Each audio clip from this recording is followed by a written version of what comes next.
Standing up, everybody's gonna see it. Oh, all you need to know is that we're holding on. Even if we fall, we will rise up and we follow the path that we believe in. No, we're not gonna stop until we reach it. Oh, all you need to know is that we're holding on. We rise up from the dust and clear my throat.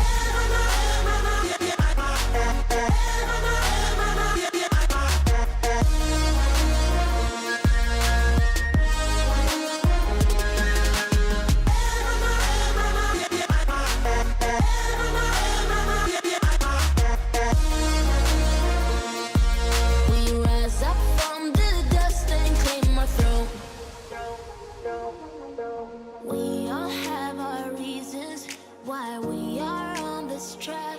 Oh, we all have our burdens, yeah, but we just keep on fighting and we never look back. Here we go, go, go, let us heal and grow. You won't be alone, we're unstoppable. Don't be afraid to show what we're going for. This is what we know. Here we come, my tears, we're still breathing. Standing up, everybody's gonna see it. Oh, all you need to know is that we're holding on. Even if we fall, we will rise up and we follow the path that we believe in. No, we're not gonna stop until we reach it. Oh, all you need to know is that we're holding on.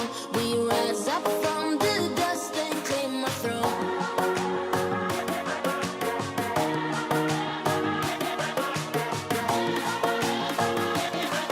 We rise up from the dust and clear my throat.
We are now on week 1, day 3 here at the 2021 League of Legends Wild Rift Sea Icon Series Summer Season Philippines South Luzon group stages, and the claws are coming out. True colors are being shown, and all the cards are now on the table, and it's now a matter of how the team actually plays their hand. Week 1, day 3 for the South Luzon group stages, and that means we are halfway there, living on a prayer. No, living at the Sea Icon Series. Mika Fabs over here with Osiris and Rico on the panel. Yay, champion rotation. We have a new champion over here. Rico is joining us to break down all of the action and here to ask the players what is for breakfast. I will explain what that's all about, but it's true. But before anything else, before leading into that, thank you, of course, to all of our wonderful sponsors. Thank you to PPGL, the largest multi-game esports league in the country, for bringing the Icon Series here. And this event is organized by Mineski and by Globe. Yep, and just want to make sure that we got you with Picture Life together with all new Oppo Reno 5. Enjoy all-day gaming with long-lasting, fast-charging battery, a powerful processor with a smooth 90Hz refresh rate. Get the ultimate gaming experience with the all-new Oppo Reno 5 4G for only 18,999 and the Oppo Reno 5 5G for only 23,999. At syempre, hindi mawawala, nandito na ang sekreto ng mga gwapong gamers. Kahit buong araw na naglalaro tulad ni Otolus, hindi mo ang na-GG. Fresh pa rin at para fresh all day, bring your clay game with new Master All-in-One Clay Face Wash. It cleans 99.9% of germs, controls oil to 12 hours, and helps prevent pimples. All-in-one, bring your clay game with Master Sekreto ng mga gwapo. Yes, sirree. And of course, who wouldn't want to up your game even more as we've got virtual hangouts, Go Esports, bringing you events and programs like no others, starting with an apprenticeship program led by the pros, stream takeovers, and as well as local and international tournaments. Download the Globe One app and click on the virtual hangouts tab to get updated. Remember to use the hashtags all together now on the latest happenings on Globe Virtual Hangouts. Also, don't forget to reinvent your Wild Rift journey like never before. Explore the path of ascension when you top up on Wild Cores at the Coda Shop via Globe. Yes, hi Otolus. Wherever you are, we still feel you. From beyond the panel, we feel you over here. And guys, to our wonderful community, to everybody that's watching out there, you actually have a chance to win some wild cores. Wow. We are giving those away every broadcast week. Yes, Osiris, we are giving those away every broadcast week.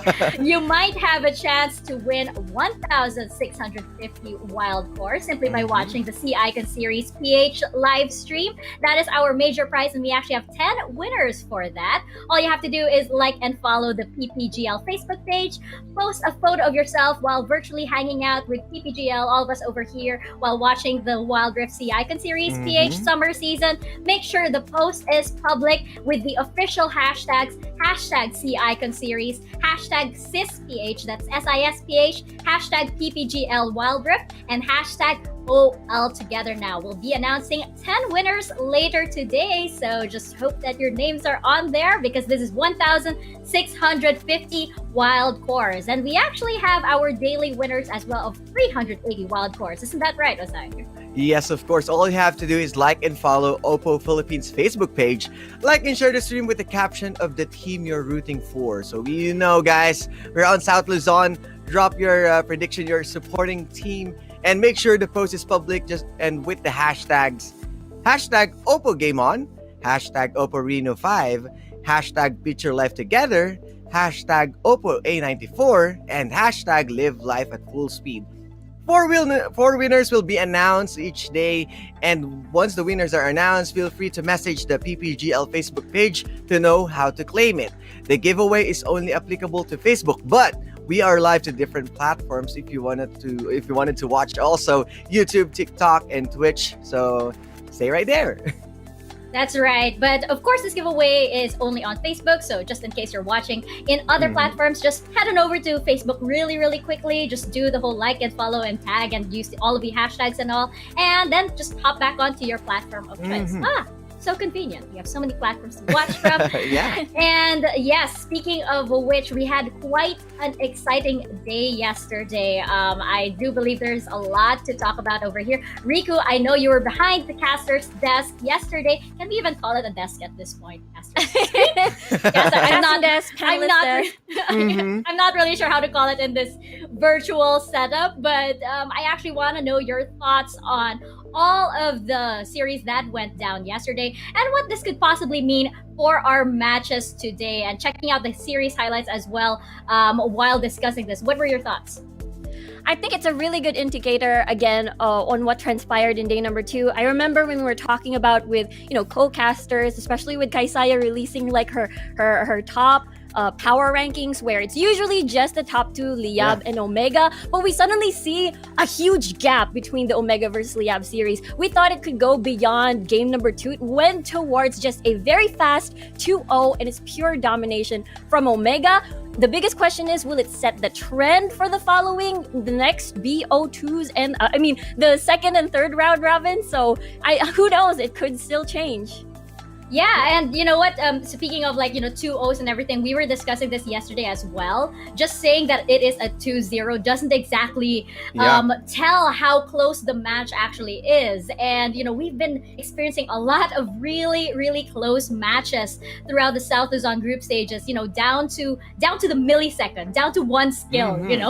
And we haven't seen those close matches actually, in other group stages just yet. Osiris, what are your thoughts on this, and how do you think yesterday's matches will affect the series for today?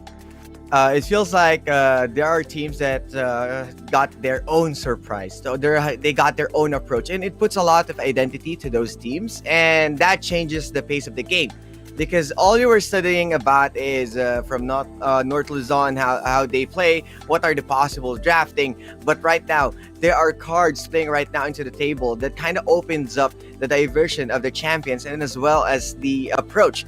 From North Luzon, we saw somehow a one-sided plays, but right now, there's a big question for us, who's going to take the win. And the thing about that is, they are too close with each other that it kind of resembles that they want to fight always. So really different right now compared to what we saw from previous matches.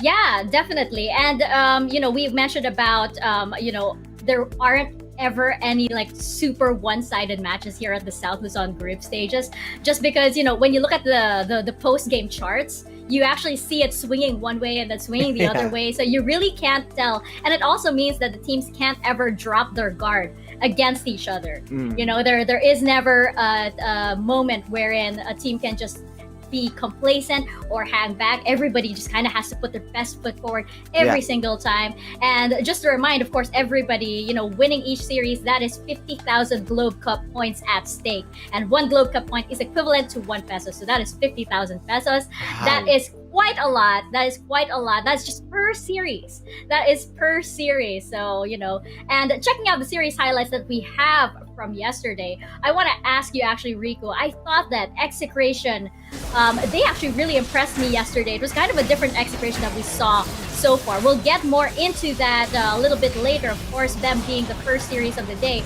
But I want to know, what were the big surprises that you saw from yesterday? Yeah, I think we talked about Execration, especially Execration versus Sunsparks. Their day 1 Execration was a little bit rough, but when we saw that their series, it felt like they had this really big blanket of win condition. As long as the gap of gold, if you're ever up against 8 Execration and you don't increase your gold gap to 10k or more, Execration can just snatch that away from you and win throughout the late game. That is so interesting. So what you're saying is, it's basically, you have to close that gap quickly if you're playing against Execration. If you do not, then you are probably dead. And that is that is so interesting, and one that we'll definitely keep our eyes on. What about you, Osiris? What surprised you the most from yesterday? Well, I'm really surprised how Execration, it feels like we are watching a whole new squad from the previous matches that we saw. They are not the ones who's taking the fight. They are always a bit late on the Dragons.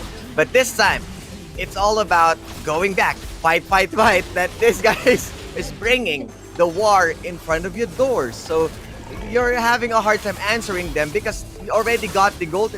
You are losing the gold advantage, and Execration already got the items, and they are the ones who's knocking the door after one after another. And can I just say how impressed I was? They made some very risky plays yesterday. I feel like, there were some plays that you wouldn't see, I guess, maybe more refined teams play, but it actually paid off for them. Like, they took that risk, they took that jump. It's a 1v4. No, I'll go for it anyway. Somehow Yeah. it does pay off, and they're like one of the few teams that can actually make that turn into their favor. But of course, we also have with us in the pre-show for today, we have a very special guest over here coming over from Sunsparks. We have Sets over here to join us. Sets, thank you so much for taking time out to talk to us. I know you have a very busy day ahead. So we just want to know, of course, we just want to ask you a few questions before we let you go and prepare. I want to know right now, how different is the competition? How different is the scene compared to the preseason? Compared to the preseason, the competition for now is much more. It's harder to play against teams like Execration, Omega, and Liyab because in our scrims in the past few months, we were able to just play casually with no pressure. But when it comes to the tournament, there were a lot of mistakes in the late game. We always have an advantage, or most of the time, we have an advantage in the early game, and then we just go ahead and throw it in the late game. And that's where our problem is. We can't properly finish the game or close out the game when we have a lead.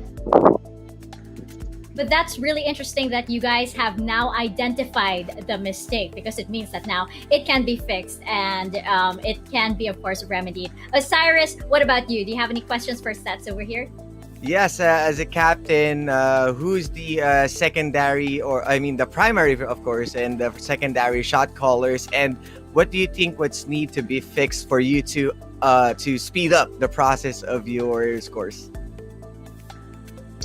Well, the primary shot caller of the game is not me actually. It's support Mace. I'm in charge of the drafting, and yeah, I make shot calls in the game, but not that much.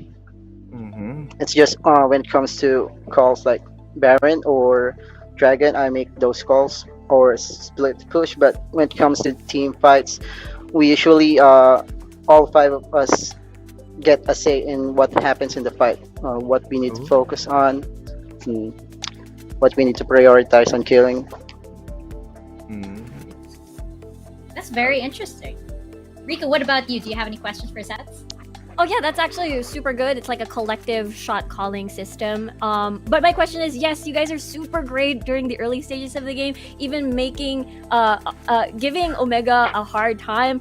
My question is, how do you guys make that reset, especially now we're in technically a reset with the start of the second round robin, and how confident are you guys coming into two back-to-back matches against Liyab and Omega tonight? Well, yeah, we throwed away the first 3 series of the game, but for me, this is a great opportunity for us to make a comeback, especially right now that a lot of teams did not make it into the qualifier stage, and this is once in a lifetime opportunity for us. So we just need to make the best out of it, and as much as possible win the next 6 series of the game. Definitely. That's awesome. Yes. And now, actually, Sets, we have a very, very important question for you. This is actually the most important question we're going to ask. What did you guys have for breakfast? Actually, we haven't eaten yet, but we are planning to go to KFC or McDonald's or Chowking. Depends. Ooh, I love it. Oh no, I'm craving for some things now. But hey, somebody maybe send some breakfast in the way of Sunsparks over here. Last but definitely not least, do you have any shout outs that you'd like to give maybe to all of the supporters of Sunsparks out there, or to people special who might be watching? Shout out for M. Dangla or Kaisaya. Thank you so much for supporting Sunsparks and supporting us throughout the tournament. Shout outs to my fellow former teammates in the Polar GC. Shout outs to Mike MJ Claudio. Shout outs to Resti and George Lino.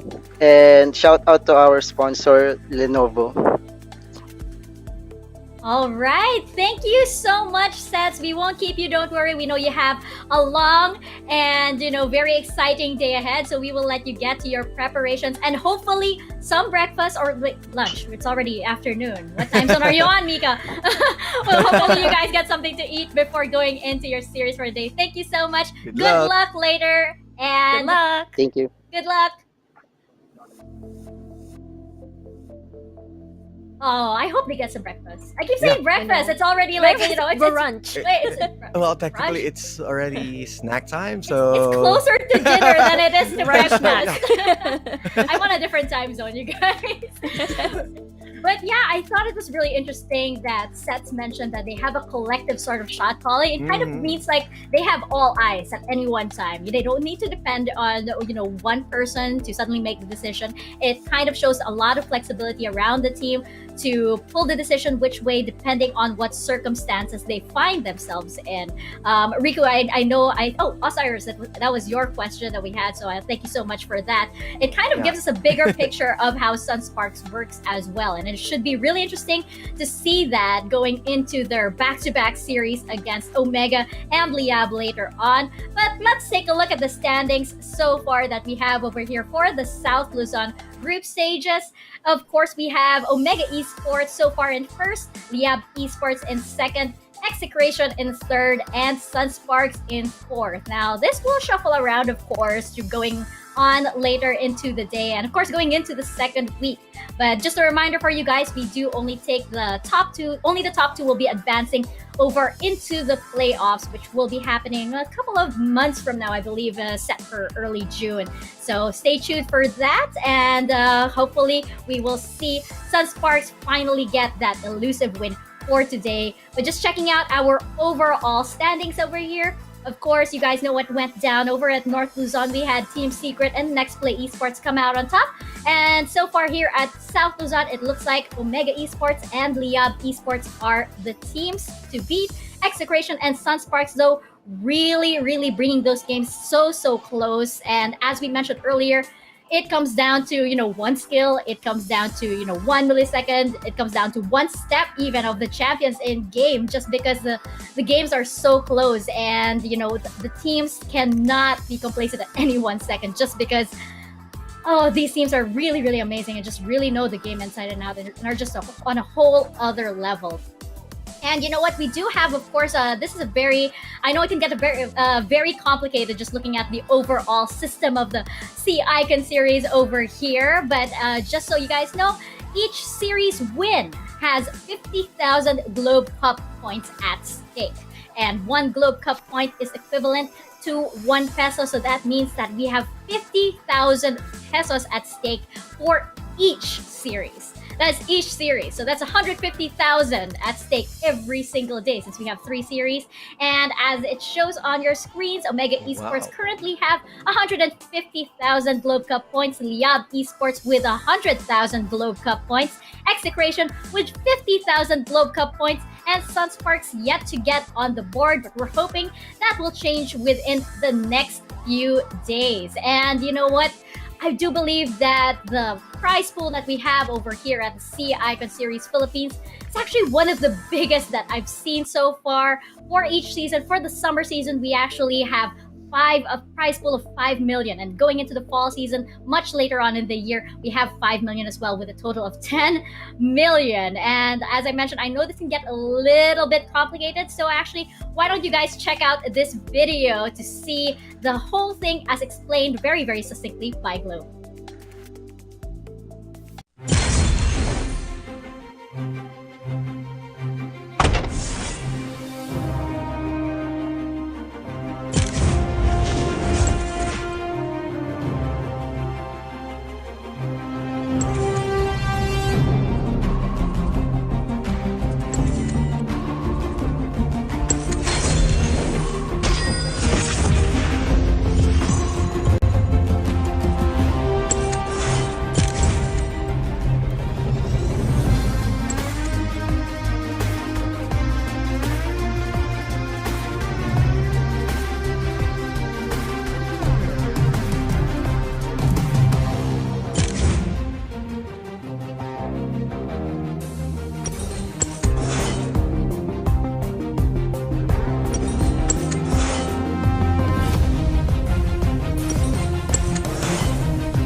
Wild Rift.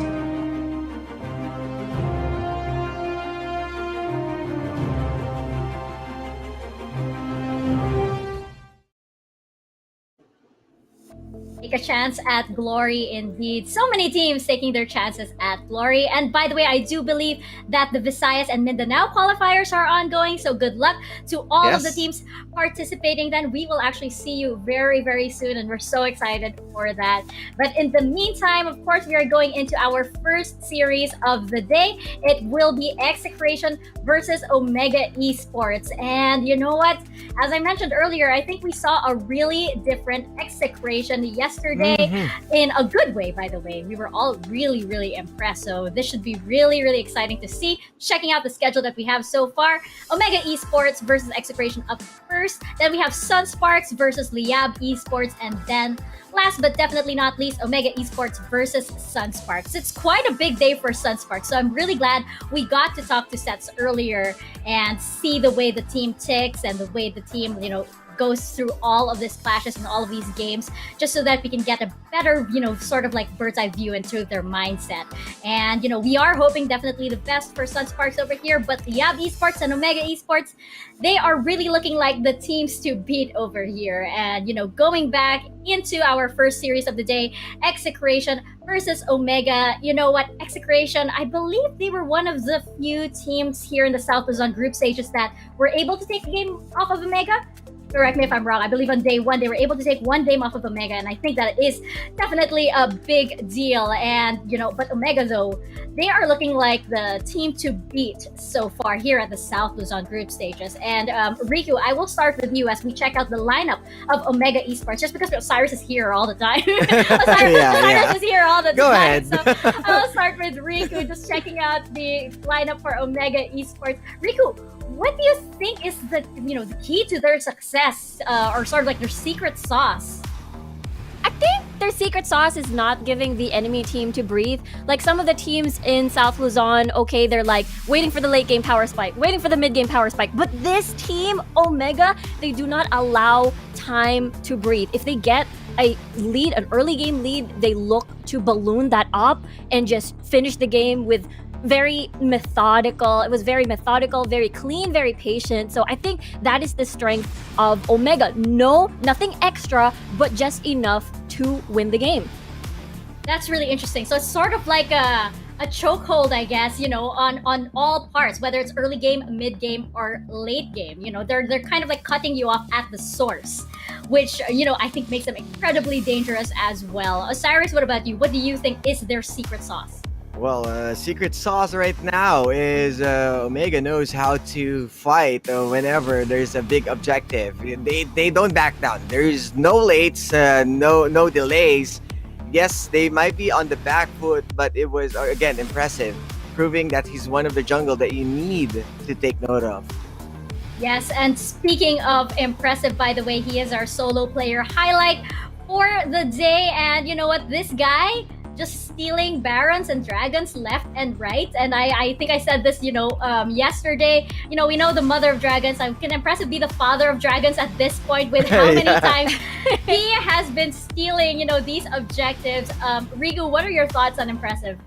That's true. It feels like it doesn't matter what champion he uses. Either you're on a Graves who just has a teeny tiny dash, or maybe on a Camille that has that hook shot that can have better access in terrain. It doesn't matter. He will just steal your Baron, steal your Dragon, and I think definitely Execration has to watch out for Impressive, shut him down, make sure he's gone before you can comfortably get an objective without fearing for the game getting taken away from you too, actually. Yeah, definitely. Put some CCTVs there or something. Put extra security there, because this guy, somehow, he just manages. I mean, sometimes it's not even special. It's just like, a normal skill or your basic attack. And, somehow it just works. His timing is just, I hate the pun, but his timing is just so impressive. But of course, on the other side, we do have Execration, and they're a team that looked so different from day one. Their improvement was amazing. And just checking out their lineup that we have for today, Osiris, just let me know how you think this match is going to go down, especially since we saw a very different Execration yesterday. Yeah, I mean, Execration. they showed that they can step up. They know that they can take team fights head on. And one key player, of course, to note is that Dedene from his Ari that's so well fed going into different mid laners. That proves a lot. He's a solid player. Tante jumping into the back line. Ison, we saw yesterday with the plays that he provided. And of course, let's not forget Arjuk with his own plays, with his own peel, with the sacrificial Arjuk that we are saying. And of course, let's not forget the father of Execration Revolution, which is Supremo. And again, this guy, you can name him as a baby impressive or impressive junior. That this guy also stealing Barons and Dragons. This guy, he's on point as well in terms of jungling.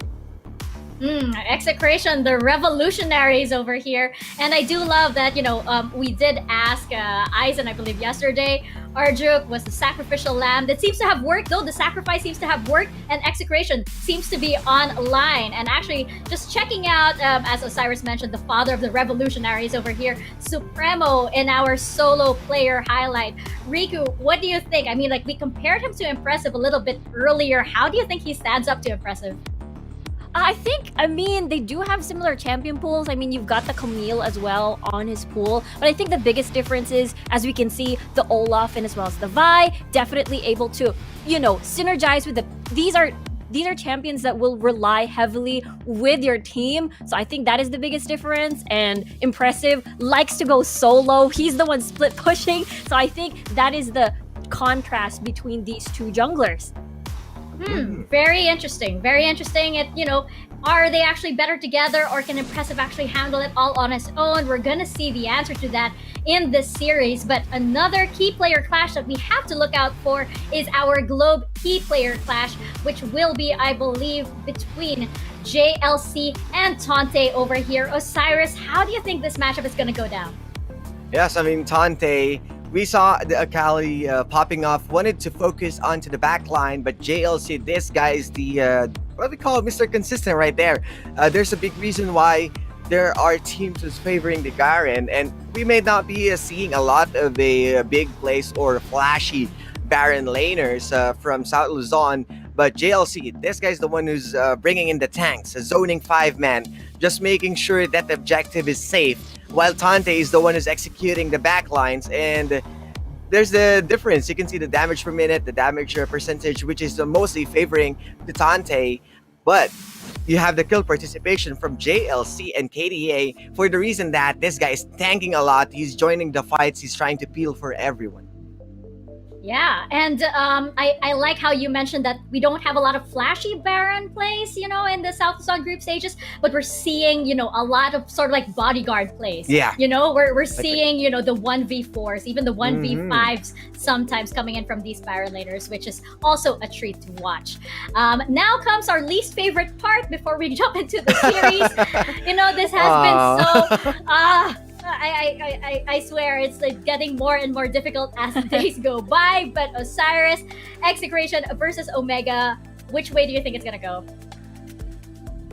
With Omega showing a commanding lead, I'll go with a 2-0 for this guy's Omega for now.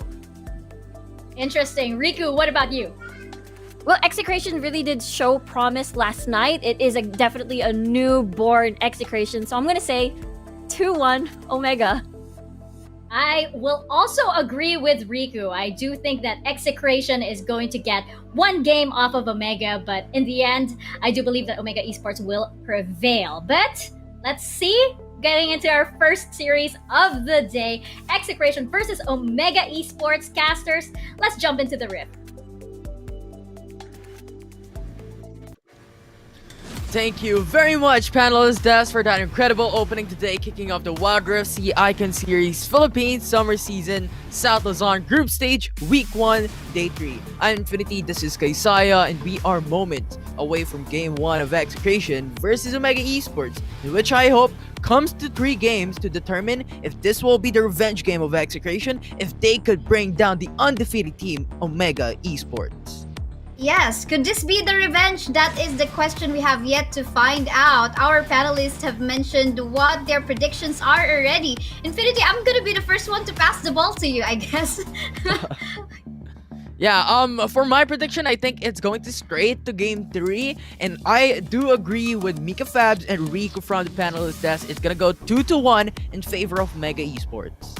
In fairness, I do have the same prediction to place for this first series today. It's going to be a 2-1 score for me as well for Omega. And between the junglers that we have, Supremo as well as Impressive, both of them has made this showing that they're really great Camille jungle players. So I would expect maybe some respect onto this Camille jungle, or this is something we must really look out for. But of course, added to that factor on what their capacity to do as a Camille jungle will be the contribution of their teammates. So this is very interesting to find out. It's not going to be very similar as to how day 1 went for Execration. For sure, this is going to be an evolved Execration this day 3.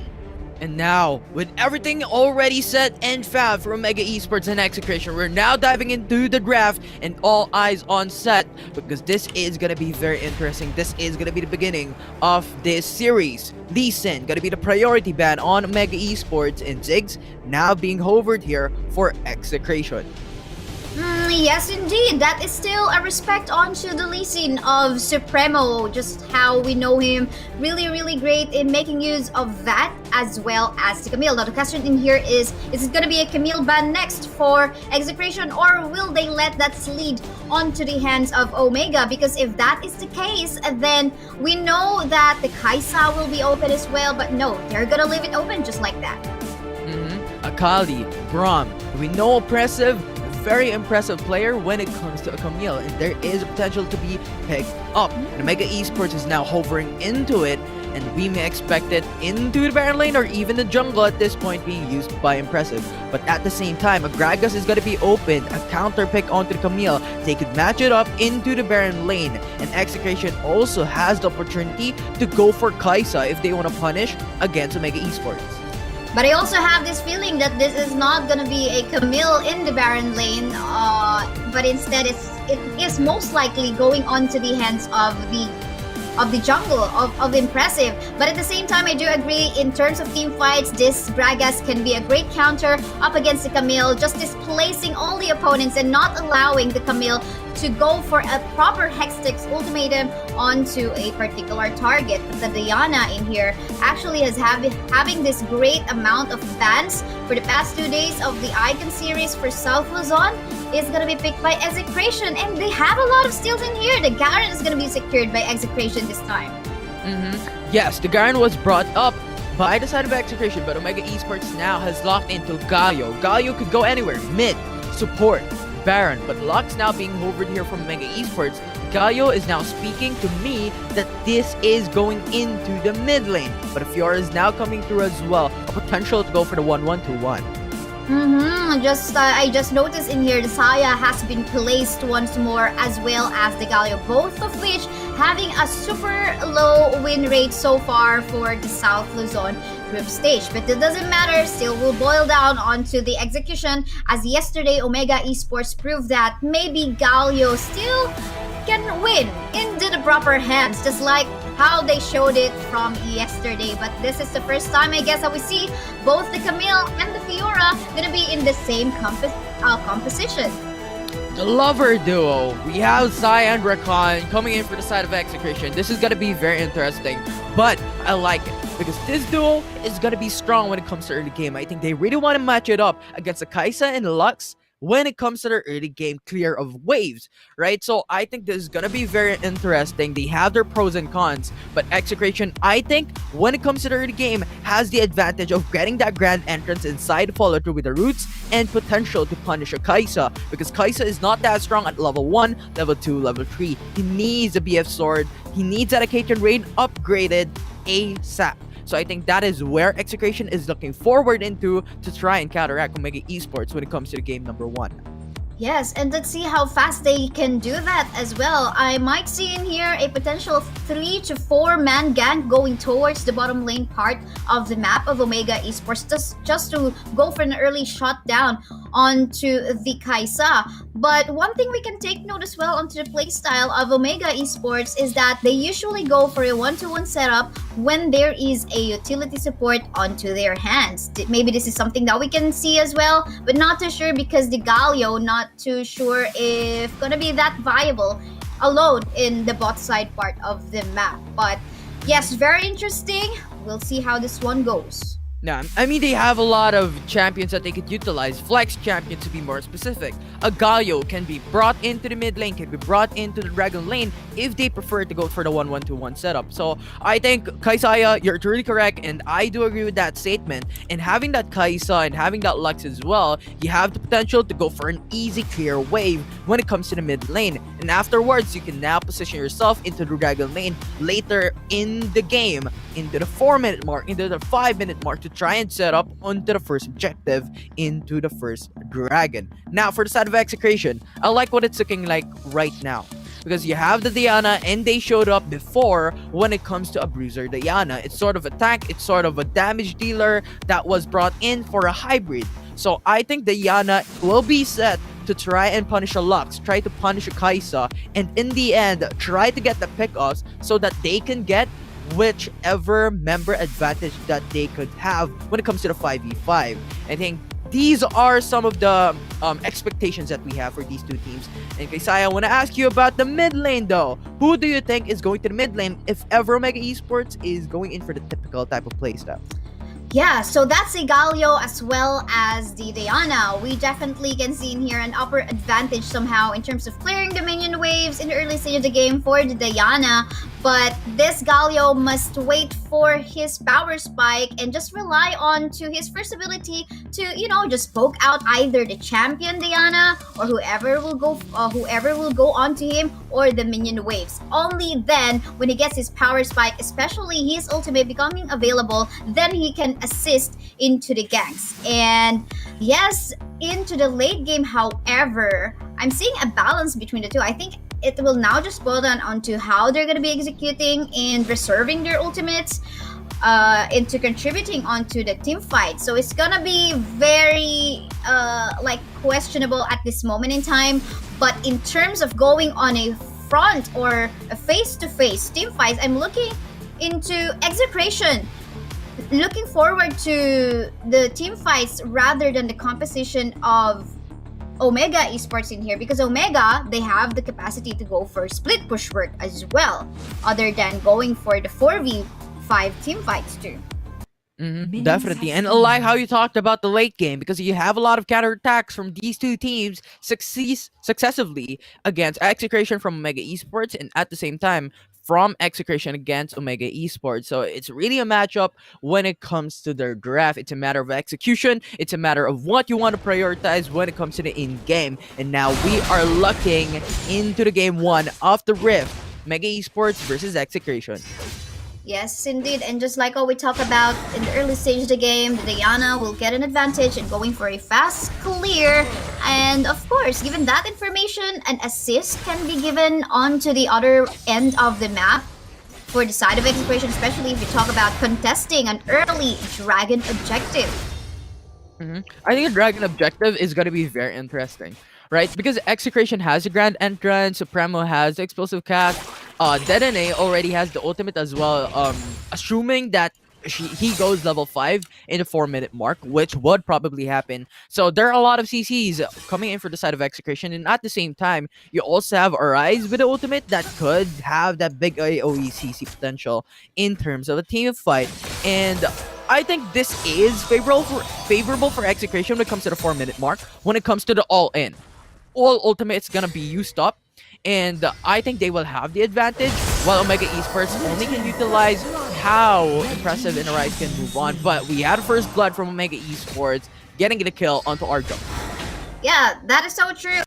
What you said in there, but yes, we did not see what happened down in the bottom part of the map, but you can see how confident, impressive was in there. He doesn't have his ultimate available when he went for a gank down bot, but the confidence is in there. They want to allow and give the Kaisa the power spike as early as possible, and them securing that vision down bottom part of the map to allow will definitely allow them to go for an early contest in that area right even before the dragon goes off. And this is what we've talked about, Kaysai, a while ago, even before the draft even occurred. That Impressive right now is a beast when it comes to aggressive play. And we have just seen it happen in the first minute of the game, taking that first blood in favor of them. And now with a gold lead, Timelapse already has bought up the BF sword readily available. So at this moment in time, he more or less already has 30 AD up and running. He just wants to go for that Vampiric or Execution is calling and the longsword to bring that Occasion Rain upgraded already into the next level. But now, regardless, we are now seeing the early game coming from Execration, going for the grand entrance, but no follow-up will occur. Yes, that's so true. And one thing I noticed, by the way, I think the reason why they were able to successfully gank out the bot lane part of the map of Execration was because they were expecting the Camille to go for a red buff and then a blue buff task in the jungle. So they weren't expecting that there's going to be an early invade coming from a Camille, knowing that a Camille needs some time to actually get his power spike. But in the middle lane, something is happening. Alright, with the combos on to detonate, but still, no damage will be sufficient enough to burst each other down. So pretty much, they're evenly matching it up, just trading some damage and trading some hits against each other. Resets are happening already. Everyone's kind of synchronized too. Fiora going for an early participation seemingly in the Dragon Pit as well. We might be expecting an early gank as well. Maybe in the bushes or... Yes, it will be in the bushes. Gonna go for that aggressive play. Oh, impressive though. I'm gonna go for the Hexic ultimatum. Now it's gonna be the Galio going for the ultimate. It's a 3-man knockoff. It's toe-to-toe right now from Omega Esports versus Execration. JLC forced to back away because of the poking capabilities of Execration, putting JLC in a very bad situation, brought him down to 1 HP. That Honeyfruit was forced out, and the Dragon will now go for a reset. Yes, for sure. And as you can see, that was a very decisive move coming from Impressive's Camille as well. But I think another fight might happen in here into the Dragon Pit. Oh, detonate. Actually coming into the against JLC, but into the bottom side, we have the life binding actually connecting onto 2. Omega Esports has secured the Infernal Break. Now Garen going in for the Whirlwind. Ultimate onto Galio. Galio falls down. It's a 1-4-0 trade, but Omega Esports has gotten the Infernal Break. So pretty much is in favor of none. Omega Esports has gotten something that they wanted to scale out, and then Execration has gotten a kill against them. You gotta love the positioning of Omega Esports in there, despite losing that early position that they tried to go for a while ago when the dragon popped out. They regained their confidence back, okay? They know where they're gonna be positioning next, especially the Hogathot and the bot lane. Okay, no casualty will be in there. But yeah, going back to that discussion, you gotta love where Impressive was during that time. He was ready to go for a hook shot into the Dragon Pit and just go for that smite, securing the dragon for themselves. Actually, just a little bit of trivia. I was asking Impressive yesterday as to how he's actually doing all his secure smites, especially these are not easy secure smites because usually this happens when team fights are happening in the pit itself. He only answered it's focus, but I do believe as well that there is a contributing factor as to how his teammates was actually zoning out the jungler of Execrations, or in particular the jungler of whoever their opponent is. Yeah, I mean it's timing, it's looking for team coordination, is zoning out the enemy team, and I think that is what Omega Esports is doing. The panels have talked about it a while ago. The methodical play of Omega Esports keep them on winning, and right now they're undefeated in terms of the series win. But Garen is now going in for the zoning capabilities, actually going in for the taunt. It's final spark connecting onto 2. Rakan falls down, and Garen just goes for the ultimate, but is forced to flash away because Omega Esports is just too much to handle. And we have the 4v1. Asaya is forced to go for the Feather Storm and flash away, and that will be it. as Omega Esports is now falling back. Oh my goodness! We're gonna give a name onto this impressive. He is the Smite God of South Luzon. We're gonna give it onto him, but we're not yet done, Infinity. One actually connected onto one. Fiora forced down, but it's a 1-4-1 with Detonate actually falling down as well. My oh my, I mean, this is Omega Esports just allowing Execration this time to get to whichever position they will want to contest earlier on, but at the same time they're not scared about just trying to go for a contest as well. But I think onto the top side, okay, no action will happen as of yet. Everyone's gonna go for a reset mindset. And this time, a 1-1 set up, seemingly for Omega. And I like the lane switch here from Execration, right? Because there is already no more armor in the first 5 minutes of the game in the recent nerf, or in the recent buff of the armor of the turrets. They're now going for the lane switch. They want to go 2v1 against the JLC in terms of the Fiora to try and get the lead, to try and get that farm up and running. Because if they are matched up on the Kaisa and Lux, they are going to get heap on aggression from Omega Esports. So I like Execration's mindset. You know what, let's lane switch for now. We can't handle a Kaisa Lux duo, so we're going to the Baron lane, match it up against JLC. Yeah, for sure. Okay, that was one. That was one for sure. So, yeah, here we go. I just remembered at the back of my head, that's something that we must remember as well. So, yeah, in here, before this matchup between Execration and Omega Esports, while I was working on the stats, I was actually also wanting to keep track onto how many smites, impressive, and Supremo has been securing in here in the Icon Series South Luzon. And it turns out in the lead, Supremo is still like that of a, I don't know, 90 or 100% secure smite whenever team fights happen in an objective. But talking about objectives, Infinity, seemingly like this is another fight that we might expect. Omega Esports has brought in the Rift Herald into Dragon Lane to try and push in, while JLC is also split pushing at a process. So it's basically a 4v for a while, but now Execration is going to force out Cloud Dragon to try and get them. The Charmer's got already connected onto Omega Esports, but now the Charm is also connecting onto a Rise. That will not be enough, as Omega Esports has stolen another Dragon in their favor. Cloud Dragon, Infernal Dragon. Camille falls down though. Explosive cast just to confuse the enemy team when it comes to process. As Impressive is no longer there, they're falling back for now and they're looking into the mid lane. You can see how Omega Esports will always give an option onto Execration or to whoever they opt against with. So this is an option for Execration, but wasn't even able to give you a chance to talk about that. Yeah, that was a dead Arjuk in the middle lane. So yeah, options. That's what Omega Esports would want to give onto Execration.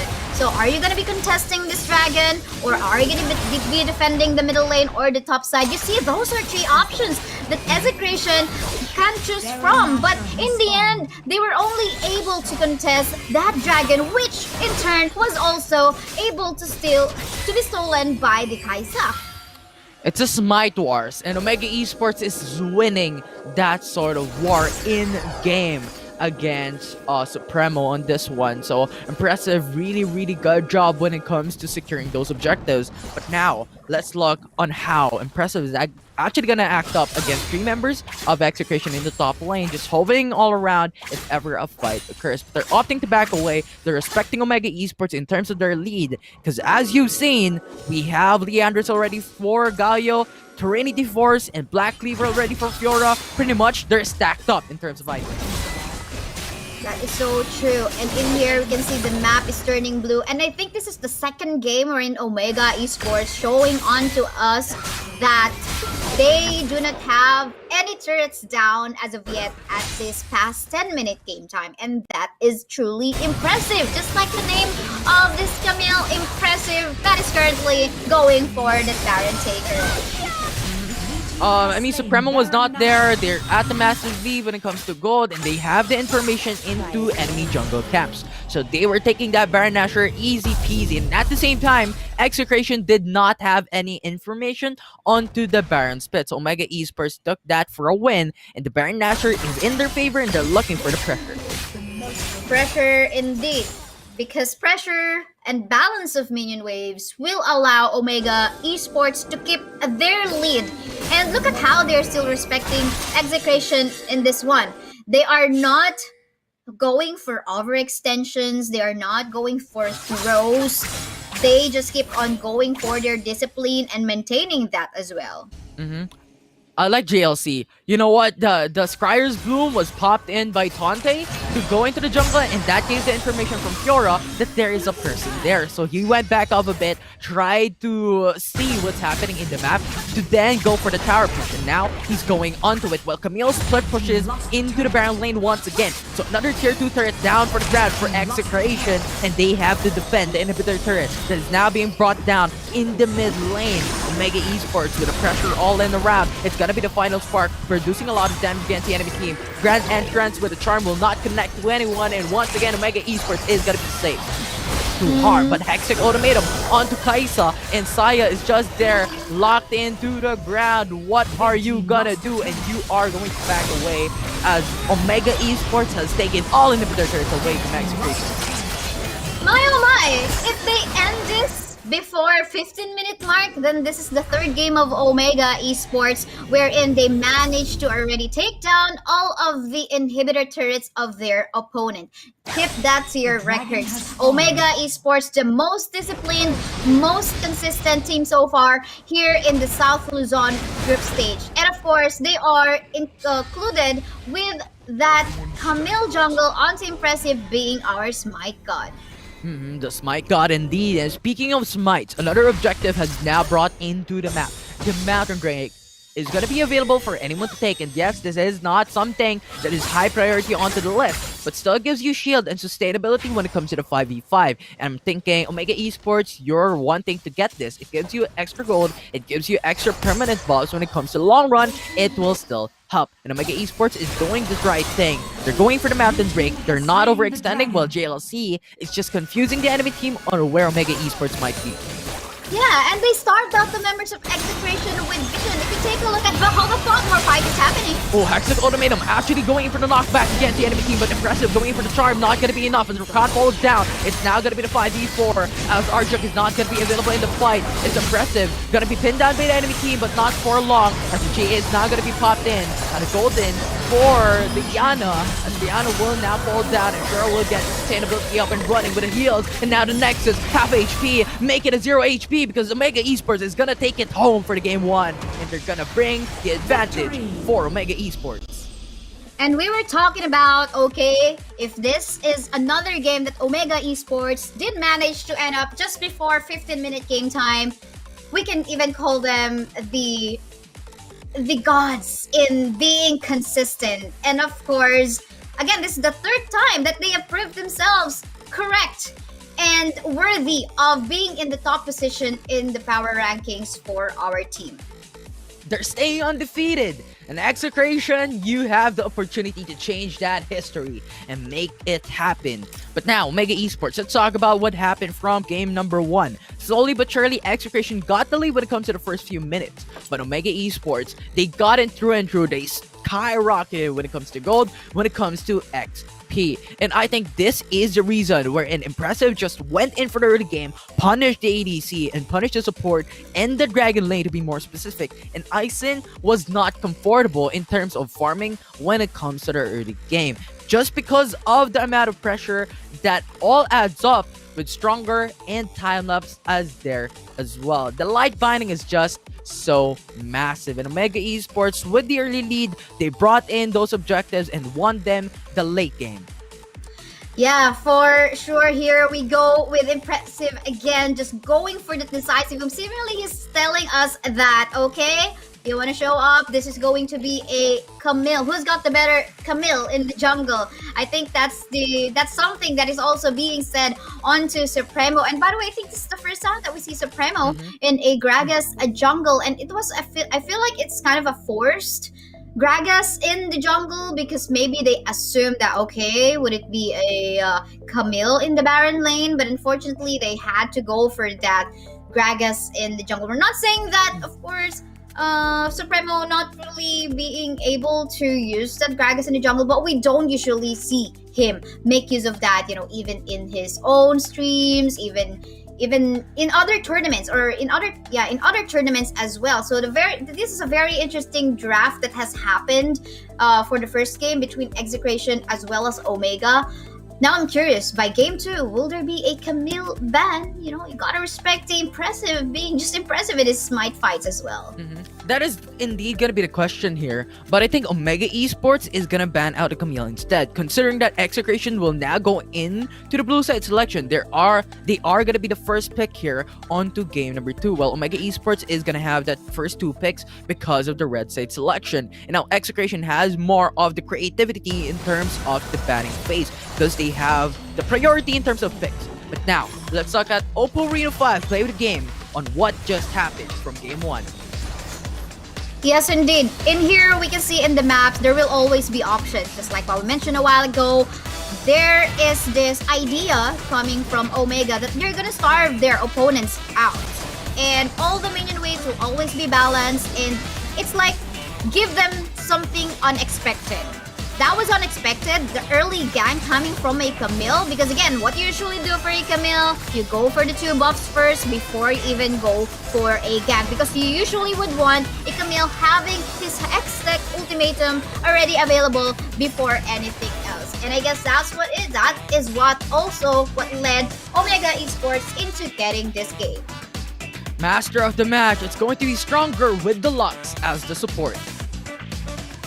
Stronger, the shot caller, main shot caller. Oh, that was interesting, by the way. 100% kill participation from that game. Very much present. And they actually say a Lux usually would have that huge amount of kill participation, primarily because, she's got global ult. But yeah, being the team captain, drafter, and also the part-time coach, and of course the player of Stronger, you gotta commend him for not only putting a good performance in the games that Omega Esports has, but also being a good example that you can just it's not an easy task to multitask all these roles and at the same time play, but he is showing that he can be MVP while he's in this kind of all these kinds of commitment. And on top of all that, I like how you mentioned the draft, the picks, the champions, and I just want to take note as well when it comes to the playstyle of Stronger. That Lux was exceptional. When it comes to the light binding, time and time again, he goes for the 2 roots, final spark, massive amounts of damage that just enables Omega Esports to try and set up the field, try and set up the play, and they just keep on getting those CCs up and running. And I think Lux, Master of the Match, was just a dominant player when it comes to game 1. Yeah, and I wonder, we can remember, I think this got banned by Omega Esports themselves yesterday twice. I think that was Lux and another one, if I recall it correctly. Let me just take a look at my cheat sheet. I believe that is another utility support, if I recall it correctly. But yeah, well respected. And again, Omega Esports, they're usually the ones shaping the meta. Not just here in the group stages of South Luzon for Wild Rift Icon Series Philippines, but at the same time, also even since February 2021, we were there, Infinity, both of us, and we noticed as to how they actually usually make the plays, show us some creativity going for backdoor plays. Absolutely. I mean, I think that was the first time that I've seen a backdoor play coming in from any of the esports teams from Wild Rift. And Omega Esports just set up the bar when it comes to doing that type of meta. But now let's look at the draft on what had happened on game 1. Omega Esports banning out the Lee Sin and Braum immediately, while Execration banned out the Ziggs and the Camille. Kaisaya, do you have any thoughts on these bans? The bans, of course, that Lee Sin one is for Supremo. The Braum ban, they know that they cannot allow that Kaisa and Braum combination that can be a potential 2 prio picks on the side of Execration. That is a very wise ban, and they have they have a backup onto what they're going to be planning to do if in case they will have to ban out that Brom. However, that Ziggs ban, I mean, the Ziggs and Akali ban kind of usual. They are in the top ban list as of the moment for the group stage in the South Luzon Icon Series, and reasonable. Basically, Ziggs, you don't want the early takedown of turrets because he's got huge capacity to go for a structure takedown, and at the same time, Akali is very slippery, snowbally, and everything. So I think these are the ideas of the bans coming from both of these teams. Yeah, and a Ziggs just hurts. A Ziggs just hurts when it comes to the Rift. When it comes to the game, as you stated, the turrets are easily being taken down. And when it comes to mid-game, late-game, the Mega Infernal Bomb plus the poking capabilities are also off the roof. So raw damage coming right through. So Execration just banned it out. Let's respect the mid lane of Omega Esports, and let's respect how a Camille would work, because we're planning on going in for some squishy champions, Rakan and Asaya, and they already picked it up. But it left Camille open for impressive, and that day one from Omega Esports was just setting up the bar when it comes to impressive playstyle. That aggressive. He is not afraid to use that flash to try and secure some kills. And I think that is something that Execration could punish when it comes to the next matchup, or pick it up by themselves as well. So it really depends on what's gonna happen next. But Saya, how about the Diana? We don't see it that often. I think Execration is one of the teams that keeps on picking it up. What do you think about this champion?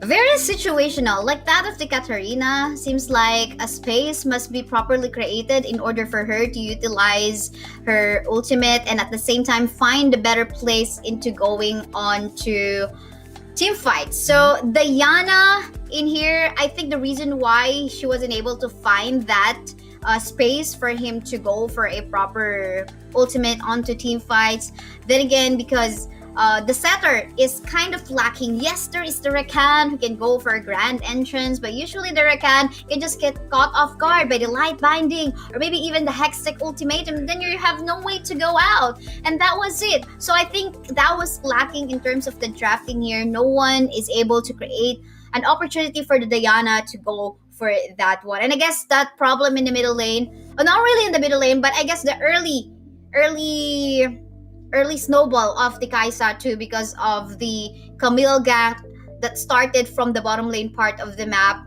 But if we just talk about during the middle lane matchup of the Galio and the Diana was already doing good. It just so happened in terms of the macro level kind of situation that happened from that game, it just everything just went through onto the side of Omega. And I like how you mentioned about the Rakan, the lack of CC AoE setups from Execration, because if Rakan falls down, who else is gonna set it up? Diana. But Diana needs to charge up the ultimate to try and go for the massive type of knockups and knockbacks against Omega Esports. So if Rakan falls down, the whole draft will also crumble down to the ground. And I think that is what Omega Esports did. That line binding keeps on connecting onto Rakan. That Galio taunt keeps on connecting onto Rakan as well.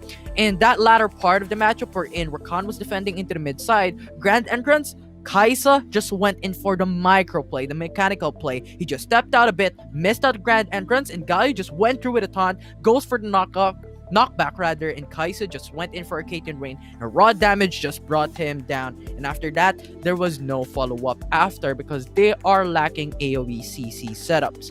Though I do respect the type of counter picks from the side of Execration, right? I think we've talked about how Gragas counters Zakdo's diver type of potential and those synergy when it comes to the draft of Omega Esports. That Camille, to be more specific, the Galio, the Fiora.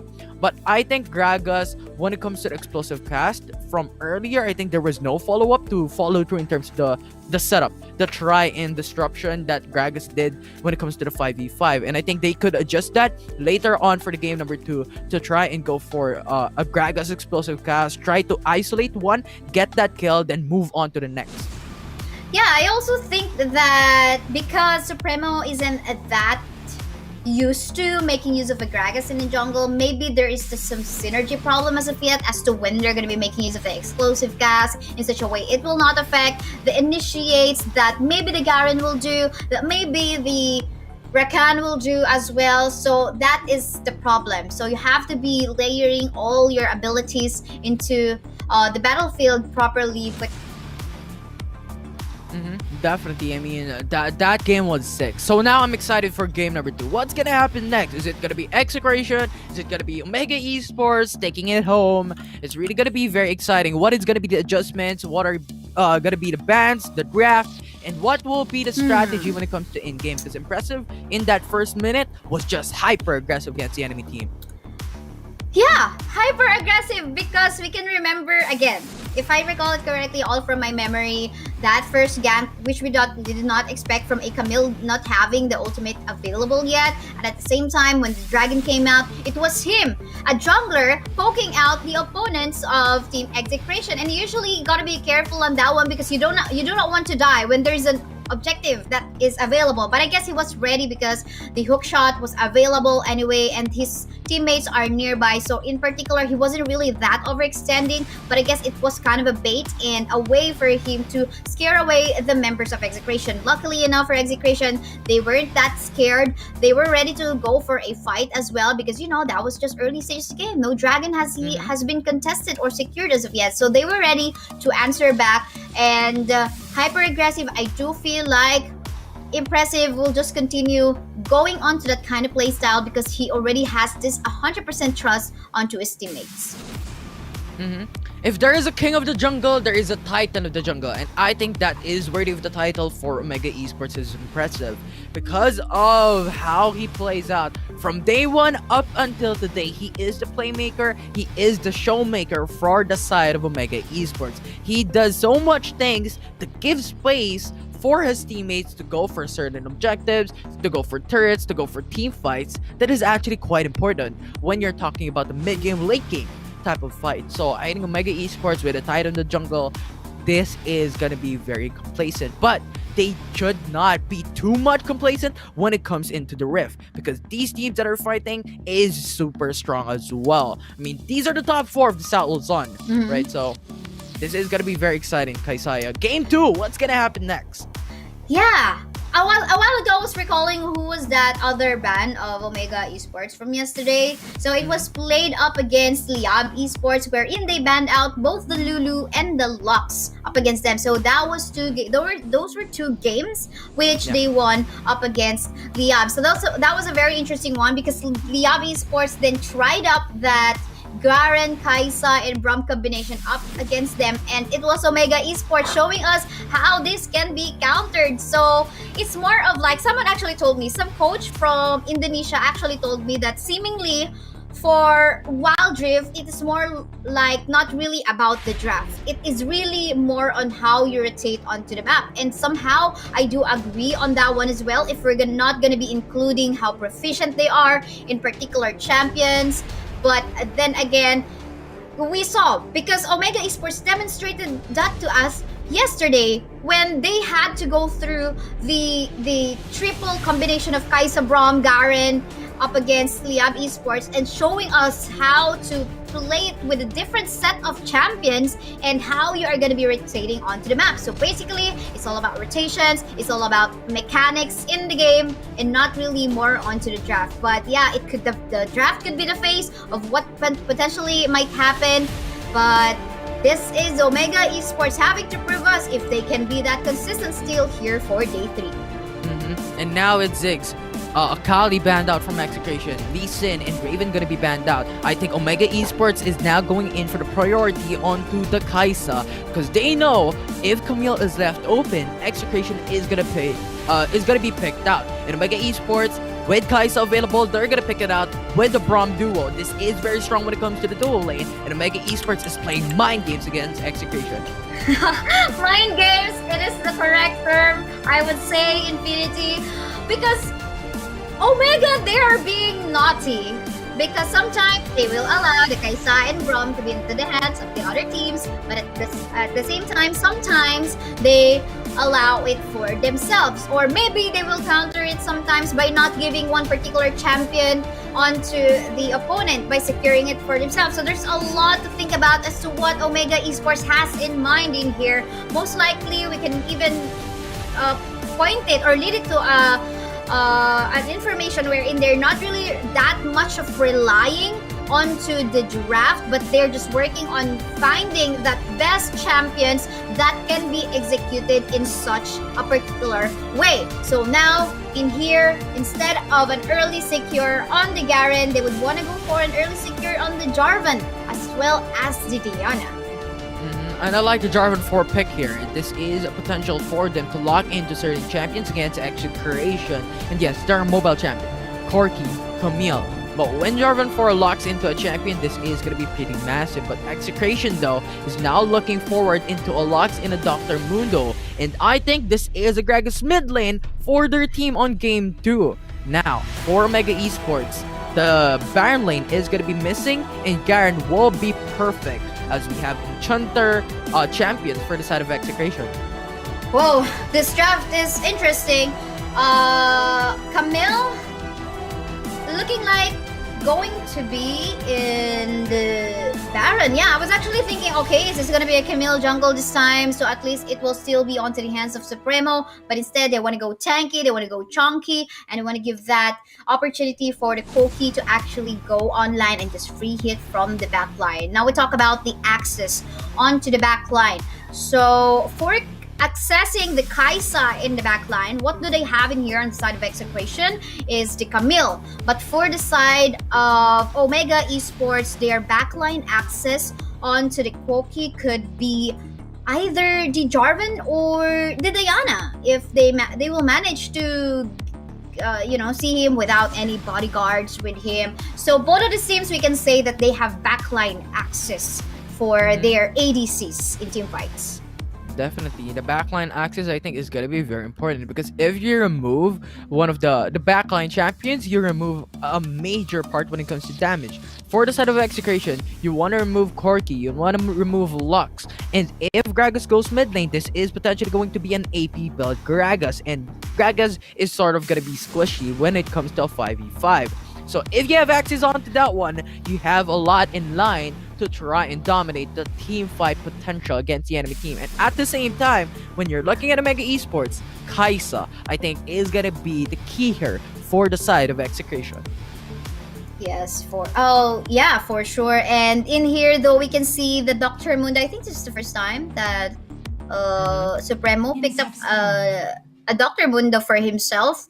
And knowing a Dr. Mundo is kind of similar to, I would say, Olaf in terms of the ultimate, except that, of course, it's just movement speed and, of course, a buff into the HP bars that he has. But this is a jungler that we might expect to just be walking through on your face and maybe along the lines of where the objective is. But that's going to be tricky because, again, this is not pure cancellation of CCs that might potentially target you, but just an extra movement speed. So let's see how this will go. But so far, everything is looking not usual, because we can see a swap on the side of Omega. And I think the panelists have talked about it. I think it was Riku who talked about it in the past, wherein Omega Esports keeps on doing this. I think it was like yes. 90% of the time, 80% of the time, all throughout South Luzon, they're going in for the lane swap. If they have the Kaisa and Braum, they're going for it. And I think Omega Esports doesn't really care about the new nerf or the new buff when it comes to lane swapping, when it comes to the armor in the first 5 minutes of the game, because they're just gonna want to play it slow. They wanna punish the Baron laner of Execration, and they just want to farm freely. And I think that is gonna be the name of the game right now for the side of Omega Esports, and that is the reason why they are doing it. But regardless, Omega Esports actually going in for the early roam and into mid side, while Dedenne is just safely hovering under the turret. So no kills will be made for now, as 1 minute and 30 seconds has passed.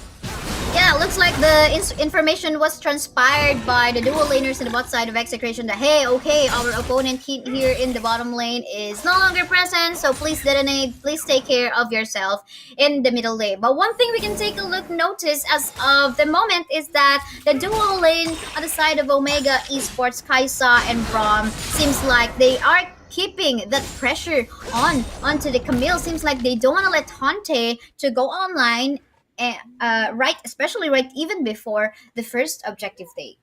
Yeah, look at that. Camille, level 2 still. while the Baron lane of Omega Esports, level 3 already. And the rest, level 4 for time-lapse. Braum was already level 3 as well. But regardless, now it's on to the top side of the map, actually going for the 3-man roam and 2-man roam from Execration. But still, they're fighting under the turret and they don't want to get that damage up and running against Omega Esports. So they're opting to back away. They're still going to be safe from harm, while Tante is pretty low in terms of HP. Yeah, so I mean, you mentioned it already. There is some denial onto the minion waves, minion scores onto the top side part of the map. Sadly enough, though, you know, some of the experience and gold must be shared onto Supremo because of the pressure that was being put onto the Camille. But I guess a team fight is happening onto the top side. Nope. But you can see Supremo in the lower part of the screen. You can see his HP bar actually went down. Yeah, and I like the type of playstyle that we are seeing right now, Kaisaya. It's basically, you know what, no risk, no reward type of thing. We're not going in for too much type of advantage, too much aggression. But now, speaking of which, JLC is gonna go into the mid lane, goes for the flash, goes for the silence, whirlwind, but Gragas is under the turret once again, and they can't just dive in yet. And now Omega Esports will be left to be having to burn that flash with no return in favor of them. So looking that good for the side of Omega Esports and Execration. So basically the idea from Omega Esports rotation in here is they just deny the Baron laner of Execration first, but of course go for that swap right before the dragon comes up. They go for that early lead in terms of the position, and a potential team fight might happen here. I mean, this is the first objective of the game. This is going to be very important.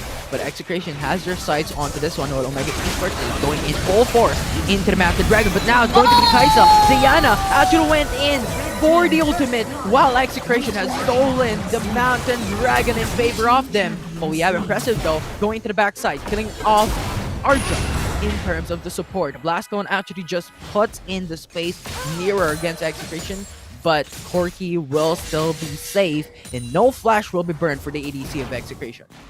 And just like what we talked about a while ago, that Dr. Mundo is just gonna be walking on your face while he attempts to go for an early build of the Sunfire and, you know, movement speed and then just AoE damage. Then I go for a secure on the objective. And I think what Omega Esports needs to do later on when this happens again is that they make sure that maybe they will be making that Supremo on the Dr. Mundo get caught off guard, maybe far away from the objectives, right? Even before going for a contest on that one, or just poke him out first before he even gets near onto the objective. But now we talk about an upcoming potential fight that might happen again into this Rift Herald, and we'll see how this one will go.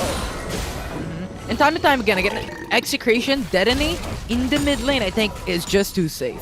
And I think that's just the clever move here for Execration, right? They understand that Omega Esports is playing too aggressive when it comes to the early game, goes for the roam time and time again in the mid lane as well to try and punish Detonate. So I think Detonate just having fun under the turret, being safe there is gonna be much more beneficial for the side of Execration to not let Omega Esports just scale out too much, where in the mid-game late game fight is not gonna be favorable of them. So now it's still gonna be evenly matching it up, with Omega Esports taking maybe a 1 to 2k gold lead against Execration, while Execration has the advantage when it comes to the Mountain Dragon. The Rift Herald is now gonna be initiated by Omega Esports. Braum is gonna go for the shield against them. It's gonna be the Glacial Fissure, and Lux has slain and stolen the Rift Herald in their favor. The final spark, but the Cataclysm actually locked into one. Diana went into the backside trying to punish Arjuk, but the flash is now going to be burned by Execration, and Omega Esports will now fall down once again in terms of objectives, and the Smite Wars is now being won by the side of Execration. Foo-foo. And by the way, the fact that we know that the Mountain Drake was actually secured by Team Execration, then we do know that this can be a Dr. Munda that is gonna go even tankier, even chunkier, especially onto the late game stage. And Omega Esports, we might expect them building a lot of armor penetration items just to stop the Supremo. Dr. Mundo going really, really tanky, just going in your face. Tamin, going for the Tamin Wild kind of play. So here we go. But it's seemingly like because of that 2 objective secure, I guess we're speaking about a very useful Lux gonna go for that attempt on the final spark and just help you out with objectives. Ooh, Mega Esports though, 3-man roam into bottom side jungle. Denine, you should not have done that, as he is gonna be melted down with 3-man from Omega Esports. Yeah, quite unfortunate. Chelsea though, ooh, 1 HP. Intente is still gonna have a great time going in for the trade against Omega Esports. But here into the Dragon lane, they're just hovering all around, just going for some pressure and going in for some wave clears. As you've seen, into the top side of the screen, Execration has gotten the tower first blood. And still, they're slowly creeping back in with only 1.6k gold deficit against Omega Esports. Ocean Drake, though, is now going to be up for taking of any of these teams. Yes, that is so true. Meantime, we take a look at Omega Esports finally losing turrets. I mean, we thought they're gonna be able to keep that maintained into securing their turrets and not giving any at all onto their opponents. But potential fight might happen again in here. Let's see how it will go. The Risk Cutter secured by Omega Esports gives him information. The package will now be forced out by Corky, and that will be mobility now gonna be not available for Ison. It's now gonna be impressive though, going in for the aggressive type of game style, going in inside of the matchup. The Killer Instinct will now be available for Timeless as well, going to the backside. Now, it's gonna be the Kaisa going in for the 3 hits. Occasion Rain onto Camille, as Camille will fall down. It's now basically a 5v4 in favor of Omega Esports, as Dr. Moon the flash into the guy's pit, tries to go for the steal, but will not be successful, as Omega Esports has taken the Ocean Drake with the kill in favor of them. It's a buy one, take one for Omega Esports. And now that the Ocean Dragon was actually secured by Omega Esports, we can see a fast live stealing time lapse later on onto the Kaisa. For the meantime, they're gonna go open both of the jungle camps of Execration by taking down this mid lane turret of Team Execration. But looking good so far, we see how Omega Esports created that space for Impressive to finally allow him to go for a secure on that objective, because they cannot afford to lose more of these dragons, because again, that's an Ocean Drake, that's lifesteal, that's more sustain for yourself, for your team, and you cannot give that to a lineup having a Dr. Mundo, because that will just allow both Dr. Mundo, Gragas, and that Camille to just become more, or to just have more survivability. Yeah, and I like how Omega Esports is now prioritizing onto the item damage items rather than going in for the Grievous Wound type of items. So yes, the Kaisa has it, but there is only one champion that has it for their team. And I like how it's looking at. And some may disagree, but I think when it comes to a Dr. Mundo, burst damage is going to be much more important, because that is only targeting into a single targeted champion onto Execration.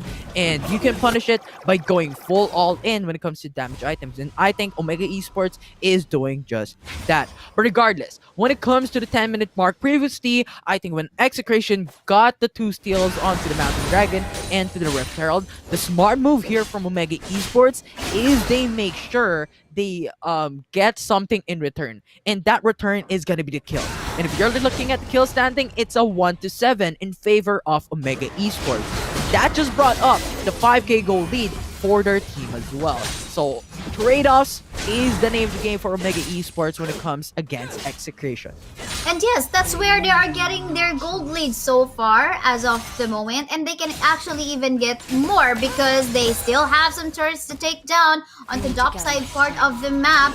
And once they get this opportunity to do that, we can see a still snowballing Omega Esports. But then again, we cannot discount what Execration can do on this one, especially if we talk about Supremo onto the Dr. Mundo, finding the perfect spot to actually go for an in-your-face kind of play and just go for an ultimate just at the perfect time. But I guess a potential bait onto the Baron Pit is being done by Omega Esports in this, but at the same time, the pressure coming from the Camille is something that they also have to look forward to. Looking forward to Camille. Absolutely. Tante is going to be the playmaker of the side of Execration, but impressive. Another playmaker against Execration. Now pulling through the jungle, the titan of the jungle, Omega Esports, just pressuring all in time and time again against Execration. And I think that will be the key here for Omega Esports, considering that Greg is in the AP build, Corky is the ADC, and you also have the Lux, which is a support that is not that tanky. You can punish it through. I think that Cataclysm is going to be very important. If it connects to at least 2 members, that's pretty much the big advantage already for the side of Omega Esports. I'm pretty sure Infinity, you can still remember the Jarvan of Impressive from the many games that we've casted, and I wonder if this is something that Omega Esports Impressive can do once more, like using it both aggressively and defensively as well, locking down targets in order to make sure that there will be no opportunity for their opponent to make a comeback. But we'll see. Again, it's easier said than done. It will just depend on how the situation will go in the current setting. I love how you mentioned the Cataclysm, and I think there is 2 purposes for a Cataclysm. It is to disengage and at the same time engage at the same way. That Cataclysm, when locked in, that could give you free kills. At the same time, you can disengage by going for the Cataclysm because it has a short knockback and you can lock into the enemy champions if you want to go back to safety. So I think Omega Esports is just so viable when it comes to the jungle. When it comes to Tante, I think it is less viable as a disengage for the Hextech Ultimatum, but rather it's going to be a massive valuable ultimate when it comes to initiating team fights. So they have their certain pros and cons, but regardless, the Cloud Dragon is available in the Rift, in the Baron Nashor as well. That is so true. We did see the Koki making use of his special delivery, but meantime, topside, another skirmish happening. They're just gonna be poking each other out. And I guess what is being done here by... but I think Jarvan is trying to aim for something. Impressive, actually force out the flash to try and catch up against the enemy team, and that will be the Catalysm actually locking onto one. And Corky has forced out the flash. Glacial Fisher to try and set up the play to go for the follow-up, but that will not happen. But Omega Esports has just created space. But Execration going for the split push into the Baron lane. This is going to be very important. Take note. Diana is now going to be forced out to defend into the top lane, but it's going to be too late as Execration has secured the tier 2 turret. It's now going to be the 1v1. Tante, a little bit of HP is going to be lacking here, but Omega Esports at the very least has gotten a trade-off from that objective taken from Execration. They've gotten the Cloud Dragon, and at that, you still have the 6k gold lead for OMG.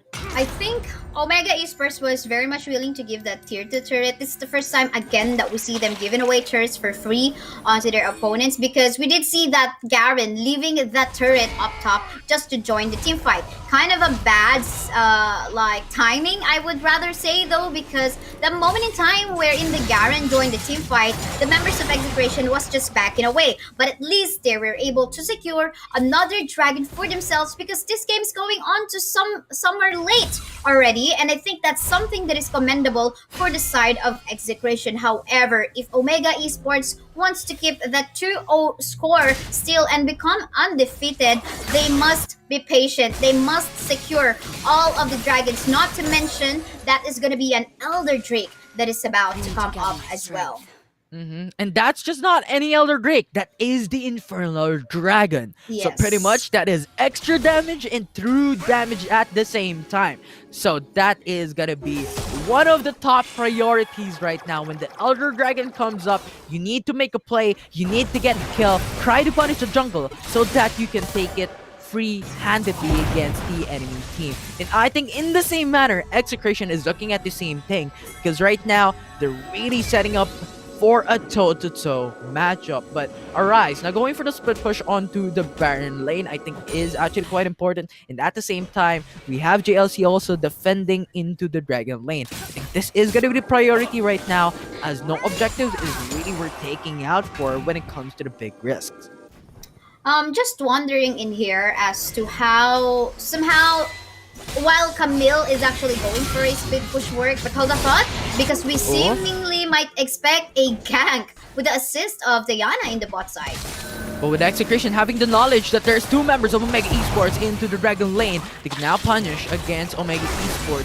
Kakaisa, the Braum, is just hovering onto the mid side, and they're now going for the Van Nasher because Camille is now being chased up by 2 to 3 members. But now, Omega Esports, you know what? We had the game sense to actually punish. And we're going for the quick roams into the top side of the map. If ever you go for the Baron Nasher, we're ready to go for the steal. And I guess they are willing to give away that tier 2 turret down bottom part of the map, but it's gonna be risky. We got the final spark available.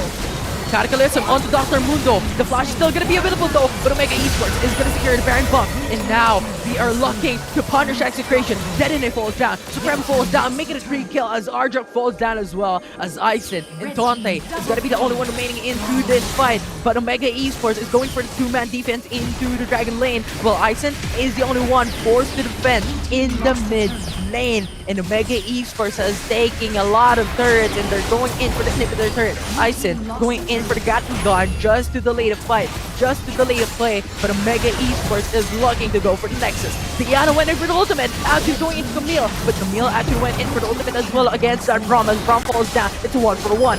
Ison the only one remaining, and that will be game number 2 of Omega Esports, making it a 3-2-2-0 against Execration.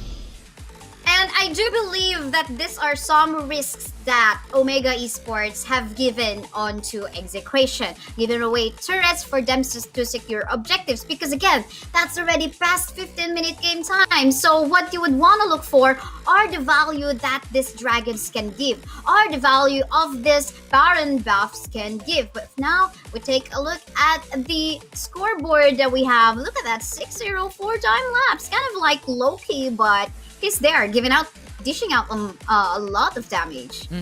And I think stronger time lapse, impressive work hand in hand when it comes to the mid game, late game. I think this is important to take note, because in those latter type of team fights, impressive will be the beginner, and stronger will follow through, and time lapse will be the finishing blow. So basically, introduction, mid side, and go for the finishing. It's like an essay being brought up by Omega Esports, right? You have the introduction, you have the body, and you have the conclusion. And I think that's just how methodical Omega Esports is, time and time again. Well, Arise and JLC went in for the split push, went in for the defense against Execration into the Dragon Lane, while Camille was going for it. So Omega Esports mind games just keep on winning against Execration. Mind games indeed. And just when Execration thought that, hey, these are turrets that we're taking, but again, consider the game time that we have. 15 minutes game time, that's something we can consider late already, especially if we're talking about turrets already gone in the map. And I guess that's the best decision making Omega Esports has been showing onto us since the past 3 days of the South Luzon group stage. So really amazing plays and decision making by Omega Esports. Though I really want to commend how Execration also stealed against Omega Esports 2 times in terms of the early game. That was perfect. I think that was the playmaker against Omega Esports in the early game. But the problem is that Omega Esports was just going in for some trade-offs against the kills. So I think that was just Omega Esports playing games against Execration. You know what? Feel free to steal the Mountain Dragon. Feel free to steal the Rift Herald. It's not going to be something that is worthy to us. Something that is more important is to get those kills, delay your farm, and just punish the ADC of Execration. And I think Omega Esports, clever move by them.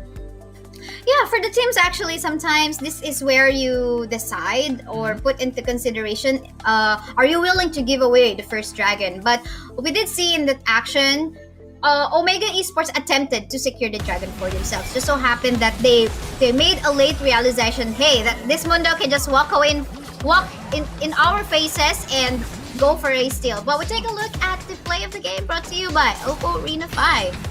I think this is the one that we were talking about even before the play of the game actually showed up. Wherein the steals are happening, but Omega Esports took the kills. So right now, even if the Mountain Dragon, even 2 turrets, and even the Rift Herald secured by Execration, if you're looking at a kill standing, it's a 1-7, it's a 1-6, it's a 1-5. And I think that's the main key point in. If you have those kills, that is instant 300, 500, 200 gold in your favor. And it just ballooned up too much to handle against Execration. With fast moves, fast plays, in the 18-minute mark, they just rushed into the mid side of the map.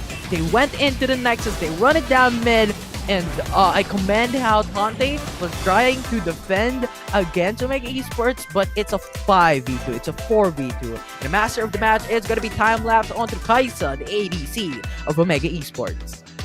Knowing where he will position himself well, I think that was the key. He didn't have any deaths from that game, so that was super amazing.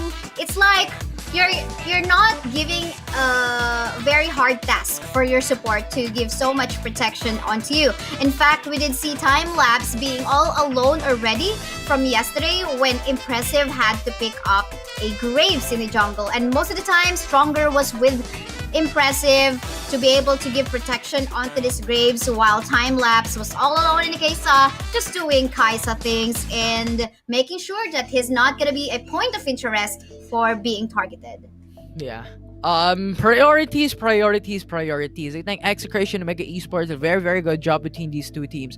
But Omega Esports, when it comes to the methodical play and the mind games, just up one step against Execration in that game number 2, and even for game number 1 as well. So pretty much they need to think of something to punish the type of step-by-step process of Omega Esports, because time and time again, from day 1, from day 2, what they are doing is to go for the kills, to then go for the objectives, or similarly objectives to go for another objective after. So they need to punish that domino effect from Omega Esports. They need to cut it into the mid line and not let the domino effect come through and keeps on falling down when it comes to the dominoes. So I think Execration, very, very good job against Omega Esports, with Omega Esports taking the window for this series. I mean, Execration being able to put the game onto that late stage was already kind of an achievement as well. And I'm so excited to see them have this matchup again on the third time they're going to be beating onto this triple round robin setup for Execration. So I'm just basically looking forward to that. And speaking of looking forward, we are now looking forward into the next series, Sunsparks versus Liyab Esports. But that was a beast of a game for the first series to begin this day number 3. I'm Infinity, this is Kaisaya. We will be stepping away for now, and when we return, it's the panelist desk giving us more information and insights on what had happened on series number 1.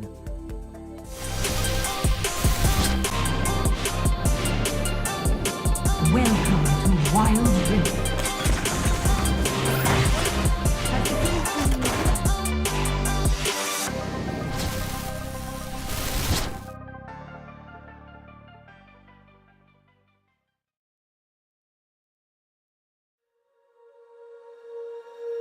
When you feel it's hopeless, when you think that you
Omega Esports looking like a bigger and bigger threat to the South Luzon group stages as each day passes by and as each series goes by. They will take the first series of the day 2-0 against Execration and 50,000 Globe Cup points more added to their winnings.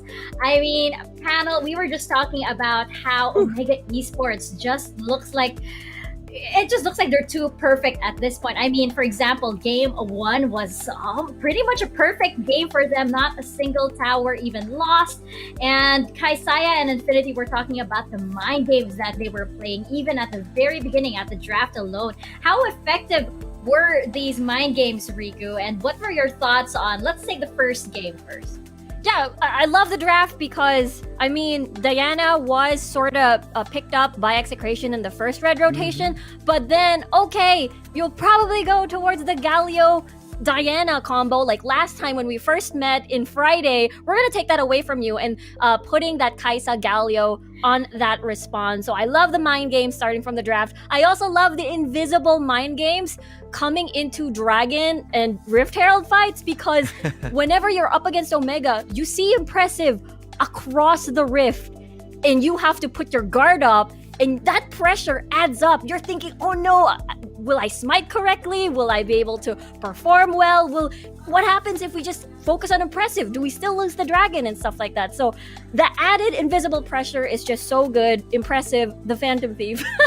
I mean, you're absolutely right. I mean, we'll probably see that going into the series highlights. Let's actually take a quick look back over there. But I saw several times wherein impressive would just be around the dragon and you'd already see the opposing team react. It was that powerful. It's like, oh, he's there. And he wasn't even doing anything at first. You know, he was just hovering around. He's like, hey guys, I'm here. You know what's up. Osiris, do you have more things to add? Well, impressive again and again, and I would love to see the Phantom Thief going at it again, like this highlight. You saw the guy using the Cataclysm just to zone everyone out and just solo the dragon. Although Supremo flashed in with a blind smite. Impressive. He knew that someone might come in. So you do not discount how the invisible mind games are coming in. And even though that Impressive died at the early stages of the dragon fight, it was time-lapse with his own Ecathian Rain to secure the dragon. And that's what I love about Omega. They know what to do individually. Although for Execration, it was still a good play from them. It's just that this is not the draft that I'm expecting from them. You got Dr. Mundo. We know Supremo stole the dragon with an Olaf. So I think he's one of the Olaf players. You can also put a Seraphine and the Rakan, a bit questionable. Not something that they used to or their go-to champion. They should have gone for Alistar, which has really proved a lot of impact in the hands of Argic. And, you know, something I wanted to ask just before checking out the standings that we have. I saw that, you know, Tante on Execration with the split push, but, you know, Omega seems to have already, like, formulated a response to it very early on. Do you think he probably shouldn't have pushed it, that maybe he should have stayed behind instead? I mean, what do you think, Riku? I think especially you do need that Hextech ultimatum for sure. Added value on targeting time lapse. So super duper important because we keep talking about it. What is going to be your backline access? So it's so important for Tante to be around on that Camille. And I feel like that would be, if they're not confident in the early game for Execration, they usually just fall back into the split push, hoping that Omega will give in to that bait, give in to that pressure in the other lanes. Yeah. Maybe that's how it should have worked. Osiris, do you have any thoughts to wrap up? Well, they've tried with Arise answering that split push and even JLC, but they got the good read. Yes, at first they got the top tower, the Baron tower, the Baron lane tower, but when they understood that that's just another shenanigans, they shrugged him away.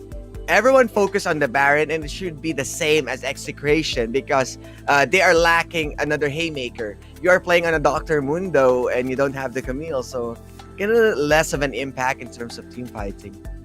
Yeah, it was a good idea, and it has worked really, really well for teams in the past. I remember watching, I believe it was Bigatron Esports during the preseason that actually made that, the split push very, very notorious. If you guys Yeah. want to check that out, that was really, really great. And it was used to such effectiveness. But of course, it might need a little bit of work. There was, as Rico mentioned, a little bit of the hesitation on Execration side. Maybe if they were able to take that out, it might have, pulled through. It might have worked. But of course, that game will go over to Omega Esports, and they will be taking home 50,000 more Globe Cup points. Just checking out the standings that we have so far after that first series, Omega Esports now at 200,000 Globe Cup points. Liyab Esports Wow. with 100,000 Globe Cup points. Execration with 50,000 Globe Cup points. And Sunsparks, we will actually have to see because they have two back-to-back matches coming up in our second and third series of the day. And you know what? We talked earlier too sets of Sunsparks, and I believe that gave us a lot of good insight as to how the team actually gels, as to how the team actually formulates all of these strategies. So that was really, really helpful. But Sunsparks, they are up against both Omega Esports and Liyab Esports, who are both at the top of our standings. It is quite an uphill battle. It's a bit of a tall order for Sunsparks over here, but we do know that this team, we have seen them at the top of their game, and they are very, very scary. As Osiris mentioned, they are kind of like secret assassins. They just have to, they just have to make that click. They just have to get online. Yes. And I'm pretty sure they will have it. I'm pretty sure once they've had their breakfast it's now 5 p.m. over here in the Philippines. So once they've had their breakfast, that will probably, that will probably change. But just checking out the lineup, of course, that we have for Sunsparks. And as we mentioned, we talked to Sets earlier. He mentioned that they were able to identify the mistakes that they made. What are the strengths of this team, though, that you think that they should capitalize on? Riku, what do you think? I think they should capitalize on Devil J. Devil J is, I guess, the prime example for at least South Luzon on how to play a Camille, how to play that split push, how to make Liyab sweat. I mean, they almost won game number 1 on their first encounter last Friday. So I feel like if they're able to keep pushing that sort of approach and further put Devil J in the position that he wants, especially when we look towards Nixu usually playing towards the utility for the entire squad. I feel like Devil J can really cause chaos on towards Liyab. And checking out, of course, the team captain, the one that we interviewed earlier today. We have a Sets over here as our solo player highlight. And you know what? He did mention, of course, that they were working on all of the things, all of the mistakes, analyzing all of the mistakes from the first few days, and they feel like they probably managed to fix everything. And Osiris, what do you think? What do you think Sets can bring over here, especially since we talked to him earlier? Yeah, I mean, Sets, they may be having a hard time, but as the captain, he's the one who's making sure that everyone's composed, and may not be the shot caller that we expected, because he's just mostly on the draft. So this guy is the mind games. He's the brain of Sunsparks as of now. And not of a big of a question, because they are winning early to mid. They are also aware with the mistakes that they need to fix. So kudos to that. One thing to move forward is to acknowledge your mistakes. So I'm thinking that for the next few days, we're going to see a next level Sunsparks, especially right now that they are acknowledging everything left and right. And I think they're going to put the pedal to the metal as well, that in terms of drafting, they are going to prioritize which part they are comfortable with, especially with the split push that they are known to. So it's a bit of a separate on terms of strategy, but right now I think they're going to step up. Well, we did mention that this was a bit of an uphill battle for them because they will be up against Liyab Esports. And, we know that they experienced a bit of a setback yesterday, so I actually think that they're pretty riled up today. And they're probably out for blood. So Sunsparks, they have to prepare themselves to withstand this blow. And Liyab Esports, we have seen just how scary they can actually be. Checking out the lineup, of course, of this team. And Riku, we did note that this is actually quite an all-star team with a great pedigree over here. And I will throw the same question over to you. What do you think makes this team also special? Well, I mean, you mentioned huge amounts of experience as an organization. And of course, we've got EXO in the mid lane. We've seen time and time again how they draft towards making EXO into putting EXO into that carry position, making sure that he can shine as a player. And of course, Gambit as well has been performing so consistently. His positioning has been super great. And I think the biggest question is, what happens to Liyab when you put EXO in a more utility position and putting more of that weight towards Miggy, towards Nixu? Because we've seen that once and it didn't work out too well. That's very interesting. We're going to see actually how they might switch things around, how they might fix that up. But of course, you mentioned Gambit, and checking out our solo player highlight over here on Gambit. Osiris, I want to know your thoughts on this guy and just how crucial he is to the team. Gambit, maybe he a got break-in. yeah, I mean, sorry about that. I was composing. I was thinking if Gambit is really going to deliver right now, because it fell short when they fought against Omega, that we are expecting a lot in a 2-1 series. But yeah, Gambit, you do not discount this guy. When he got the advantage, he's known to be consistent up until to the late game that can finish the game. So you're getting that damage per minute and damage percentage really good in terms of team fight, and even the kill participation shows a lot that this guy is going to be present whenever that they wanted to take the objective. And we've seen them being the surgical, the methodical movements around the map, taking a game with a 5-0 finish. This guy is going on a safe side of the approach, and then when he got the opening that he needed, he's going to pop off. And we did also mention just how flexible he can actually be, which is such a big help, especially you can throw that as a curveball, I guess, in your drafting phase. You'll keep your opponent guessing as to where this guy actually is. Riku, do you have any last thoughts on Gambit over here? Well, yeah, I feel like, what Osiris said, what you said rather, of having to adjust here and there, because we might expect, the double mage again, possibly, the Seraphine, and as well as that Sona. Again, shifting dynamics either towards Miggy, perhaps. So I'm so excited to see whether or not we're going to see that again, because, surprises can pop in. I know it's the last day of our week 1 of South Luzon, so anything can happen. Yeah, definitely. And, there is pressure on these teams to, of course, end the first week on a strong note. But just checking out a couple more players that we definitely have to keep our eyes on. It is very fitting that our Globe key player clash over here will be over to Maze versus Morita Boy. And you know what? Going back to our interview sets, I found it so interesting that Maze is actually the shot caller of Sunsparks. Osiris, what do you think?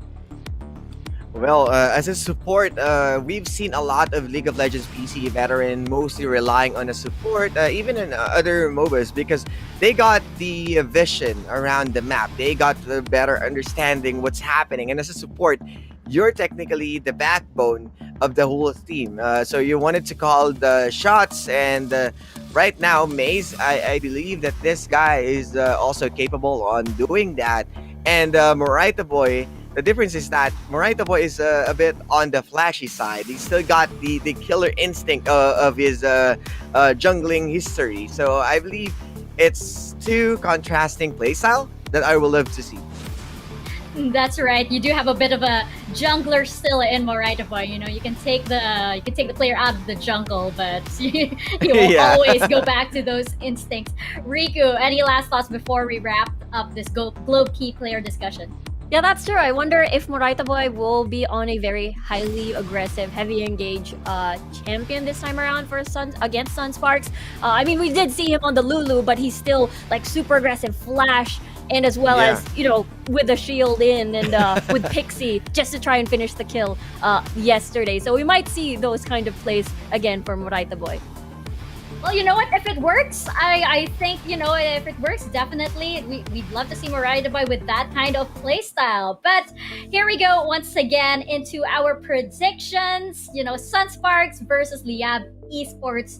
Which way is it going to go? Which way is this series going to go? Osiris, let's start with you. Let me go with. I still wanted to believe, of course, to Sunsparks. I've been voting for them since day one, but it feels like they're falling short. And Liyab right now is showing massive improvements. So I guess this will be a 2-1 because Liyab's still a bit shaky in terms of losing the advantage. So 2-1 in favor of Steel. I'll go for Liyab. And Riku, what about you? Okay. So Sunsparks really showed a lot of promise. Again, they're able to take a game out of Omega last Friday. So I'm gonna go with 2-1 Sunsparks this time around. The villain is back, ladies and gentlemen. Liyabers, where you at? We're taking it over here to the Sea Icon series once again. That history with Riku, ever the villain for Liyab.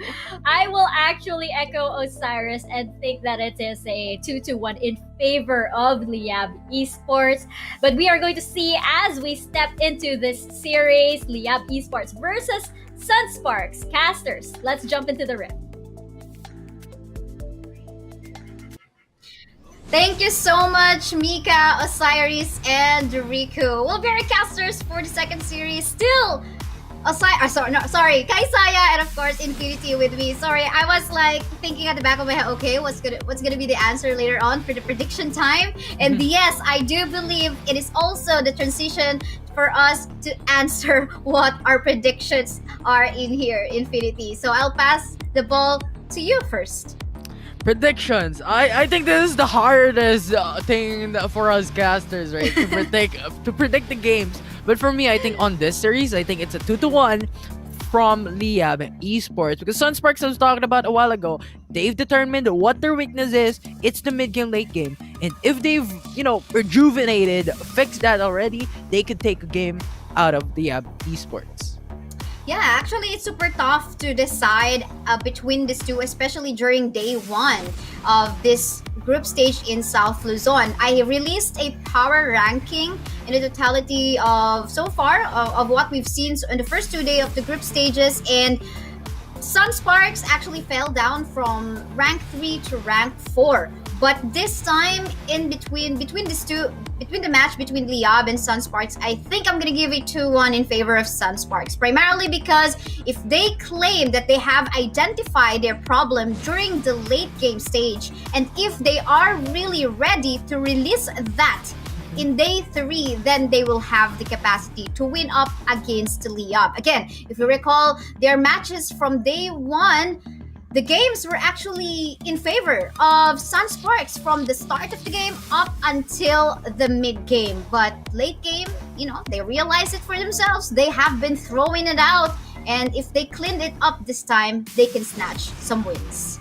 Definitely, I think the mid game, late game is really something that Sunsparks is weakness into, and I think if Liyab Esports has the handle onto it, if they can punish that time and time again, even if Sunsparks actually go for the fix onto the late game fights, I think this is gonna be pretty massive. But regardless, I think the mid game, late game is the secondary type of priority here, because if we look into the early game, I think this will be the name of the game. Who gets the early game will state on what will happen in the mid game, what will happen into the late game, who will get the objectives, are there certain trade-offs into the early game, similar to the series number 1, right? If an objective is taken, is there a kill that will follow through for the trades? If a kill was done, will there be an objective to be traded as well? So it's similar to how it works. The early game should be something that you need to look onto, and I think if any of these teams actually get this, there is a lot of potential when it comes to mid-game fights.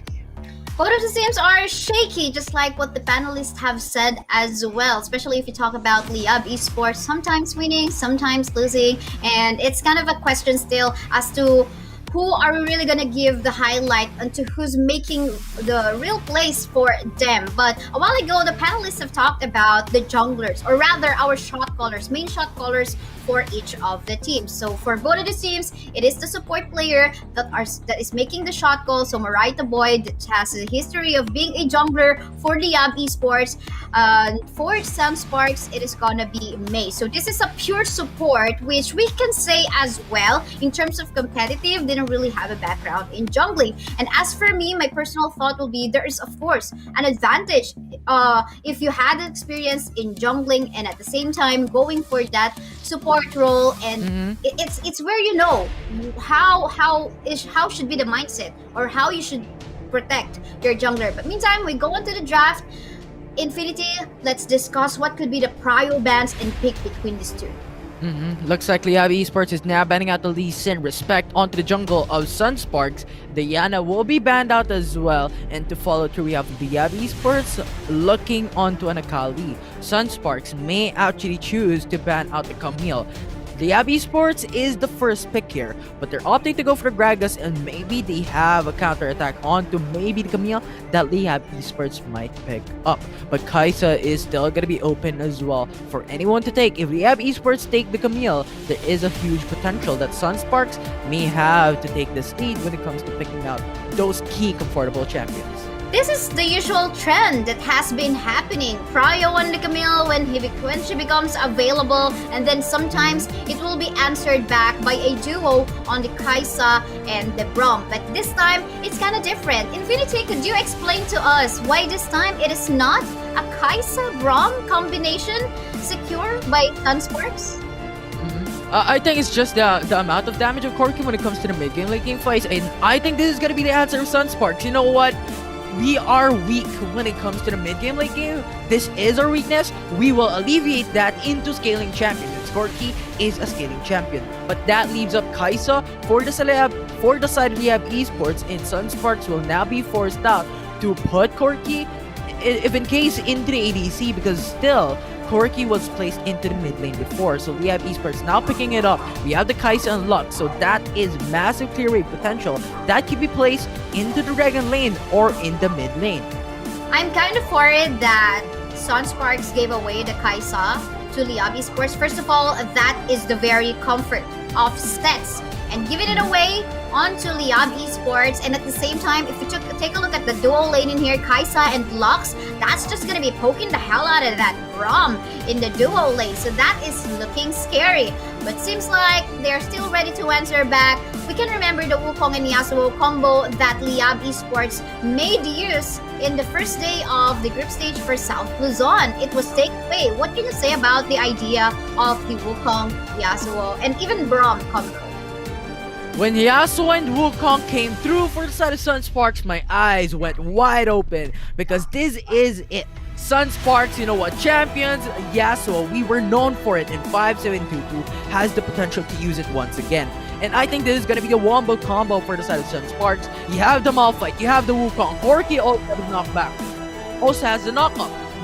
Every single champion has their ultimates, has certain skills that could set up for the 5722. So simply, I think Sunsparks is gonna play around Yasuo. And for the side of Liyab Esports, I like their hover into and lock into the Ziggs and the Garen. I think they really want to go for the silence onto that Yasuo. If it comes through, I think this is gonna be hugely punishable from the side of Liyab Esports up against Sunsparks. Lovely, lovely draft for both of the teams. Engage type of composition for Sunsparks, and we can see a poke type of composition for Liyab, but they also have the capacity on going for split push because they got a Ziggs and also the Camille to actually go for that task. Now I ask you, Infinity, do you have any high preference in terms of just the draft alone?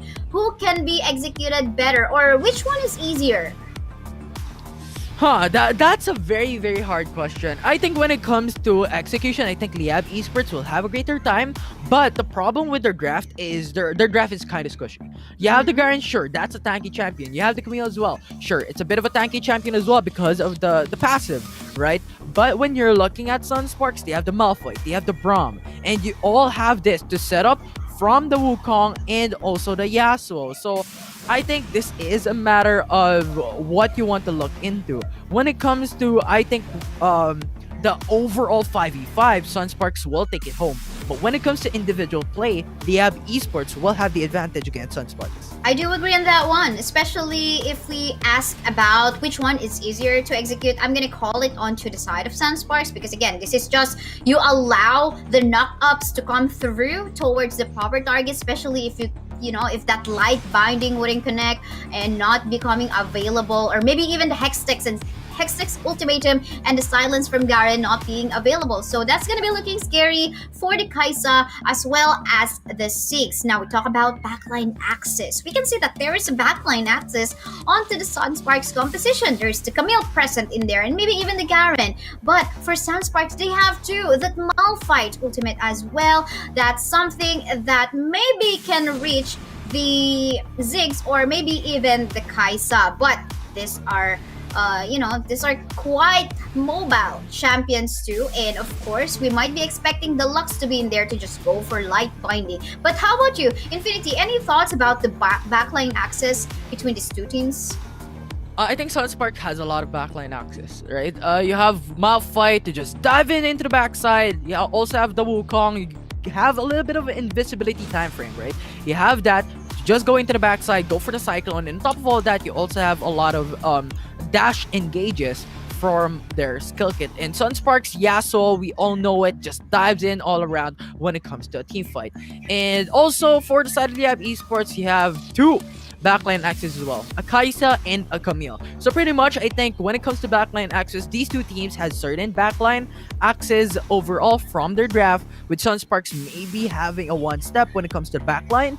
But I think it's really just evenly matched when it comes to that aspect of the matchup.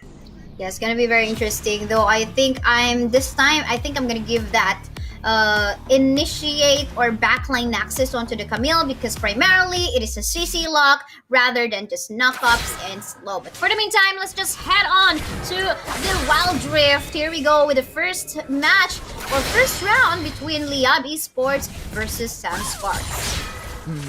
And this is gonna be very exciting. It's Exocen up against 5722. And I want to take note onto that one because I think these are gonna be some of the highlight champions to look into this game. I think Ziggs would be some of the poking capabilities of Liyab Esports alongside with maybe Moraita Boy as well.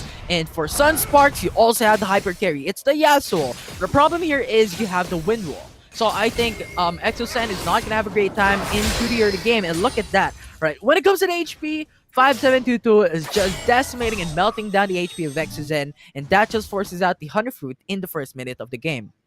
That is correct. I mean, this is also, by the way, the 5722 by history. We know him for Yasuo plays, just carrying his team with all the knock-ups, Steel Tempest being put onto place. But for the meantime, look at that. What does happen? I think this is some punishment that Liyab Esports would want to go for up against 5722 earlier on. Kind of failed, but it's okay.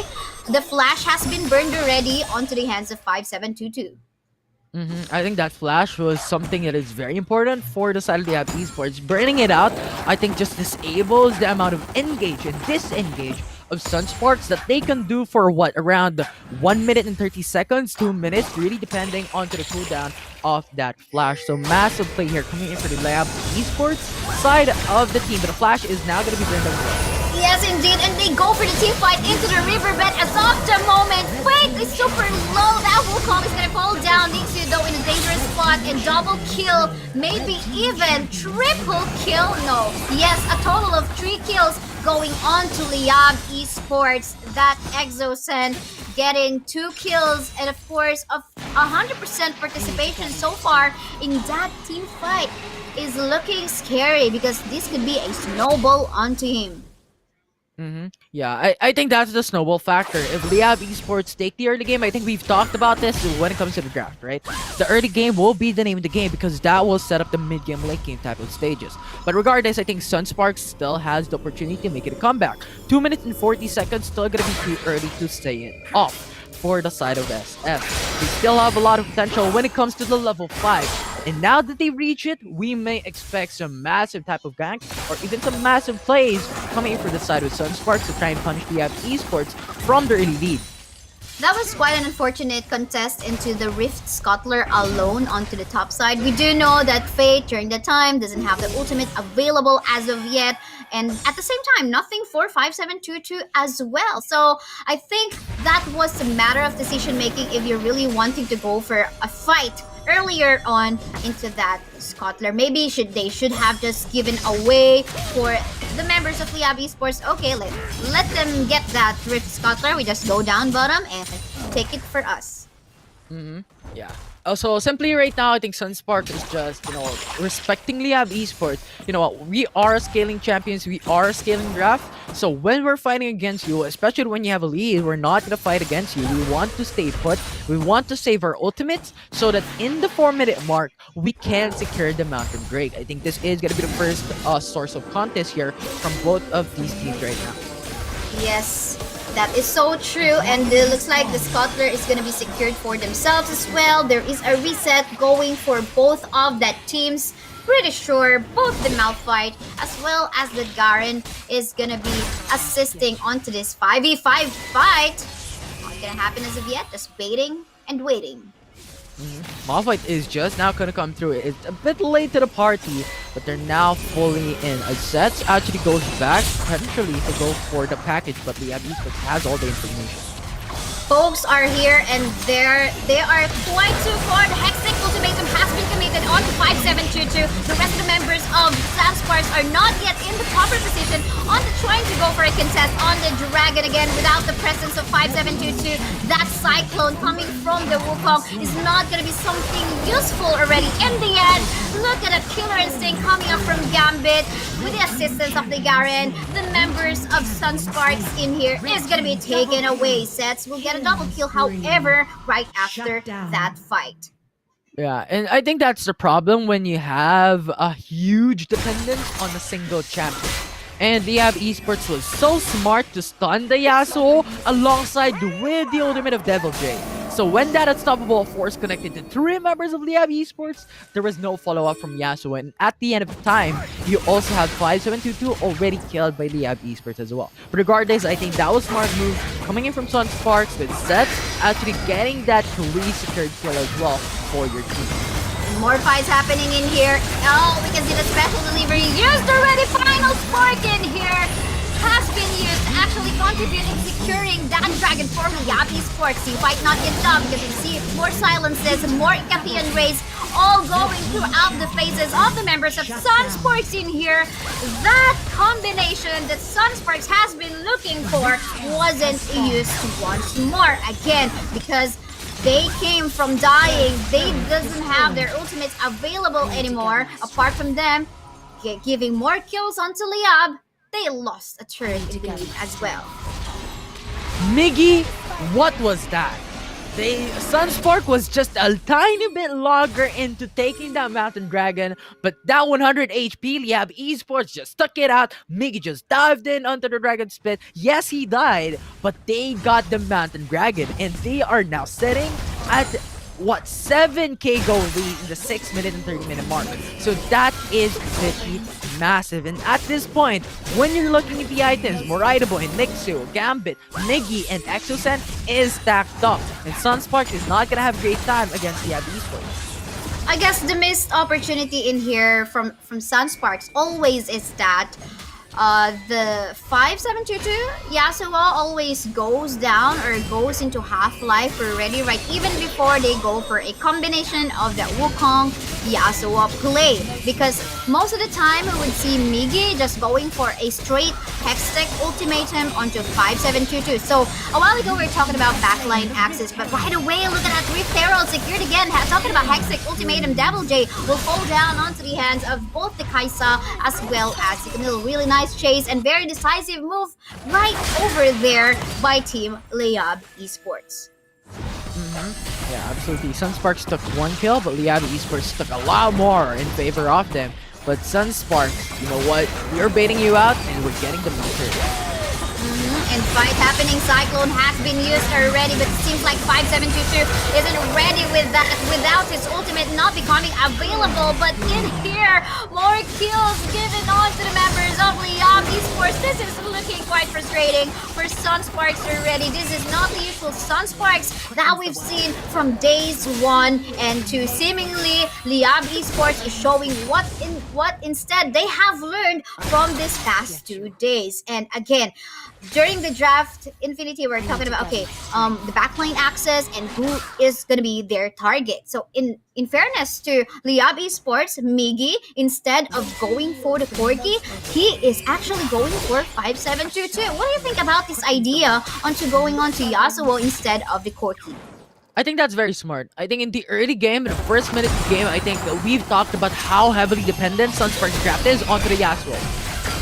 And I think this time is another decisive move. Sets going so low, gonna go for the Valkyrie to dash away back from the members of Liyab Esports. And another action happening onto the top side. 1v1 up against the Malphite and the Garen.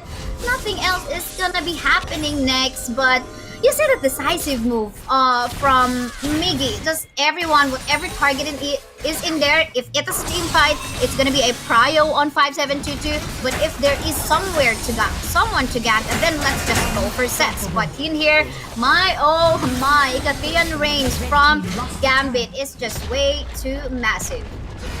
And on top of all that, not just a kill, not just a turret, they got 2 turrets. So it was buy 2, take 1 for the side of Liyab Esports, and they're now sitting at an 11k gold lead. And typically at the 10-minute mark, we only see 5k gold lead, 2k gold lead, 1k gold lead, and even at some point, there is even gold for the 2 teams that are fighting. But now Liyab Esports is just dominating at each and every aspect of the game right now from game 1. And they're very smart into targeting those priority champions against Sunsparks. And we talked about the problems onto the wombo combo. If the ultimates does not connect and the synergy is not there, it is punishable by the enemy team.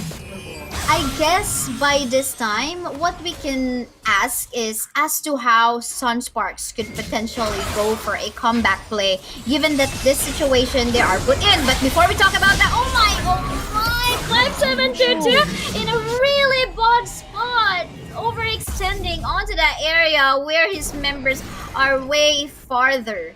What was that? I don't even know. And I think that's just the information game of Liyab Esports and just targeting on certain champions. And I think maybe 5722 is trying to go for some split push. Maybe. I don't know what they're thinking about right now. But Sunsparks is just getting picked off by Liyab Esports time and time again. And Baron Nashor is also going to be available right now. I think this is going to be the source wherein Sunsparks could get the comeback against Liyab Esports, considering that they could take it home for their team as well. But the Liyab Esports, you know what? We summoned the Rift Herald into the bottom side of the map. We want to bait you out. You need to defend this because we want that objective. We want that Baron Nashor to try and finish the game. Yes, I understand. You said it could be the split push work coming from 5722, but apparently it just didn't work out. I think at least someone should have been doing something else in the other part of the map in such a way Liyab Esports wouldn't be able to respond quickly onto that area. And we understand. We cannot say that, okay, Devil J instead should have been doing the split push work, but hey, this is a Malphite. Malphite is very much needed onto team fight, but not to mention maybe 5722 is also needed because we're looking for that wombo combo together with either the Malphite or the Wukong. Yeah, definitely. I think Malphite's ultimate is going to be one of the key ultimates for the side of Sunsparks. And I think with Nixu doing a split push, I think this is just punishing Sunsparks when it comes to the wombo combo, the 5v5 type of setups that they have in store with their ultimates, with their draft. And that is smart or clever moves coming in from Liyab Esports doing this to punish Sunsparks. And I think Sunsparks, if they want to do this, they have to go for the clear minion wave clear into the dragon lane so that the Malphite could react actively against Liyab Esports if ever a fight occurs, especially with Baron Nashor now being initiated by Liyab Esports.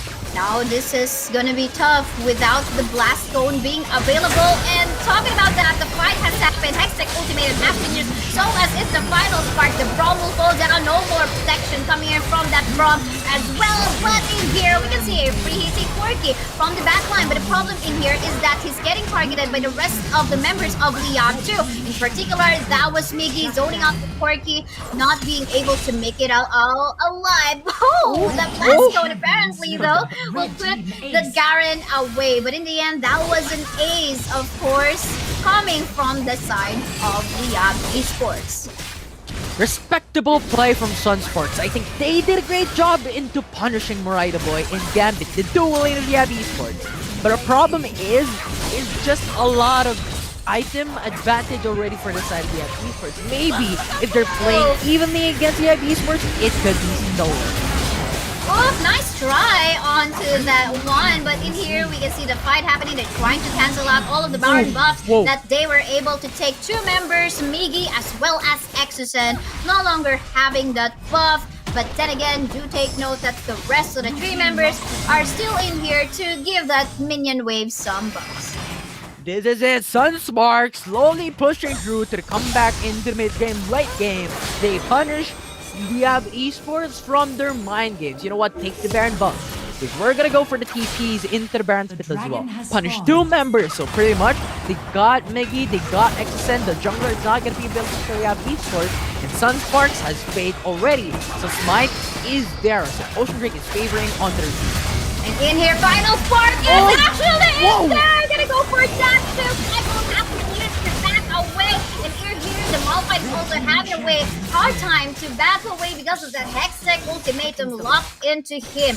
And in here, Liyab Esports is turning the tables once more into their favor. And again, they have a Baron buff. They can go for some push in the middle lane, maybe even take one, but 40-minute game time, some respect maybe must still be given onto Sunsparks.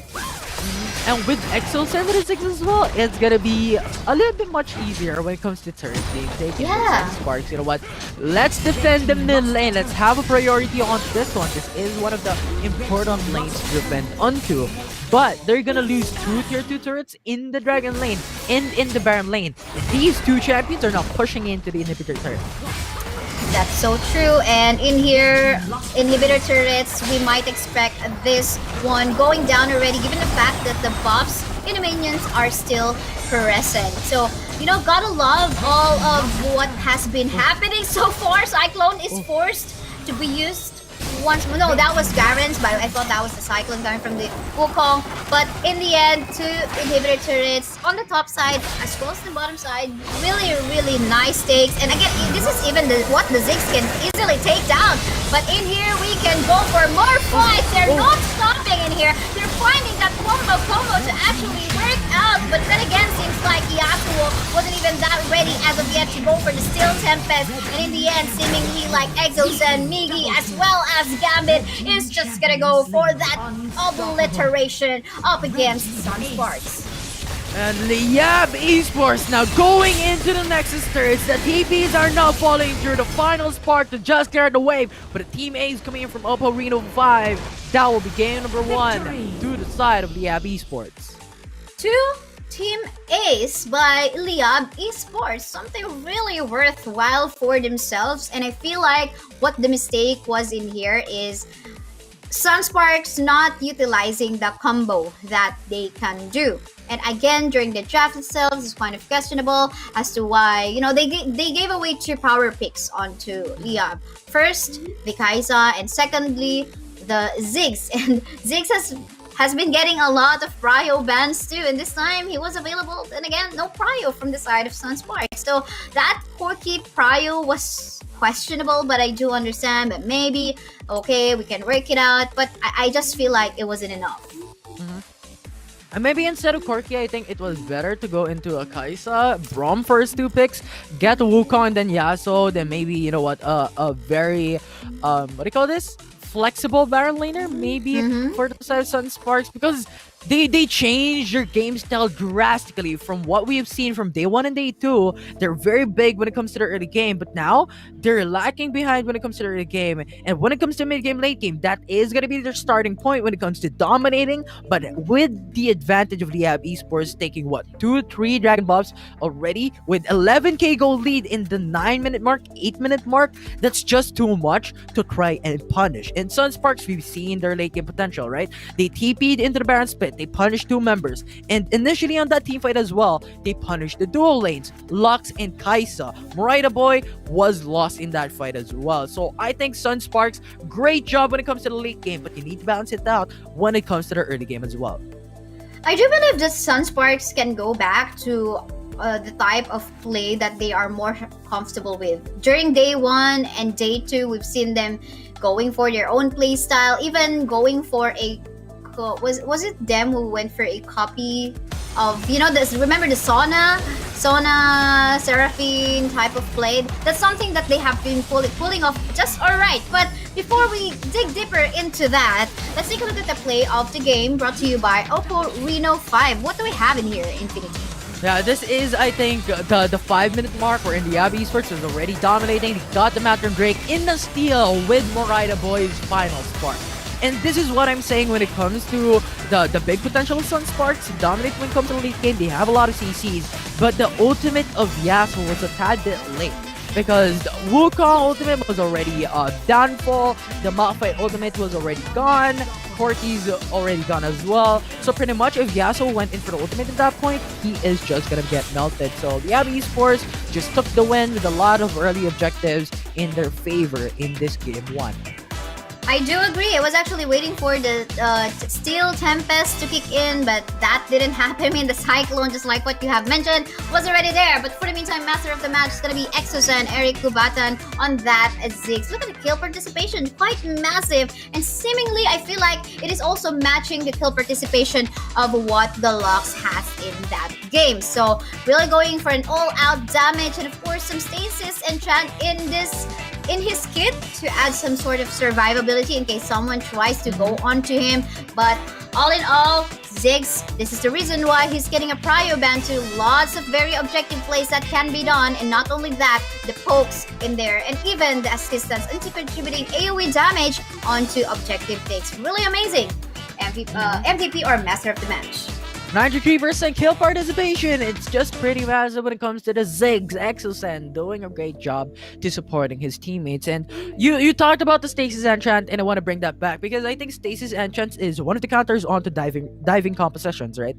And especially into AoE CCs, where Sunsparks has every single AoE CCs in their draft. Wukong, Malphite, Corki even has the knockback or knock-up because of the package. On top of all that, you also have Yasuo and Braum as well. So pretty much a Stasis Enchant is a very, very good counter onto it. You know what? Stasis Enchant, Malphite ultimate, Yasuo ultimate will not connect and it will just break down. So yeah, just a massive and clever item pick here for Liyab Esports. Correct. And yes, it's a way to buy some time as well, right? So you're going to be wasting your skills and abilities in there, especially if we talk about some skill shots, and then, you know, you're not really able to target anyone else. But I guess for game 2, maybe this time we might be seeing a respect ban onto the Ziggs once more. But Infinity, who do you think is the champion that made it really hard for Sunsparks?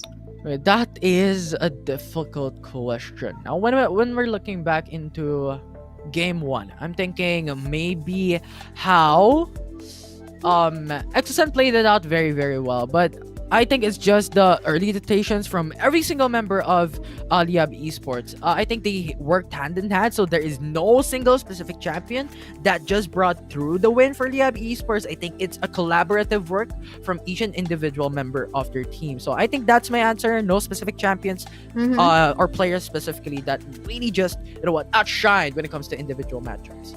Though for me, I'm gonna be asking the question to myself too. But I guess it's the Camille. Mainly it's the Camille. Because the reason why, because we can see Migi just going for a very decisive Hextech Ultimatum onto 5722 and also sets. And in that way, they're not able to go for the wombo combo, and at the same time, they're also not able to go for a free hit if we're talking about Corki or sets. So I think that is the primary champion that made it hard for Sunsparks, and the secondary one is the Ziggs. Is if we're talking about objective takes, if you want to go for a defensive play onto your particular target that is about to fall down, then hey, you gotta say bye-bye to your turret already if it's already like below 20%. So I think these two champions must be respected, so either they can ban it out or take it for themselves.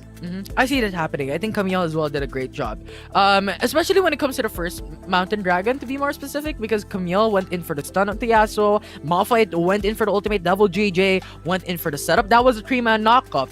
But because of the stun of Camille, that was just pulverized to the ground when it comes to the big setup coming in from Sunsparks. Yes, and we can remember 5722 is down already because of the Camille, right? Even before that dragon take. So that was quite unfortunate for 5722. Fortunately enough for them, that was just a first dragon. Like, death timers aren't that heavy as of yet. But now we talk about Sunsparks. What do you think must be removed in here in their prio picks?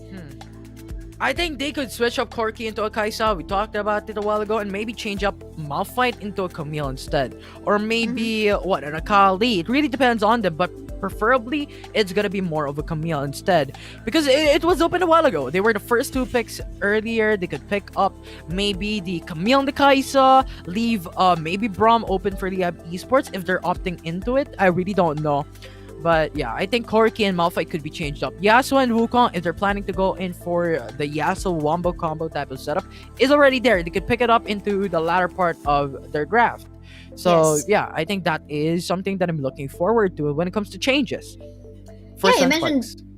you mentioned Devil J, right? On the Malphite, feels like this is not Devil J plays at all. Yeah. He's showing some good Fiora plays and even the Camille plays in the past 2 days, but the idea, it feels like they're trying their best to circle around onto what Yasuo can do. Like they got knockups from the Braum, they got knockup from the Wukong, they got knockups from the Malphite. Isn't that way too much already? Yeah. Won't be just the combo alone between the Wukong and the Yasuo enough? Or maybe even the Braum too? So I think they just went overboard with regards to providing so much resources for the Yasuo to help him kick in an early still Tempest. But that did not happen because what Liyab Esports just did is to punish the Yasuo earlier on, right even before this combination or wombo combo happens. Yeah, and it's just heavily relying on to maybe the Yasuo, right? If you have the Kaisa rather than having the Corki, it's just a lot of potential to scale out as well. So they could scale out individually at the same time when it comes to mid-game, late-game fights. And if ever Yasuo falls down, you still have the Kaisa to go into the backside, finish the game, finish the remaining champions that is left standing for Liyab Esports. So I think that would be great. But of course, I still want to commend how the synergy came through for the side of Sunsparks. The late game, I think, was exceptional from them. It's just the amount of item advantage from Liyab Esports just took them down and just raw damaged them through and through for Liyab Esports against Sunsparks. So, commendable plays from Sunsparks on game number 1. I want to see that happen on game number 2 again to get that early lead from game 2 and still have the late game potential that you showed from game 1 into game 2 as well. I agree. There was a slight of hope from the side of Sunsparks right after Liyab Esports go for that Baron take because Migi went down, and if I can recall it correctly, I think it was the Ziggs that went down as well. But yeah, basically 2 members going down from the hands of Sunsparks right after Liyab Esports took away that Baron. So that was the light of hope, and then they even managed to take down the turret in the middle lane, giving them some bit of space. But I guess what was lacking is also the awareness and the respect onto the death timers of the rest of the members of Liyab Esports that was about to respond. So that was some quite questionable play, and at the same time, Yasuo getting caught off guard onto the top side part of the map, going for split push work without any vision onto the jungle camp of Liyab. That was, the misplays that sometimes happen, and we can't blame these players because of that. But just like what Omega Esports has been showing onto us, right? Situations happen, yes, indeed, but I guess it's about muscle reflex on how you're going to be reacting onto situation, or how you're going to be deciding onto certain situations. But for game 2, Infinity, I put you into position onto becoming a pseudo coach for Sunsparks this time. Yes, I did ask you on what to change, but this time I'm going to ask you, how do you want to draft Sunsparks team based on their power, or based on their capacity, based on what their certain play style, if they are on a first pick? Let's assume they're going to be on the first pick in round 2. That's actually a very hard question for me personally, but I think if there is no bans, considering that there are no bans from these two teams, I think Camille could be a priority here as the first pick. It's a comfort pick from Devil J. Could be utilized individually. It's a flex pick as well. It could be put into the jungle. It could be put into the barrel lane. So the second rotation of the side of Sunsparks could be more active when it comes to the first 2 picks of Liyab Esports. So if they want to come back into the Yasuo Wukong combo, I highly recommend for them to pick it up into the second rotation. So a Camille, a Wukong, then a Yasuo, that leaves up maybe the ADC, that maybe leaves up maybe the support role. Or what they could do is leave that into the third rotation, pick up Kai'Sa and Braum if it is left out by Liyab Esports for them, then maybe last pick Wukong and Yasuo as well. So if they're doing in the same type of draft with the same type of role to play for game 2, I think I could recommend that type of positioning. But at this point in time, I think they could change it, go back to what they did in the previous days. They've won previously with a Diana, with a Braum, a Fiora, and a Kai'Sa. I think this could be brought up once again for game number 2. Nice. Thank you, Coach Infinity, for that one. I like it. And yes, I do agree. And it's also still circling around how we can go back to the original Devil J as well in the Baron lane, right? So Malphite, we know him to be having to join team fights in order to contribute better. He's not good in split pushing. Maybe someone else can do that. And I think split pushing, that is something lacking onto the side of Sunspark from game 1. So yes, the Fiora could have been a better answer. Again, that knockups from Wukong and Braum will already be enough. So this is gonna be very interesting. We do hope that somehow Sunsparks can go back to their original them during days 1 and 2. But it's tough because again, Liyab Esports made improvements along these lines as well, because days 1 and 2, yes, maybe Liyab Esports wasn't that smooth in terms of performance, but day 2 we did see how they are actually learning from all the experiences that they've gathered so far up against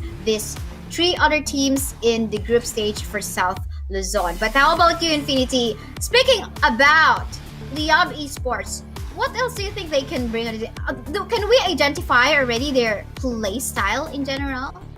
I think Liyab Esports is a team that goes in for sort of the methodical as well, similar to Omega Esports, but more so type of an aggressive type of playstyle for Liyab Esports in the beginning of the matchup, and just try to scale out when it comes to the early game. They play around the early game, they get that lead, they get that items, they get that goal, so that making late game fight, they're just easy peasy. They're just going around when it comes to the fight. And when it comes to improvements, is there something that they could improve? Yes, there are tiny bits that they can improve when it comes to execution, but overall, there's not really much to point out for Liyab Esports. Just do the same thing, don't fix what's not broken for their team. Yes, and don't fix what's not broken onto the team, but at the same time, gather information from your opponent and just learn from there. And we did see that, actually, not just Liyab Esports, but also even Execration, like learning from what has been working in terms of the drafting, in terms of rotations. And it feels like somehow for this group, it's Omega Esports that has mastered already, and in terms of how to react, how to decide. And even we did see them going for risky plays about willing to give up a turret just for us to secure a particular type of objective. Is identifying what is more important in a particular moment in time Like, if it's already late game time, would you rather go for a defensive play on your inner turret, or maybe that's something that you can leave first alone and then just go for the Baron, which will allow you to push into the lane. So very interesting. Let's see how Sunsparks can maybe adapt onto that. But again, we keep on talking about how fast a particular team or a set of players can learn from all these experiences. It is the learning curve we're talking about, and of course the discipline. And we have yet to see that from Sunsparks.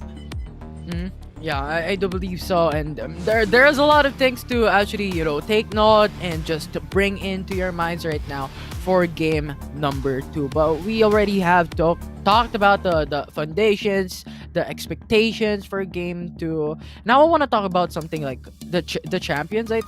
Talked about the champions already, but more so the items. I think we saw earlier how when there is a Dr. Mundo, you go for the burst type potential regardless of the grievous wounds. I think there's 2 paths that I've talked about a while ago as well. So I think when you are the damage dealer, just go ham when it comes to damage output. The Kai'Sa is just too strong to just belittle. So I think that could be priority here for these 2 teams right now. Yeah, Kai'Sa, Braum still on top of the list, and we did release all the champions that have been doing a great job into getting that win for your team. Not to mention the Camille was there, and Camille being flexible either in the Baron lane and in the jungle just helps you confuse your opponent. And I wonder this time though if there will be an opportunity, by the way, for Miggy to show up Gragas once more, because he is the one so far, or at least Liyab Esports is the one that is so far that has been utilizing a Gragas in the jungle. So this is very interesting, not because we don't usually see this in South Luzon, but you know how this particular team loves to just play mind games against their opponent, just not giving too much information into the early stages of the game. And I guess Sunsparks from round 1, they got caught off guard. It was an obvious, of course, Braum support, and the Corki most likely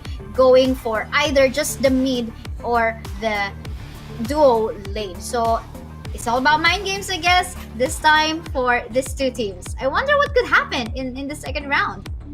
Yeah, I'm also very interested. I'm very curious what's up, what's Sunsparks thinking about, what's Liyab Esports thinking about. And considering that they are switch sides, so there is a potential for some drafts, some champions to be switched out when it comes to individual type of pickings, individual rotations for these 2 teams. So yeah, I'm actually very excited as well. I'm very interested to see what's gonna go up. And I like how you talked about the Gragas jungle, and I want to point that out. And I think the jungle of a Gragas has a bit of a potential to go massive when it comes to the early game. Because typically what happens when a Gragas is the jungle, he goes for the full bot side clear, try to go for the flash body stabbing to the bottom side. That could show up. Yes. Oh, apparently, I'm so sorry. We're not going to be seeing a Gragas in the jungle once more. The Camille has been respected this time, so as is the Ziggs. And that's something that you don't want to give away onto either of these teams. So realizations, talking about realizations, it seems like Sunsparks has them in has it in their within themselves already. We cannot just give away the Camille, and for this time, we're going to be respecting that. But this time, it is just one prio pick. Could it be the Braum, the Garen, or the Kai'Sa? Apparently, no. It is going to be a Diana. Infinity, you mentioned something about Diana in Sunsparks' place. Yeah, I think Diana is actually pretty massive. And as you talked about a while ago from game number 1, I think Diana needs some space to actually go for the ultimate. And if Sunsparks has it, when it comes to spacing, I think they could win it all. But they have Esports now going in for priority here onto Corki and Braum. I think they want to punish onto what Sunsparks did in the past when it comes to the tanking type of composition in their first rotation. So they're going in for it, and Corki with a Gatling gun has a lot of potential. And on top of all that, it gives you a bit of a range to fight up against a Diana. So favoring here is really going in for the counter attack, but Sunsparks going for the Kai'Sa lock-in. A very good ADC. Yes, Kai'Sa, and that is also, not to mention, the comfort pick, one of the comfort picks of sets. But in here, an answer with a Corki and a Brom for the side of Liyab Esports. Seems like it's something okay. I'm going to be showing you how it is actually done. But of course, Sunsparks can prove them wrong as they brought a different priority in the middle lane. Of course, Devil J, not real Devil J, but instead 5722 going to be in the Diana. So this is very interesting. Getting some flashbacks on the first few days that we have because Infinity, this is a Seraphine and an Olaf once more. What is up with this? Is this a Lulu? No. Oh, no. I thought was going to go for a Lulu for inside the Esports. They went in for the tanking capabilities instead. But regardless, I think Seraphine with an Olaf is actually pretty good. It gives you sustainability. The encore is actually pretty massive. And with Sunsparks not having any Brahma for their team or even a Yasuo as well, they could not block out Seraphine's ultimate. So pretty much, I think that is a good pick for the side of the Esports. Yes, indeed. And it seems like they're going to be working on some protect the queen comp or protect the king type of composition, giving that space for the Quirky to just free hit from the back line. But they must be very careful as well because there is the Diana, also the Lee Sin that can have that backline access. But it's going to be a tough one because we don't know if that is going to be Seraphine and Braum circling around the Quirky. You might be greeted with some stuns, some slows, and some knock-ups. So I think they should, Sunspark should find a way onto finding this opening onto the Quirky. But at least this time they have a way onto going for some split push work. And this could be a 4-1 onto Sunsparks. And maybe for Liyab, gonna go for that engage type of composition. Now I love how Sunsparks is now going back into the traditional type of pickings that they pick in the past. I think we've talked about how a Braum, a Lux, a Diana has won them the game in the past, a Braum has won them the game in the past, Graves, Fiora, and Kaisa. And I think that checks out 3 out of 5 champions that I've talked about in the first draft. So I think this is going to be looking good for Sunsparks when it comes to the early game. Early game indeed, especially if Fate is able to put a lot of pressure onto maybe that Quirky in the dual lane down bot. And of course assisted by the members of Sunspark. So it's gonna be tricky, and I love how they pick up, by the way, that Alistar as the support for Sunsparks, primarily because if you are going for a listen in the jungle, you would usually want someone frontlining for you so that you can do your job well. And this is gonna be interesting, so let's see how this goes. But Infinity, what do you say about the matchup in the middle lane? Mid lane, Seraphine versus Diana. I think Exocent has the advantage when it comes to the early game. You know, you have a lot of pokes, and typically the advantage when it comes to the mid lane or an individual matchup is you need to look at the wave clear potential. And I think Seraphine has a lot onto it. The first skill, the second skill has a lot of wave clear potential, but mid lane, you have Lee Sin run. Oh, that is what we're looking for. We just weren't able to see that in action, like how it actually went. But we did see that aggressive rotation that we are usually looking for from a listen. So that is really good job, really good gank coming from Fate. I mean, that's what we talked about, right? Sunsparks will have the advantage when it comes to the early game. You have the Lee Sin, you have the Kaisa, and when that hits like a level 5 and so, you have the BF sword, you have Empiric already, and even the longsword, you have the King Marine upgraded. That's just pretty massive. And when it comes to the Breathly Esports, there is a bit more time that Gambit needs the power spike. A Gambit needs a Trinity Force, which is actually quite more expensive. And on top of all that, you also have Olaf, right? So I think Sunsparks will have a good time when it comes to the game, but mid-game, late-game fights, I think that would potentially change, and that is a lot of potential for the Esports as well to outscale. And we can remember there is this mention about Exocen being in a utility type of support or mid laner, not really that kind of a carrier we're going to be talking about, but we'll see how this one will go because it seems like for Liyab Esports, they're going to be relying all alone onto the Quirky, but team fight is about to happen. Unfortunately, not going to be finding that. Look at the stun connecting. And that was, of course, made by Exos, and 2 members from the side of Sunsparks is going to get punished in the middle lane. Kind of a failed gank. I think that was quite obvious. They weren't able to go for a sweeping glance in the bushes nearby mid. Yeah, definitely. Yeah. So I think Liyab Esports took 2 kills from that mid lane fight, I think Sunsparks had a misstep in terms of positioning against the Liyab Esports from that last engagement. So now it's evenly looking very, very good for these two teams. Liyab Esports only at a lead with a 600 gold lead. But regardless, Kaisa is still not getting killed, and Corky is not yet killed as well. And these two ADCs doesn't have any kill as well. So pretty much they're evenly looking to match it up. In terms of gold, it's not that far. Definitely not that far as of yet. We will be expecting a reset earlier on. And if we're gonna be talking about who is in the best position to start of a gang or an early position in the objective, maybe that is Liyab Esports. They have the ability to do so. But to be fair enough for Sunsparks, I do believe they also find that really good micro plays because Fiora might not be in the best position to go for a 5v5, especially if you talk about this is not an online Fiora as of yet. A Fiora that's online typically has maybe the Trinity Force, the BRK already set it up. So now Fiora is just sitting into the Baron lane, not having that too much of a power spike. But Nixu though. You can see Nixu in here getting chased down, but thanks to Seraphine's lows, just providing him enough space to go back to safety. But Morita boy, we can see a swap in the lanes in here on the side of Liyab Esports. And you see in here, poked out a little bit of Push the Valkyrie. Special delivery is in here as well, taking down the life of that Lee Sin, and more punishment going towards the side of Sunsparks in here, just finding that. Oh, look at what was dead! I thought. Who's that again? Devil J. I thought Devil J was safe already, but apparently no, you're not gonna be safe onto the hands of Morita Bonan. Magic Shield of Morita Boy. That Braum just dominated that Baron lane of Sunsparks. That was amazing. And on top of all that, they had a split second to actually go for the installation. So massive commendable play from Liyab Esports. Morita Boy doing a great job punishing the Baron lane.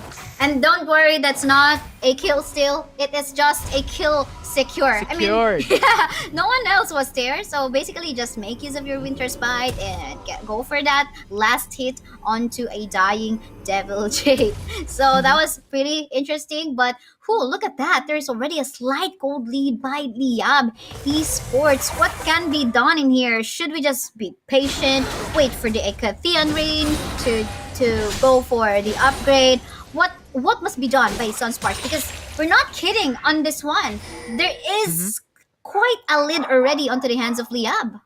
Yeah, Kaisa's Ekathean Rain is already upgraded, so potentially they could utilize this against Liyab Esports, because if you're looking at items, Execution is calling, BF Sword already long sword, so pretty much it is already upgraded, so massive amounts of damage. But Devil J though, once again, indeed, and he's gonna die, gonna get punished by the Olaf as well as the Koki, but more chase is happening. No, go for it. Oh, we can see that knockback coming in, and of course the anchor as well coming up from the Seraphine. Quite of a messy team fight. They're going all around each other, but the members of Sunsparks super low in HP. They're gonna be losing that contest into the next Rift Herald objective.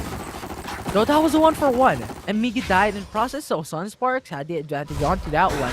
But because once again of the item lead, the gold lead of Liyab Esports, they just dominated the Rift Herald's pit. They're just guarding it like it was something for them.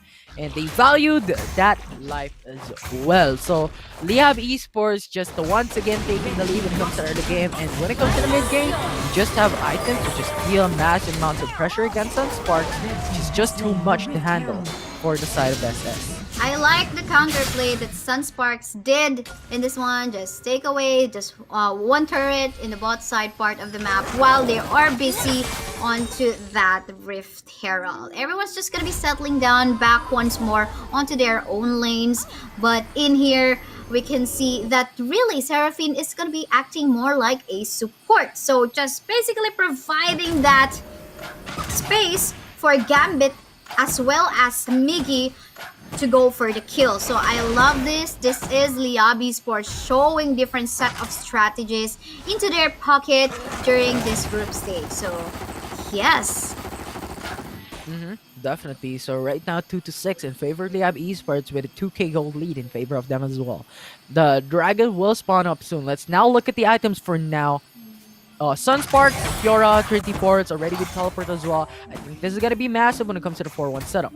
Alistar already has a gargoyle enchant. Lee Sin, actually very interesting because typically Lee Sin goes for the GA first item, but instead they went in for the Yumi's blade to go for the damage output. We have Esports looking very great as well. 24's BFs are already for a core key, so the power spike is already there and damage output is top notch. Seraphine, Harmonic Echo just goes in for the sustainability of the Olaf and the rest of the team. And pretty much they're set and done.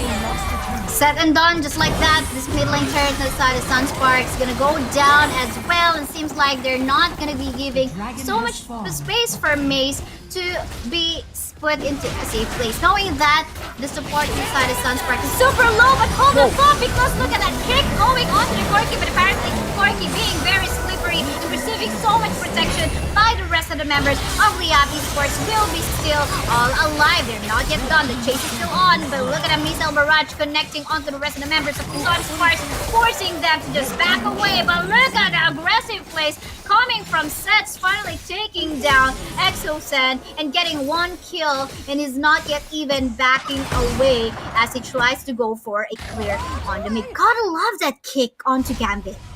Yeah, I was just about to say that Fate was just pretty good on that kick. I mean, that was pretty massive, but the problem is there was no follow-up. But the good thing, or the good part, is Sunsparks prioritizes onto the Exosen and killed off Moraita Boy as well. So they got 2 kills, and yes, they lost the mid turret. Ooh.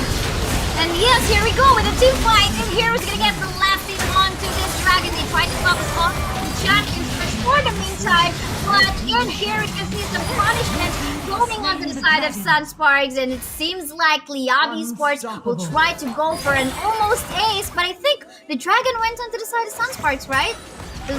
Definitely. Yeah. Was it Fate who actually managed? Yes, it was Fate who will go for the last hit. Yeah, Fate, I think, was just so focused onto the dragon. Liyab Esports was already finishing on Devil J, finishing off Set. But at the end of the day, they got the dragon. They got the dragon, and they got an opportunity to go for some knockups onto the members of Liyab Esports, allowing Seth to go for the 3-hit. This could be the comeback play coming from Sunsparks, finding that opportunity to go for a play up against a very aggressive Liyab Esports. They're gonna focus fire seemingly like onto the Baron first.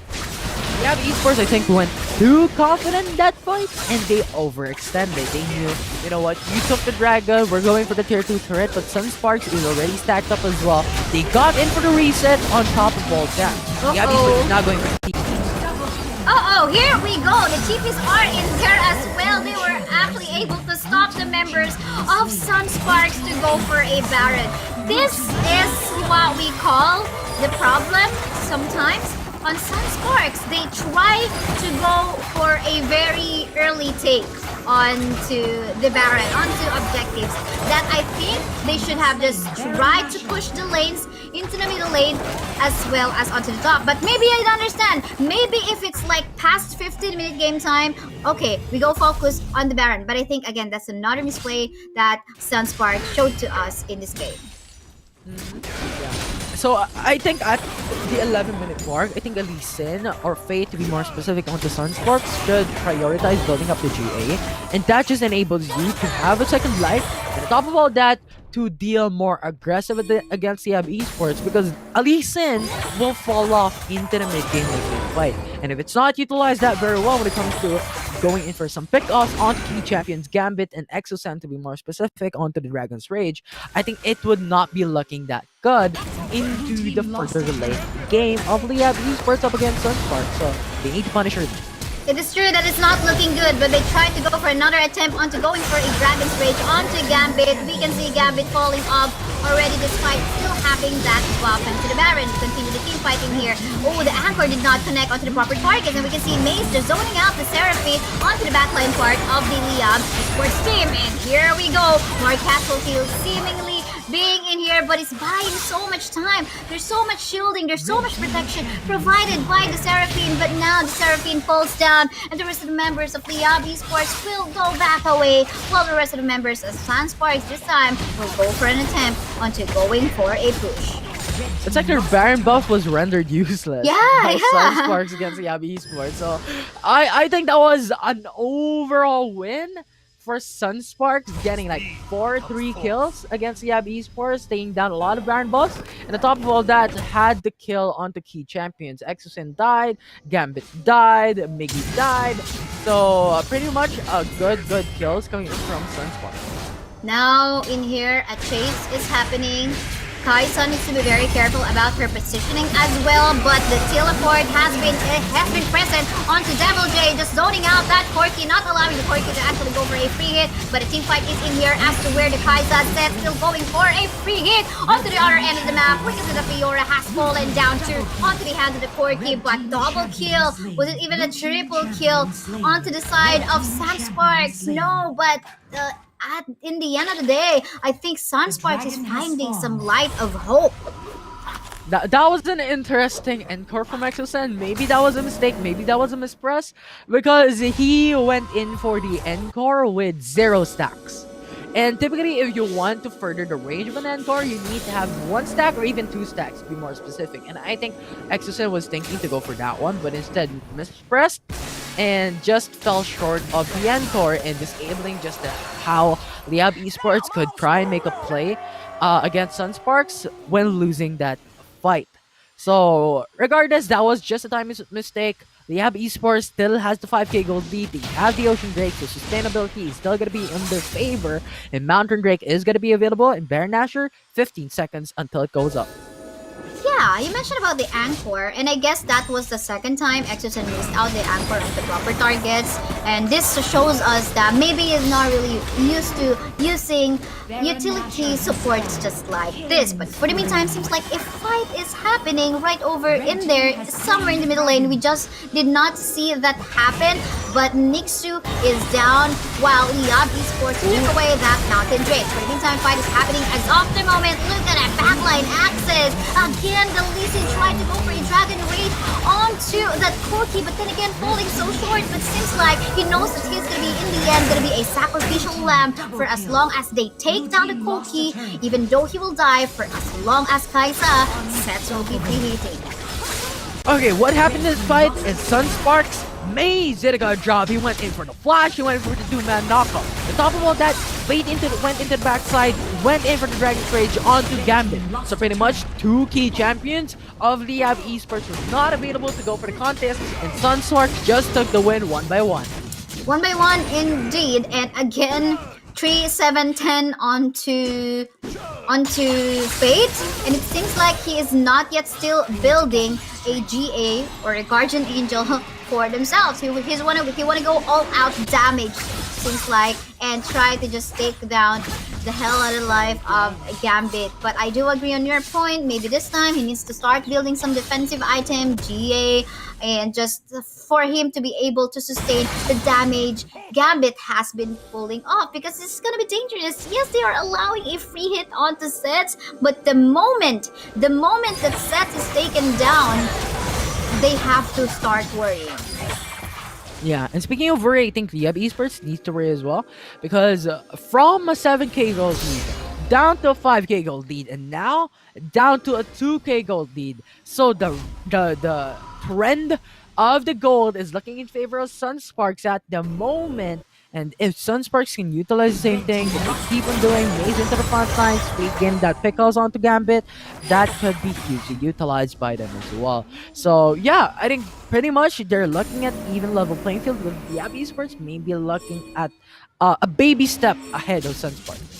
Baby steps indeed, and they're finding this lightly in small steps, just like you mentioned. So in here, though, we can see some balance in terms of the damage and sustainability for that Seraphine. Same thing for our fighter Olaf in here. But ooh, look at the circle around. Seems like there is a camp that is being planned by Sunsparks. Is this good enough? We can see that Chase already. Knockups coming from that Alistar in here. On the other end of the map, there is a prio target onto the Corki of Gambit. Gambit will fall down too, while in here we can still see Sets just dominating the map as of the moment, going for that Ikatheon rain, connecting onto the members of Liyab Esports. Seems like anytime this is gonna be it, because look at that, Jay is still in here. By the way, no, they're not yet stopping, but could this be a possible microplay that maybe Liyab Esports might be able to pull off? I wonder, but no, there's just way too damage. Ikatheon rain will connect, and this is an ace from the side of Sunsparks. Sunsparks will find a slight of hope to end the game and win this against Liyab Esports. And the reason for that one is Gambit gets being picked off by Sunspark with the victory. And I mean, the MVP will probably go into a Lee Sin potentially because of the amount of damage that he provides against the Esports.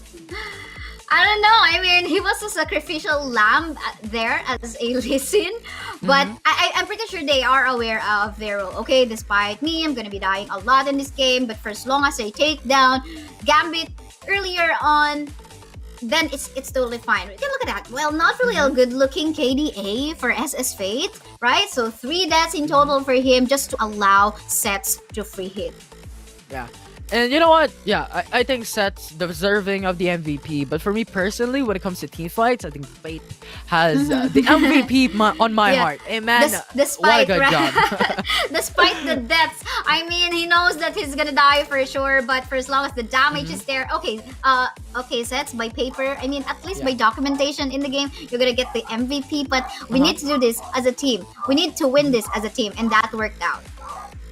Yeah, I think it's on paper, like Fate just did a great job. So I think Gambit was very dominating when it comes to the first couple of minutes.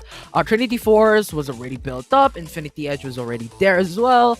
And yes, he has a lot of damage, but when he gets picked off by Maze or Fate, it's just over.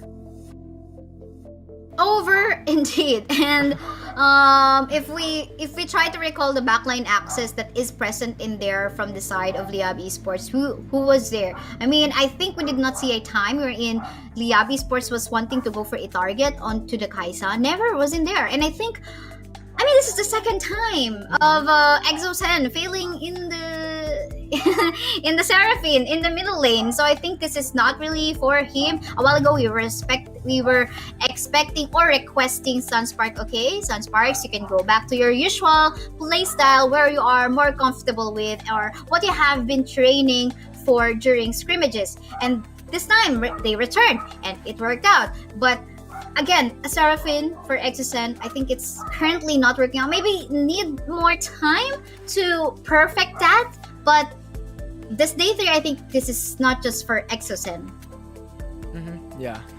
So game 3, I don't know what's gonna happen next. And I think you talked about Exosen, you talked about the Lee Sin of Sunsparks, you talk a lot about the champions, and yeah, I do agree on that one. And I think in the past, Liyab Esports has chosen to pick out the Yasuo before, so maybe I don't know if they could pick it up for this game. But regardless, I think there would be a switch in sides, so once again the draft will change.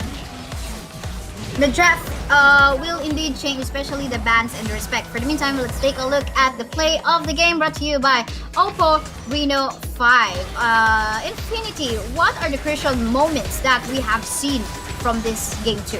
There it is, just happened into the screen. Lee Sin went in for the Dragon's Rage onto Gambit. Yes, Lee Sin died in a split of a second, but he was able to put Gambit in the front lines, and that just provided Sunsparks time and space to bring him down. And look at that, once again, Gambit will fall down at the very first moment when it comes to the first 10 seconds of the matchup. He gets melted down by Devil J. And I think these was the key moments from the side of Sunsparks, because you're looking at other champions as well. That's very important. But when it comes to the damage aspect of the game, the ADCs are very important, and Sunspark just took it home for them by punishing the enemy. Oh, there you go. I mean, the damage coming from Sets was there and on point, despite the Olaf going back to life after that GA. Look at the itemizations, man. Our master of the match says Paul Manse, all completed items. item. You gotta be scared on that, Kaisa. Infinity Edge, BRK, then Mortal Runa Circuit, GA. That's pretty much just scaled out to the max when it comes to the damage output. So, Master of the match, deserving of sets is the ADC of Sunsparks. It's damage galore. And on top of all that, I want to take note onto the Runa Circuit as well, because on top of all the damage that Infinity Edge provides, Mortal Reminder provides, and BRK provides, the Runa Circuit just enables you to go for those AoE type of setups and AoE type of damage against the enemy team. So I think Sets was just able to free it into the backside, go for the massive play and massive damage output, 2055 against the enemy team. 100% correct, because again, that is way more range for that Kaisa to reach for his Ikatian Rain to reach you. So very amazing play, but then again, Infinity, I do agree on what is in your heart. SS Fate does need some recognition on that one as well. If not for his Dragon's Rage targeting the Corki on the side of Liyab Esports, maybe that didn't happen, because if you can imagine a free hitting Corki on the backline too. Corki just dishing a lot of damage from the missile barrage, shredding the hell out of HP bar, especially not to mention that Alistar that is of course trying his best to front line for the Kaisa too. So that is a really interesting matchup between these two. Again, day one, if you recall back as to what has happened between these two, it was all dominating games. It was all dominating games in favor of Sunsparks for games 1 and 2. But this time, again, they go back from their roots, and it's again working towards their favor.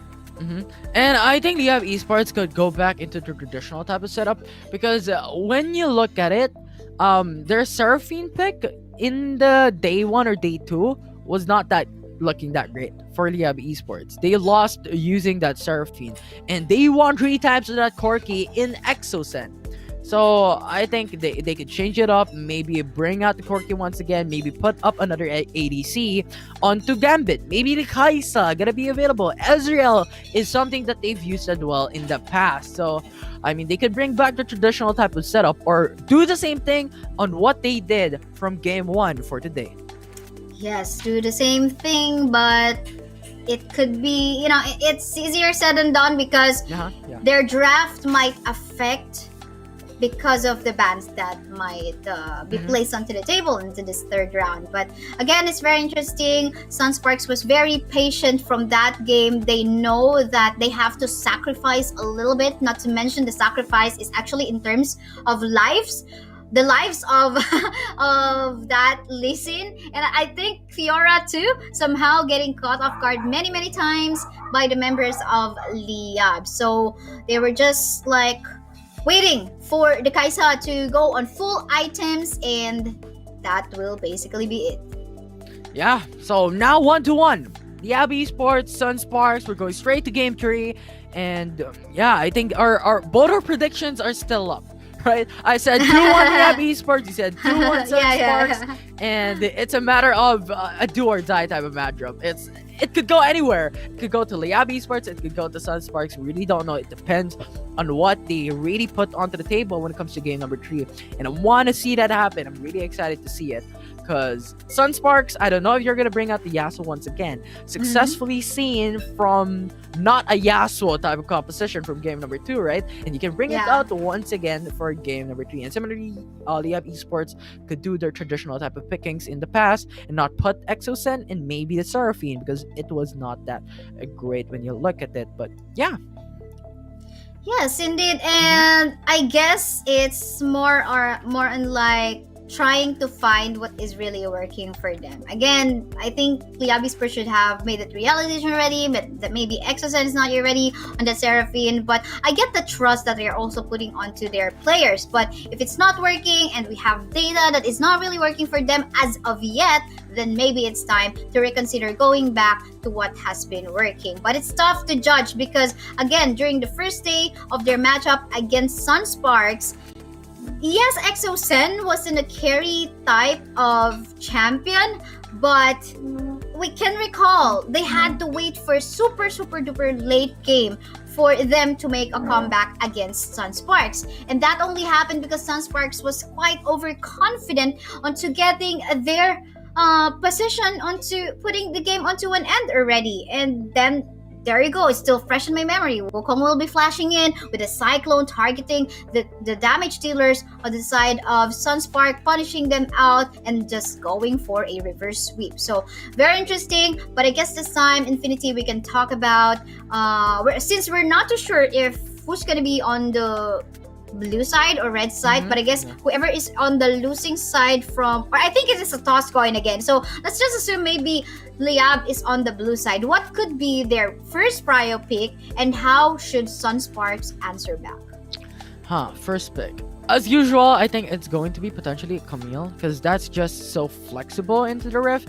Now the question would be, is into the second rotations, the third rotations of the pickings of the Liyab Esports. Traditionally, a third pick would be an ADC. They want to punish against the Baron lane and the flexible type of pickings of the red side selection. So maybe a Camille is the first pick of Sunsparks and whatever. No, rather, Liyab Esports, right? Liyab Esports when Blue their side. blue side, Camille Yeah. first pick. Whatever Sunsparks pick out for the first two, answer it with maybe the counter attack onto maybe the second pick, and onto the third pick if an ADC is not yet been picked out by Sunsparks. Now you can pick up the Kaisa as well. A Kaisa Braum would still be very, very viable as well. But considering the playstyle that we've seen from Sunspark from game 2, I think it would be favorable onto them to pick out the Kaisa Braum in their first rotation if they are the red side selection. So yeah, I really don't know what's gonna happen next, but Camille is definitely one of the priorities right now.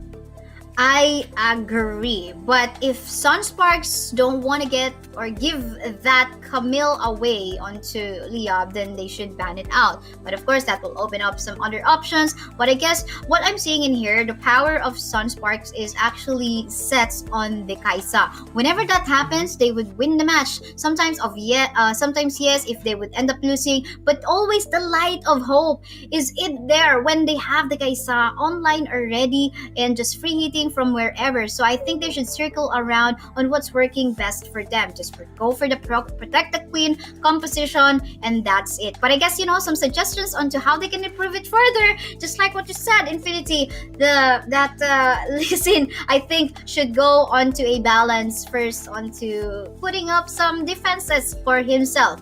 And but I understand maybe it's also the idea of trying to cancel out both the Braum and the Olaf and the Garen, because these are two chunky hero champions, right? And give that protection onto the Seraphine. So it's understandable. So yeah, if there is gonna be a prio pick onto the Camille for the side of Liyab, who do you think should be the bans that should be in place later on for round 3?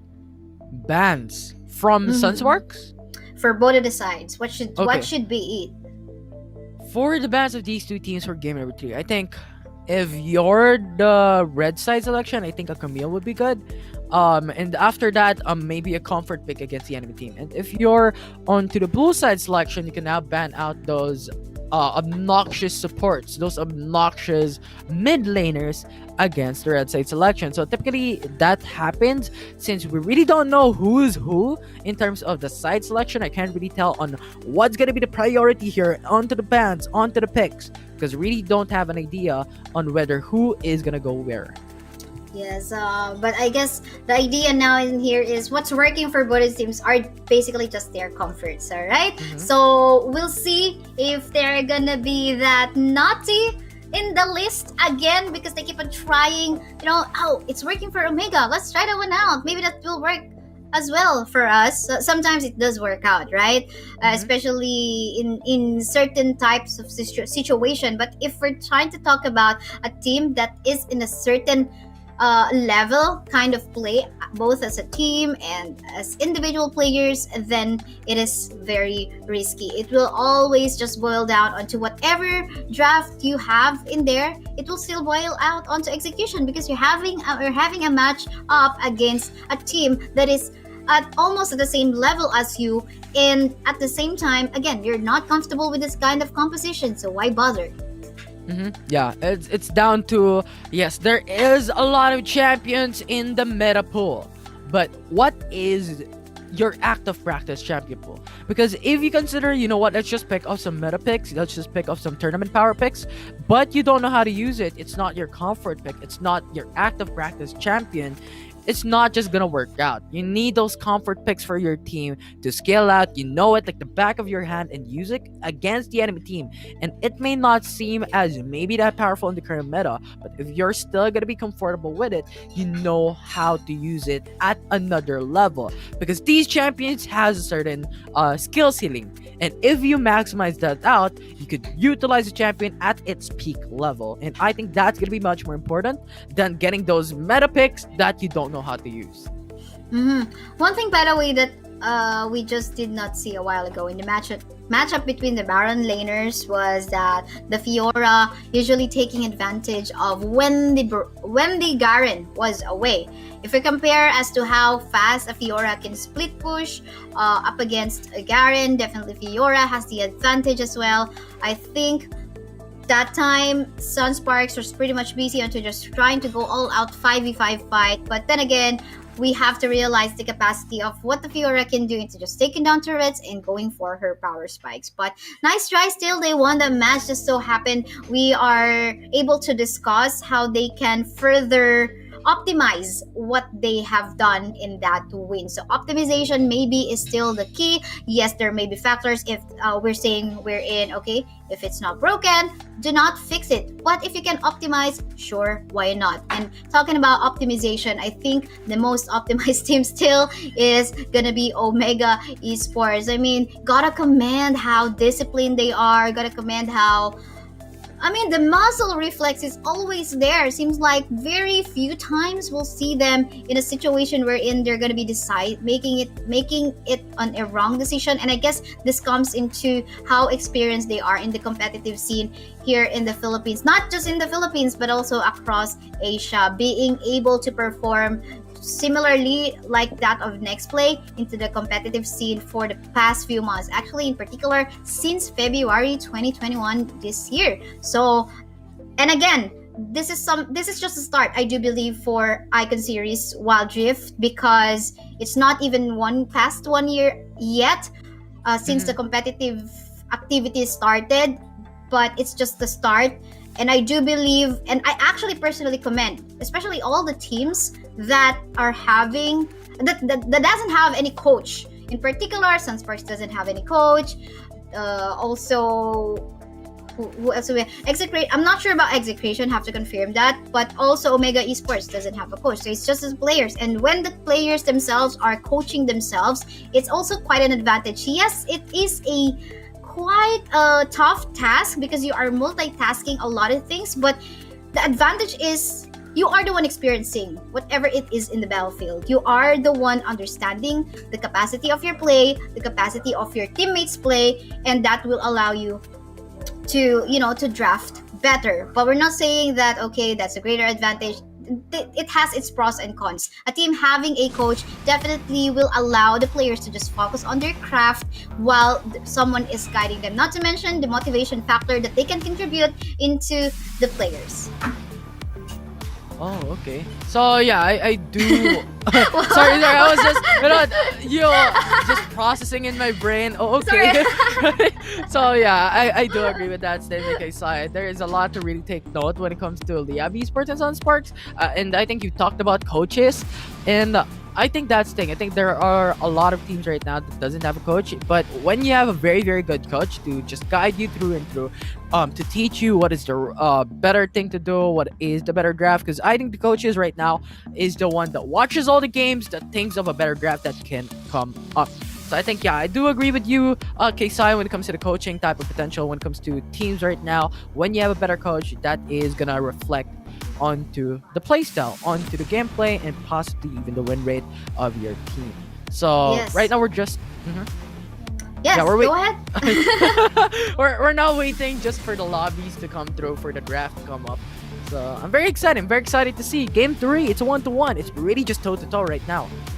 Yes, 1-1 indeed. And I guess this comes to a point where in the casters, the panelists has also been thinking about, okay, will my prediction win this time? Because I don't know if we're gonna be placing something over the predictions, like okay, whoever wins the prediction, then you should be, or you give that person a treat or something like that. So it's not yet happening in the panels in the talent pool of Wild Rift Philippine scene, but maybe that's something we can look forward to as well. But it's super super tough in here for the South Luzon because again, the teams. Even I feel like Infinity. I feel like this week one isn't even enough to identify what the capacity of each of the teams are, except maybe for Omega that has identified themselves already to be one of the best in this group, or really the best in this group. But the three other teams, Execration, Liyab, and Sunsparks, feels like the identification is still in the process. Yeah, absolutely. The potential. Break it open.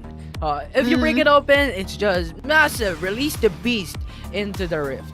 So yeah, I want to see that happen. You know what? We saw into the North Luzon. I just want to point that out, that there is a team to just improve quite a lot from week 1 onto the week 2. Oh, yeah. And yeah, and I talked it about yesterday how these first days of the Icon Series South Luzon is typically where you see the download game, right? This is where the informations are coming through into your brains, and this is where the processing happens. So that week 2, you can make a huge comeback if you are a huge deficit. And I think we could expect the same thing from Sunsparks, from Liyab Esports, from Omega Esports, and also Execration to week 2. They're gonna match it up. They're gonna read what's happening from individual teams to try and counteract and win that.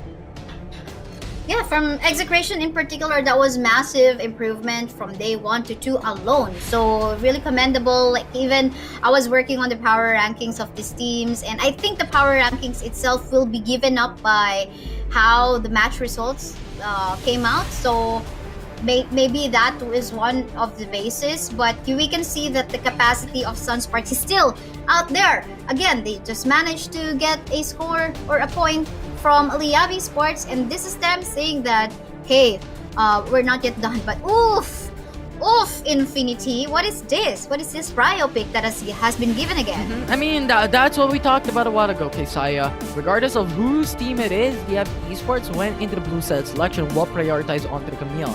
But Sunsparks, this is going to be unexpected. The Ziggs will now come through alongside with Kaisa. This is actually quite smart. They're not looking in for the Baron lane because Liyab Esports already picked out the Baron lane, but this leaves out the Gragas open.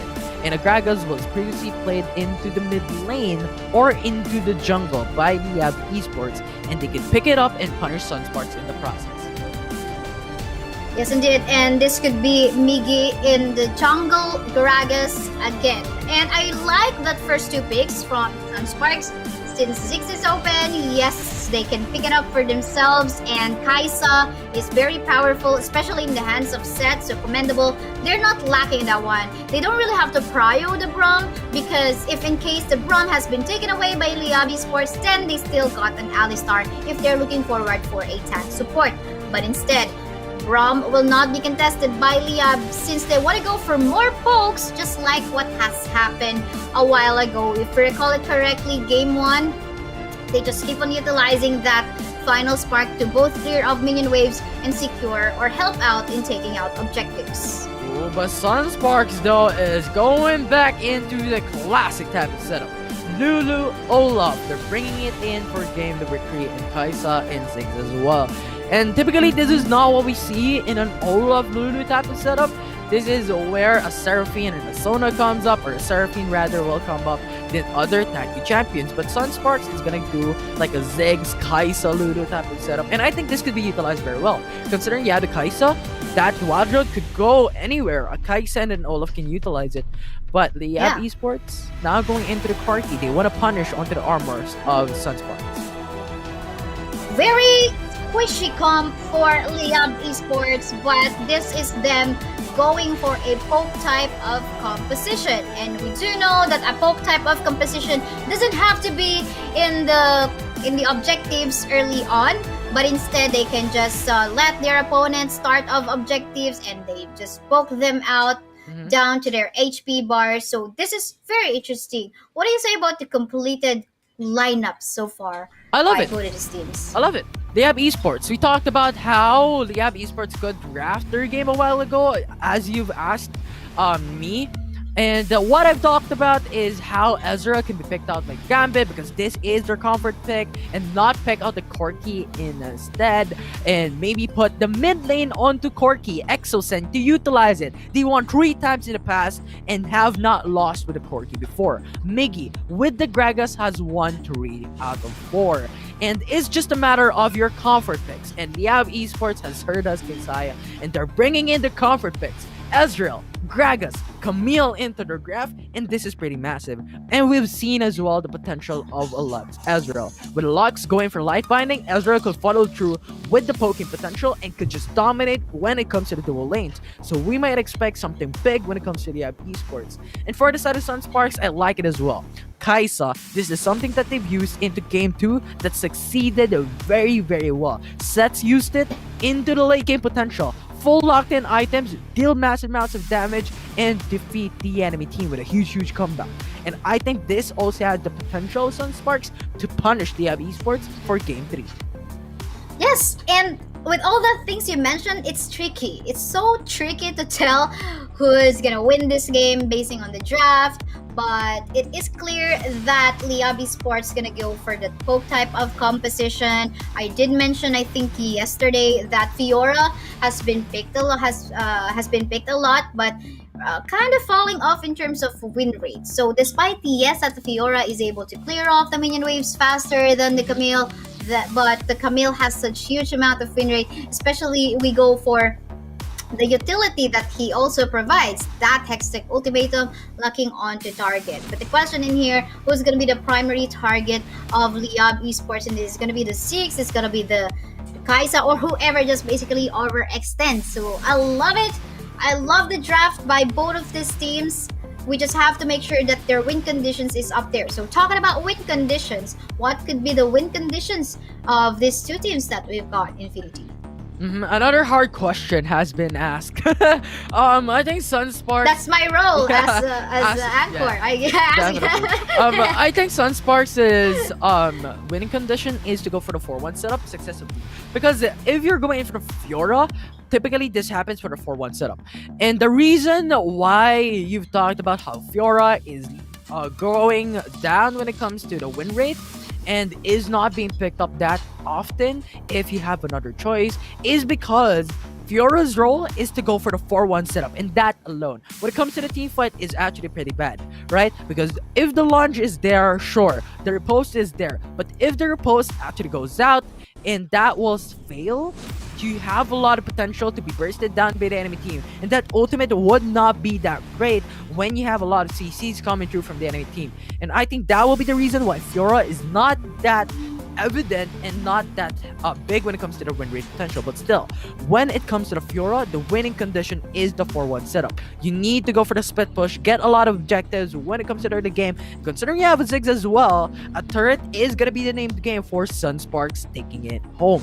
They need to get those turrets, they need to get the massive gold lead against Liyab Esports for the Corki, for the Ezreal, to not scale up when it comes to damage and when it comes to the items as well. Now Liyab Esports, when it comes to the winning condition, I think the typical winning condition on a traditional type of setup. Lux go for the light binding, face first.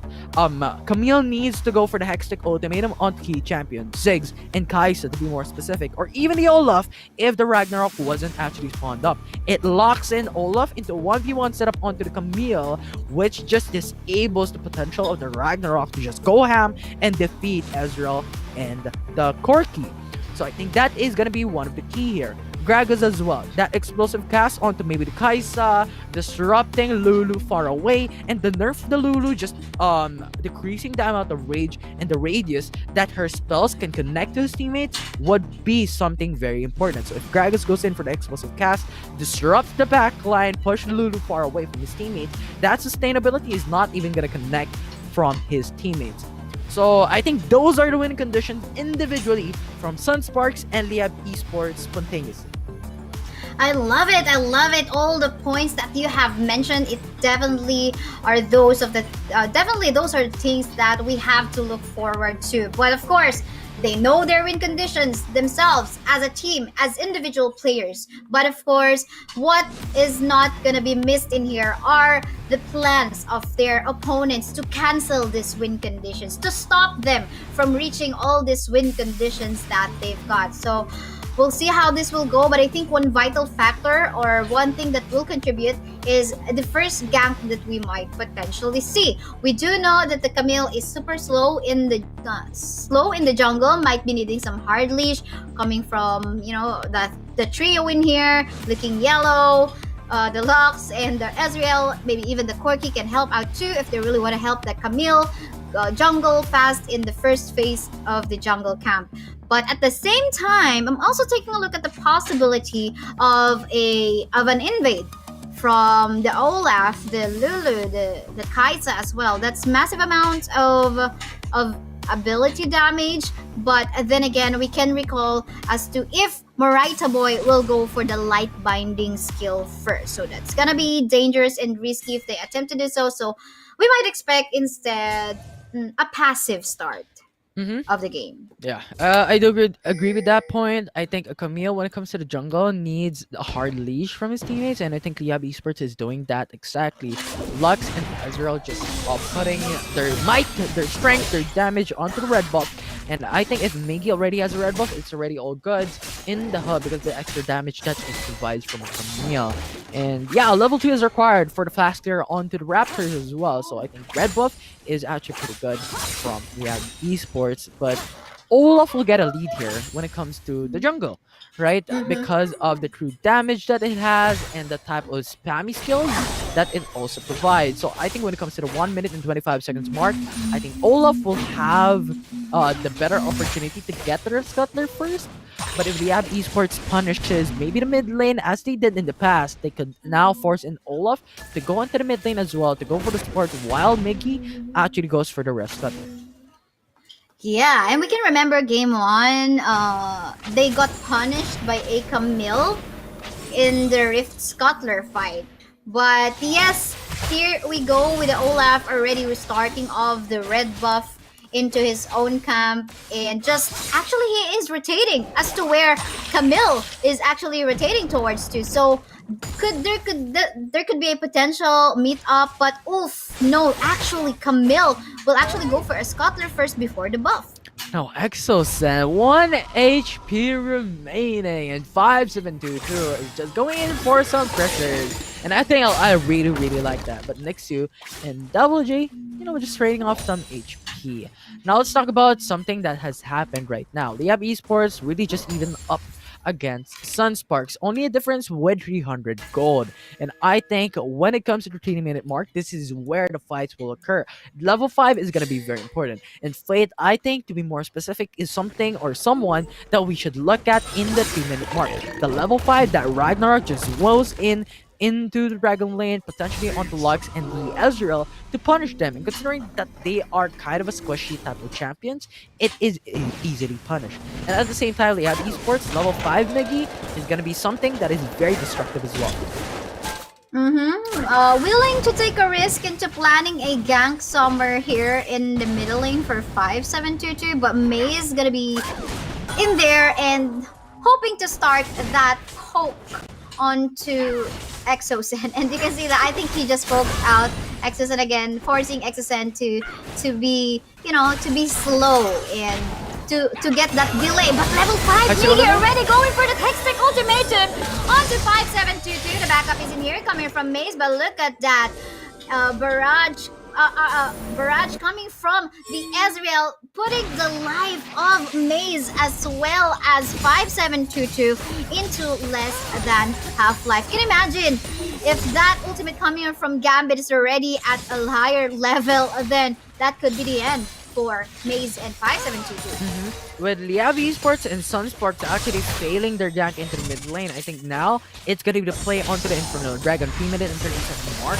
It is 30 seconds remaining, 25 seconds remaining for the Infernal Dragon to come up. And considering the scale of the Infernal Dragon, this is much more valuable than any other dragons in game. So I think these two teams are looking to go for this, and this is gonna be the first source of contest.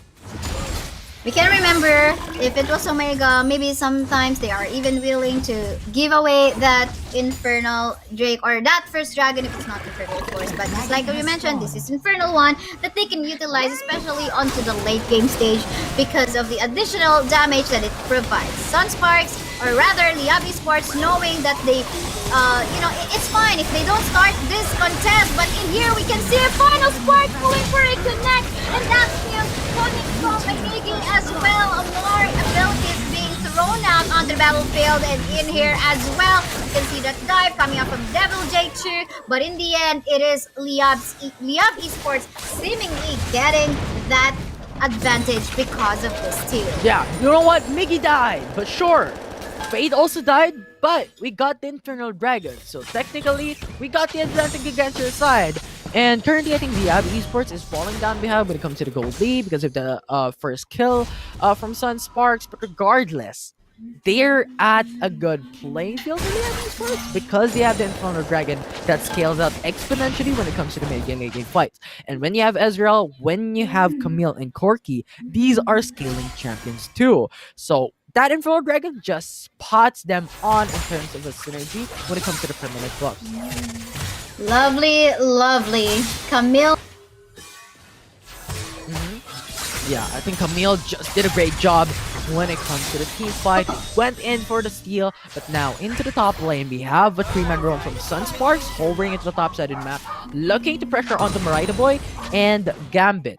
And I think this is it. Liyab Esports went in for the lane swap because they wanted to gain that advantage, that free farm from the brand lane. But that is no longer going to happen. But now it's going to be the Hexing Ultimatum onto the Olaf.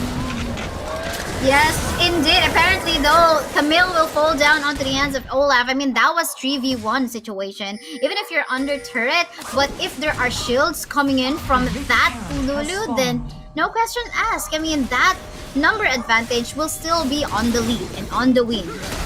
But Rift Herald is something that could put back Sunsparks into the lock of an Infernal Break.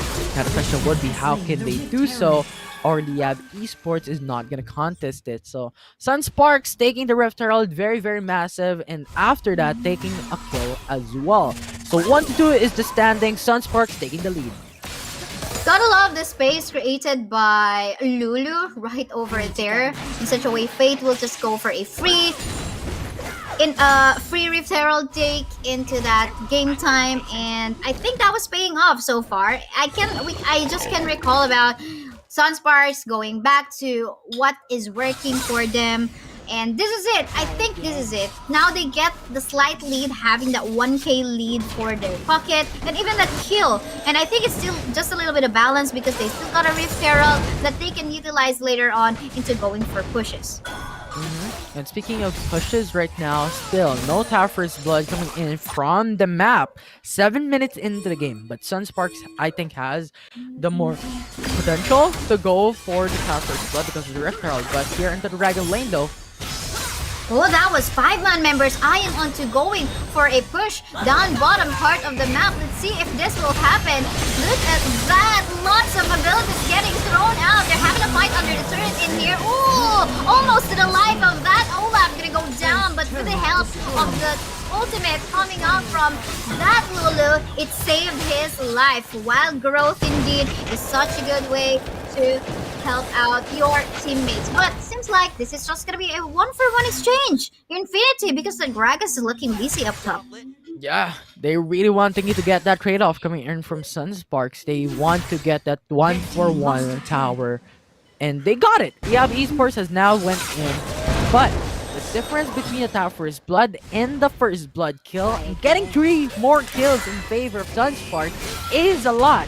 And now that puts them into, what, 3k gold lead at the moment? And I just want to commend how Fate went in for the flash at the blink of an eye from the Hextech ultimatum when it came off. And I think that just saved his life. That was, I think, we have Esports potentially getting the kill. But just a mechanical play, micro play from Sunsparks. They're not joking around for game number 3. They're not joking around. Indeed, this is them wanting to get a win here in day 3. But they lost the position onto this dragon that is up and available. So they're gonna go for a 4-1 setup in here. Gonna be risky though for this kind of play. But at least a counter objective is being done already. Will there be a steal? Yes, there will be a steal. Lots of effort in here coming from the stage as well as the Olaf. But the Olaf went down in here. Seth is trying to free hit to the best that he can, but it seems like they need to back away. The chase is still on point, getting slowed down. Gonna go for that. Honeyfriend gonna go under the turret, but that's not gonna be enough as the body slam coming from Nixu was right over there. Okay, quite questionable. I thought there's gonna be a push coming from Devil J up top. Yeah. I think Sunsparks, you know what, initially they did a very, very good job. 5722 with a Mega Infernal Bomb, Liyab Esports on Mickey. Wasn't really expecting how much damage it will deal onto the Cloud Dragon, so that Fate could just dive in, went in for the smite immediately, and just got the steal when it comes to the Cloud Dragon. But what happened afterwards was devastating for Sunsparks. They lost 4 members of their team against Liyab Esports because of the damage output of Execration and Gambit, and with the help of Infernal Brick as well. It's just there. Marita Boy, just go for the support and just go for sustainability. And I think I've talked about this a while ago in the scaling potential of Liyab Esports when it comes to damage output is just too much. And I think that was a favorable play from Liyab Esports, making it a kill standing of an even level playing field on 5-5. The goodness in here for the side of Sunsparks is that who is on the lead in terms of gold. A while ago, a few seconds ago, we still can see that Kaisa is quite on the lead, so he's not really that falling much off in comparison to what Gragas has and what Torky has. So I believe he still can match up. It's just a matter of timing, everything else. Again, I had this feeling as well. Maybe Devil J should just go for a push up top. At least that turret will give more gold onto the members of Sunsparks as well. And what happened in the end? When he joined the team fight, he just died as well. Died as well, and we might see a die here from the Baron lane. Liyab Esports is gonna fall back behind with a 4-man roam to Sunsparks. So Liyab Esports is now pressuring into the mid lane and trying to get that tier 2 turret. I think that is gonna be very, very valuable to open up the map. But Baron lane though, we have to fight. Fight indeed that is happening. They're gonna be taking down the life of Exocen in here, but are they really going for a free turret in the middle lane for Liyab Esports? And seemingly they realize it quite late already. Hey, this is an inhibitor turret that you are giving for free! And yes, they gave it for free! That was again a questionable defensive play from Sunsparks. It was a free inhibitor. Man, oh my. Wow. Oh my. I wasn't expecting that, but Liyab Esports, you know what, very, very clever. They go for an Hextech ultimatum onto 5722, but that is not enough for them. They're gonna go all in, have that team fight to be in a perfect place, but this is a lot of HP points going down already. Gambit is already on a chase! Well, the ultimate is not yet available, but at least the pokes were there. Just shoving away the members of Sunsparks to, hey, just go back to your base and just go for some defensive play. Apparently, looks like this is more space created for Liyab.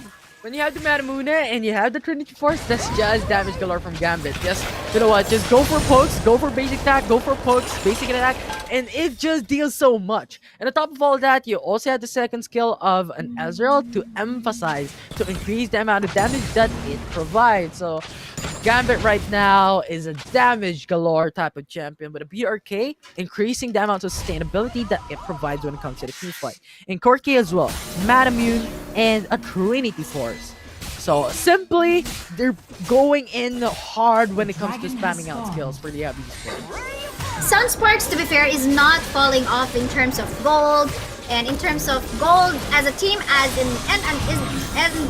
individual, but in terms of decision making, they're falling off. But hold up, thought, because we see the fight happening again. Who's gonna get the last hit? Ocean Dragon will go onto the side of Sunsparks. More sustain provided in here, but that's not gonna be enough for an overextending or a Fiora that is diving way too deep onto 5 members of Liyab Esports. Maybe he said, I'm just gonna be a sacrificial lamb just to create space for you.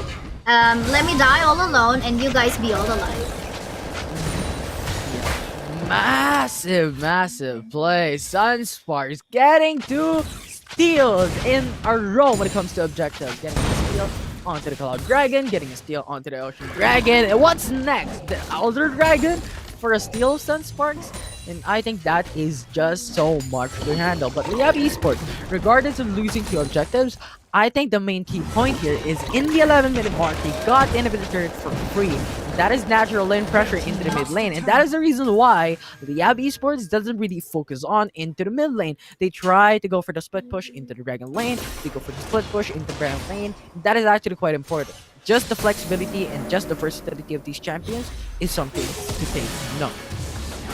They saw Miggy in here. Oh, Miggy, did he just make use of a flash? But yes, he did, and Hextech Ultimatum apparently not available. No, not this time! Yes, it will connect onto 5722, but 5722 receiving a lot of shielding coming from the Lulu, as well as the rest of the members in here from the side of Sunspark. That source of protection was just way enough for him to survive. Still, 5 members of one of the teams are still available and up and running, and I don't like this, man. I don't like this. This is a Baron, again, that is started by Sunsparks when you know that your opponents are in their 5-man complete and you have an open mid lane.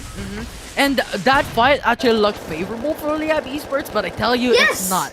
Because the TPs were forced out by Liyab Esports, Nixie to be more specific, and they lost 3 ultimates as well in that fight. Hextech Ultimatum, the True Shot Barrage, and the final spark was used onto 5722. At the end of the day, he still survived. So that ultimate was wasted. The teleports was used up. So simply, I think Liyab Esports just wasted those ultimates, and Sunsparks right now has the 1k gold lead. But that's not massive. Again, it's like they're starting off. This is very risky. I tell you, this is very risky. There's some explosive cast, barrel roll, final spark, and of course, True Shot Barrage available to actually go for the steal. They're gonna go for that team fight that's happening right now. Lots of members from the side of Liyab Esports actually zone out. But look at that attempt coming from Miggy to try to zone out the members of Sunsparks, and now Sunsparks are forced to back away because of the very early Baron take. And again, the history repeats itself. That was, again, a bad decision.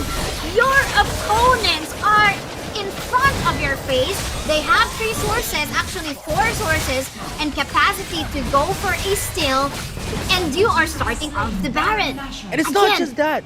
The inhibitor turret is open in the mid lane of Sunsparks. Yes! So the Liyab Esports takes Baron Nashor. It's pretty much gonna be huge pressure in against Sunsparks mid lane. You're just pressuring into the Nexus directly. And Liyab Esports also has the potential to go for some split push into the Baron and Dragon lane. So pretty much Sunsparks is not looking that good when it comes to the current situation that they are currently experiencing. The Elder Dragon is also available. So I think this is gonna be the final duel of Sunsparks and Liyab Esports to state who is gonna win the game. The Elder Dragon, when it comes to the 5v5, who wins that team fight is gonna be someone that could pressure into the lanes, get the inhibitor turret, and try to finish the game. Regardless, Liyab Esports takes tier 2 turret into the Baron lane. Slowly but surely, they're taking in home gold.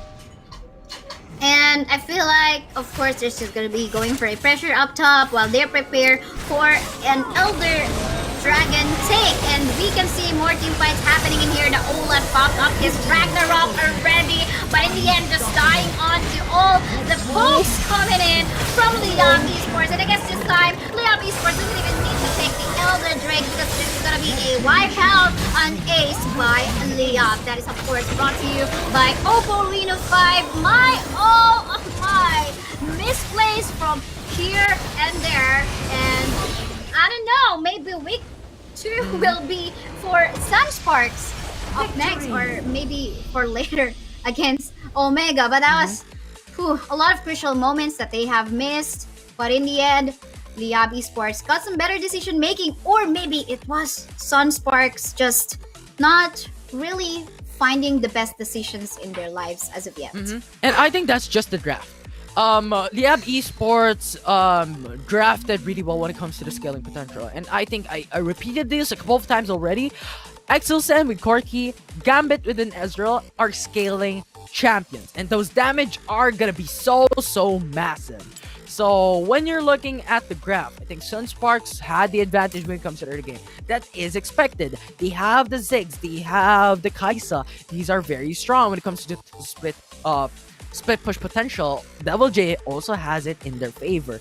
So I think it was just how the Liyab Esports played it very patiently, and take those objectives in your favor, takes those steals, but we're gonna trade it off when it comes to kills, we're gonna trade it off when it comes to items, and when it comes to the mid game, late game fights, we're gonna dominate because our damage is much more up there rather than your composition. So I think that is what happened, and the Liyab Esports has took on the series number 2. Yes, not only that scaling potential that was present onto Liyab, of course, again, the execution itself was not appealing. Again, you know that the damage is already there onto the Corki. The damage is also already there onto the Gragas and even the Ezreal, what more. And they can even go for a chase on you. But again, this is not the first time that we've seen Sunsparks really just super... They can't wait. They can't wait about starting off a Baron that is available while they know that they should have decided to a different kind of plan. I know maybe they're thinking, okay, this is our last chance, we should take this, but hey, again, your opponents are there right beside you, and are you willing to get poked out? So maybe what they should have done first is to transition or give Liyab Esports a different option. Maybe they should have forced the bottom lane into a push, pressure it, and allow Liyab Esports to just, go for a defensive play on the bottom lane. But we take a look at the play of the game. What is happening there? Infinity. This is where Sunsparks and Liyab Esports were matching it up against each other, but Liyab Esports took the initiative to take the lead. I think this was the upside down matchup where Liyab Esports took a comeback lead. And Olaf went into the Ragnarok, the final spark, a lot of global ultimates, but Liyab Esports, when it comes to the 17-minute mark of the game, when you have Manamune and the Trinity Force, the damage of the Corki and the Nezreal just spikes up like no other. And they just got the win from that team fight, got the team ace, and when you have the Baron Bubble as well, it's simply gonna be over. Over just like how we saw it. Now I'm curious about the master of the match. I think a lot has actually contributed from that game, but it's gonna be Exosen. Eric Gubatan is gonna be our master of the match, making use of the Corki that shredded the hell out of the life of that Olaf a while ago. So what do you say? Oh, look at that kill participation, 100%. Yeah. I think Exosen's damage was just pretty huge, and this is what we talk about. Bring the Corki for Exosen. Don't use the Seraphine. And that's just so good of a damage dealer from the backside. Exosen knows the Corki like the back of his hand and used it. Manamune, Trinity Force, the rapid fire cannon, and Execution is called just disrupt and just melt down the enemy team when it comes to individual plays. And the Gatling gun was just pretty massive overall. Right. And I don't know, because Sunsparks will still have a match later on, and this time it's gonna be the top in the group, which is of course Omega Esports. The question in here will be, how fast will they be able to go for a reset mindset? It wasn't a good day during day 1 for themselves too, because again, the numbering or the succession of our series for day 3 is the same as day 1, so they might be going through the same situation again, or should they be just going for did they find an assistance already into helping them reset what from that loss against Liyab? But there was an improvement. I mean, day 1 it was a 2-0 in favor of Liyab, and this time at least they made it to 2-1, so still commendable. well, from the side of Sunsparks. But for the meantime, I guess we just gotta be ready with what's up next. But yeah, for the meantime, we shall head on to a short break. Once again, we're your casters. I'm Kaysaya. With me is Infinity.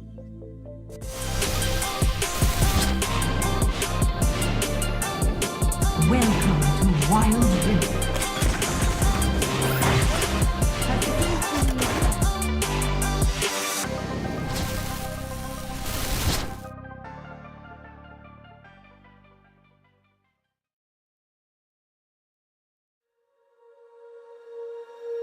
When you feel it's hopeless, when you think that you lost, oh, I will take your hand and we'll rise up from the dust.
Sunsparks showing sparks of hope, but Liyab Esports bringing on the heat and making the right decisions. Liyab Esports wins the series 2-1 against Sunsparks and takes home 50,000 Globe Cup points. And you know what, guys?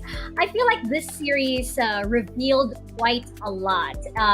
This is great, I feel, for Sunsparks. They might not have won the series, but I feel like this was an overall win for them still because it seems like they unlocked what they were missing, particularly in game 2. It seems like, Sunsparks, I feel like this is gonna sound funny, but they're really funny when they are, this is gonna sound funny, but they're really something when they're together. Because, they have to get the hashtag go all together now because when they break off, that is when Liyab can pick them off. But when they stand together, they can actually turn fights around. Checking out the series highlights that we have, Osiris, I want to know your thoughts on this really, really close match that we had. Well, game 1, we've talked about this off cam, of course, with Riku. We are watching together that the Malphite. That is something different that you're kind of putting a lot of waste on Devil J, because this guy is a playmaker. He's not the kind of setup. You can see on the highlights right now that when he's handing Fiora, he knows how to destroy the enemy backline. So another thing is that, yes, Sunsparks got this easy type of composition, but it's also easy to deny. You got like Camille, you can just put Exec Ultimatum to 5722, throw the bomb, silenced by the Garen, and then the Mash Injustice. It's all over the place. That's easily countered. On game 2, it was Sunsparks who's really doing a great job holding off everything against Liyab with that Seraphine. Really not a good pick, but Sunsparks really showing spark of hope right there for game 3. The last game was what's really intense about this is that they ran the Olaf Lulu, which is not something that I've seen them used. It feels like this is not their comfort pick. There's still a lot of open right now. Alistar worked for them. And even Braum isn't picked during the third match. So I think Sunsparks, even the decision making during the pressure, it's something that they need to work on as well. Yeah, and you know what? Kaisaya did mention how Sunsparks wasn't able to take advantage of the combos that they had. And, I also feel like, again, that Liyab Esports was able to isolate the players a lot better. But Riku, I want to know your thoughts on this as well.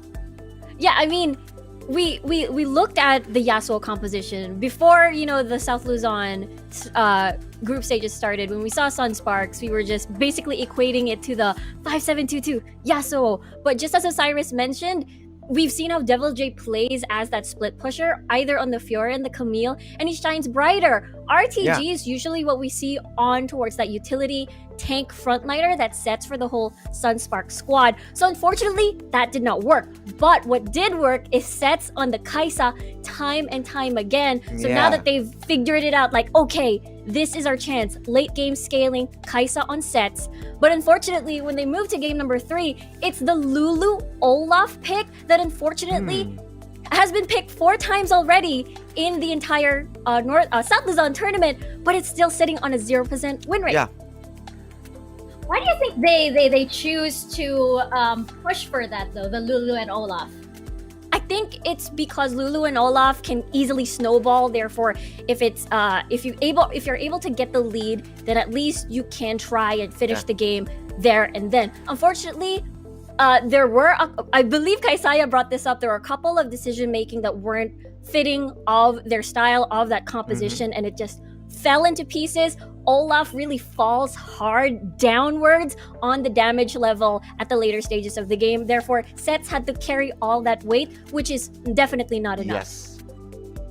And it really was so close because Sunsparks, they were pretty much at par with Liyab, in terms of gold, especially in game 3. They even had, a couple of more dragons on their side, but Liyab just, again, had better decision making. They knew exactly when and where to apply, the right pressure. They knew when to risk a split push, and they knew when the team had to be together. Had to be hashtag OL together now. I'm so proud that I got to squeeze that in. Good job. But of course, good job, me, Pat. pat on the back, I pat myself.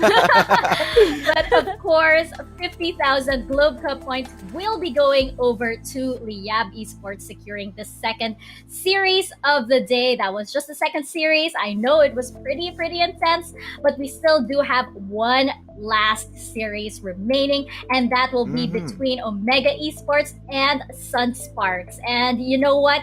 I still do feel like it was, they might not have won the series, but it was sort of a win for Sunsparks as well, because they know how it feels like when things do work in their favor. But again, just checking out the current Globe Cup standings that we have so far, because Liyab Esports, with that win, working their way up the leaderboard over here. We still have Omega Esports with 200,000 Globe Cup points, Liyab Esports with 150,000 Globe Cup points, Execration with 50,000 Globe Cup points, and Sunsparks still working their way on that board. Now, as I was saying, again, I feel like this was still sort of a win for Sunsparks, because they did unlock something that was missing, especially in Game 2. They did look really good when they figured everything out. But their day is getting, even more difficult as they come from that difficult game into another Titan of the South Luzon group stages, Omega Esports. It's back-to-back Titans over here. And, again, just checking out who exactly they have to face off against Omega Esports. And, Osiris, I want to get your thoughts on how you think this matchup will go down. I'm not sure how to handle this, but yeah. Omega, of course, we know JLC Impressive, Arise, Timelapse, and Stronger, proving a lot that they are the top players or the top team right now, and it shows a lot that they got the 2-0 win from match 1. They are also showing that there's no close gaps between Liyab and them. So Omega proving a lot that they own South Luzon right now, and really looking forward who's going to upset them. Yeah, and just checking out our solo player highlight over here, it will be Stronger. And I believe in the first series of the day, this guy almost had a 100% kill participation statistics over here. And Rico, I want to get your thoughts on this guy right here. Yeah, Stronger, a very seasoned player. He has been playing competitively for so long. And again, just as you guys have mentioned, he has received a couple of Master of the Match with 100% win rate, especially on that Lux. He just fits so well with the squad, is able to peel for time lapse for sure, and able to set up for the rest of the squad, especially with Arise, if ever he does play on towards a carry champion. Yeah. And you know what? Sunsparks, this is again an uphill battle for them. They're already tough. Day is going to get even tougher. And just checking out once again their lineup in case you missed them, after a 3-game series that we have over here. And Rico, I actually want to get your thoughts on what you think went well for Sunsparks and what you think they can carry over into this last series of the day. I think most of the time when we see Sunsparks takes a game in a series, it's usually over a blue side, a lot of priority again over towards sets. So hopefully they'll able to replicate what they did last time when they also faced against Omega, because that was a 2-1 in favor of Omega. They're able to take off a game out of, again, the Titans of South Luzon. So again, possibly build around sets. 5722 can either be on that Ziggs or possibly be on that Gragas. Maybe we've never seen the Aurelian Soul from 5722 so far for at least for the group stages of the Icon series. Yeah. So I'm excited if that's gonna pop up anytime soon. But of course, cannot forget about Devil J as well on his split pushing prowess. Combine all of that, and I feel like that is going to be a huge formula for that winning series possibly. And you know what? Talking about Fate over here in the jungle, Osiris, I want to get your thoughts on, how exactly Fate fits into the formula that Riku was talking about, and how exactly he might need to play in order for things to go in the way of Sunsparks. Well, Fate, this guy, yes, he may be having a hard time against the Titans or against the top 2 teams, but he's still delivering. He knows how to play the prioritization game. He's looking for the right target, and when he was playing as the Olaf, he's running it down. It's just that the Sunsparks as a squad has been dismantled with the lineup, with the comp that's not really complementing their playstyle. But yeah, they played it very well. There's no big of a question, but I believe that Fate can still unlock a really good, a different jungler that kind of fits the Sunsparks as a whole squad. I'm looking at Vi actually. You can put 5722 on his Yasuo, and you don't really have to invest a lot of resources for the Yasuo just to jump in. You can just put Devil J on a Fiora, put Fate on a Vi, and they can, both of them, can just do their own thing and just protect sets and wait for the snowball play. So I think Sunsparks is they are taking their baby steps, and yes, it might be slow, but that's a sure progress from them. You guys brought up 5722. I am actually really curious how he's going to match up against Arise over here in our Globe Key Player Clash. And Riku, I want to get your thoughts on this mid lane clash over here. Whew, I have a feeling it might be either we see the Diana in all possibly 3 games exchanged between 5722 and Arise, but I could be wrong. We could see, that neutralizing style that Arise brings to the table for Omega. Either you play him on the Orianna, something that can boost the rest of the squad, therefore sort of canceling out 5722 on his own by being that neutral pick. And we'll have to see whether or not 5722 will be on that Yasuo again. It could be possible. Yeah, it could definitely be possible. Cyrus, any last thoughts as we wrap up this discussion? What's strange about the stats that you've seen, yes, it may not be as high as the KDA for 5722, but you can see the damage is way bigger than Arise. So it's just that they're losing some team fights. They gotta work on the decision making, and everyone on the lineup is really talented. They can play or outwit the draft of Omega. Yeah, they're almost there. They're almost there, I feel like, but as you mentioned, baby steps along the way. The question is it going to be enough against Omega Esports or Cyrus? What do you think? Is it going to be enough? Is this a 2-0? Is this a 2-1? What do you think? I'll go with, of course, the Tyrant, the Eren Yeager of South Luzon. That's gonna be it. 2-0 for Omega. They may be Omega, but they are completely the alpha of the South Luzon right now. Definitely. And Riku, what about you? What do you think? I mean, after what they've showed us so far, Sunsparks, I feel like they could take a game again out of this series, but it's still going to be Omega's victory, so it's going to be a 2-1.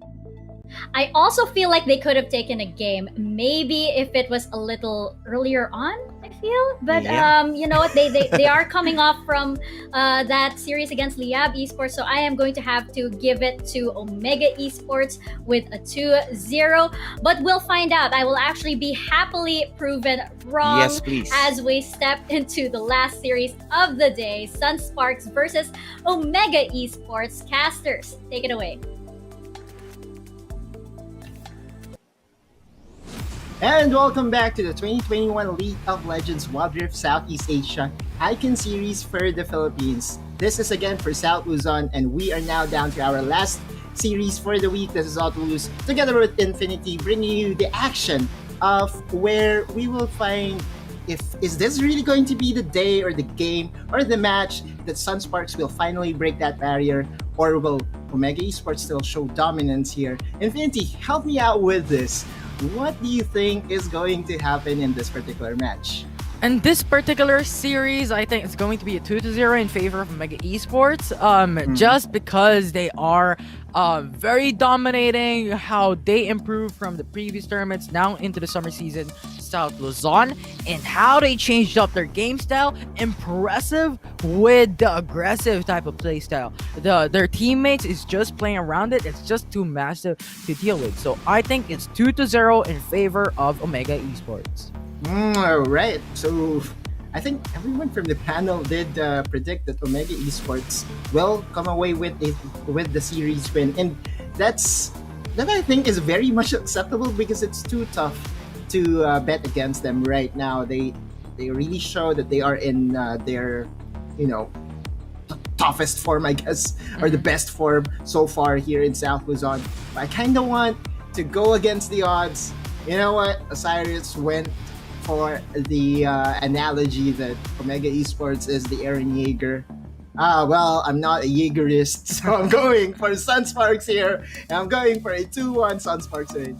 So Infinity, what do you think will happen here? Will we see another impressive dominance on the jungle? Because this is actually a very tough matchup for the jungler of Sunsparks in Fate.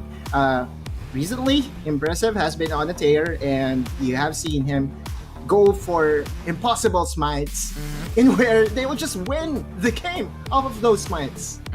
Now let's set foot onto the table of Omega Esports. I like how you stated about Impressive, and I do agree. I think Impressive onto the South Luzon Philippine Icon series is just too massive to deal with. I think Impressive has become another form of a beast, wherein he is gonna be the playmaker when it comes to the matchups, right? He goes and setups the space, setups the play, and setups the kill for his teammates to actually skill out. And on top of all that, I think another thing to expect for Omega Esports is the lane swaps. I think they do it 90% of the time, if not 80% of the time, if they're picking up the Kai'Sa or the Lux or even the Kai'Sa or the Braum when it comes to the Rift. So those are some things that we could expect from Omega Esports, the unconventional, untraditional, but absolutely dominating type of strategy in game. Yeah, I like how you touched base on the lane swaps, because they are the team that is doing lane swaps very differently, or quite differently from the other teams. We're talking about them just clearing out the wave and transferring from one lane to another, leaving a lane. They don't care about leaving a lane for like a minion wave or something, just to make sure that no one gets punished during the laning phase. And this is actually a question that I brought upon, right, with Riku 2 days ago or 2 nights ago. What is standard League of Legends Wild Rift? Because right now Omega Esports seems to have found some cheat code, or well, some hidden code as to how to play the lane swaps nowadays. Because remember, in patch 2.2a, it was attacked by the nerfs on the towers. When we have King of the North from North Luzon, we now have the Meta Breakers, and I think that is synonymous to the title of Omega Esports. I think that is something that is a very, very big storyline when it comes to the grab. They pick out the Singe in the past, and the Singe is not something that is really that dominant when it comes to the Rift. It is something that is unconventional, untraditional, but when it comes to their previous tournaments, it has proven us wrong, and it counters those mobile type of champions, and I think they could do the same thing when it comes to their grab today. They could bring out those unconventional champions, those untraditional champions, but at the end of the day, they've mastered those champions, and they have like the mastery onto it to really just battle it out against their enemy team, which is now going to be Sunsparks.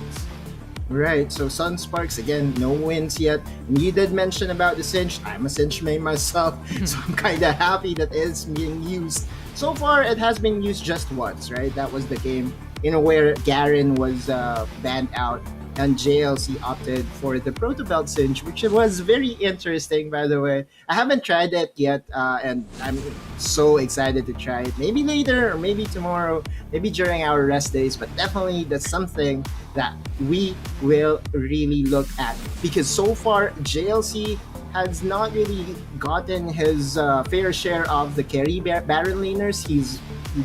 He normally goes for the tanky Baron laners. You have the Garen, you have the Singe. I'm not sure if he already have picked the Gragas, but so far he's been a very much like a one-trick pony on the Garen.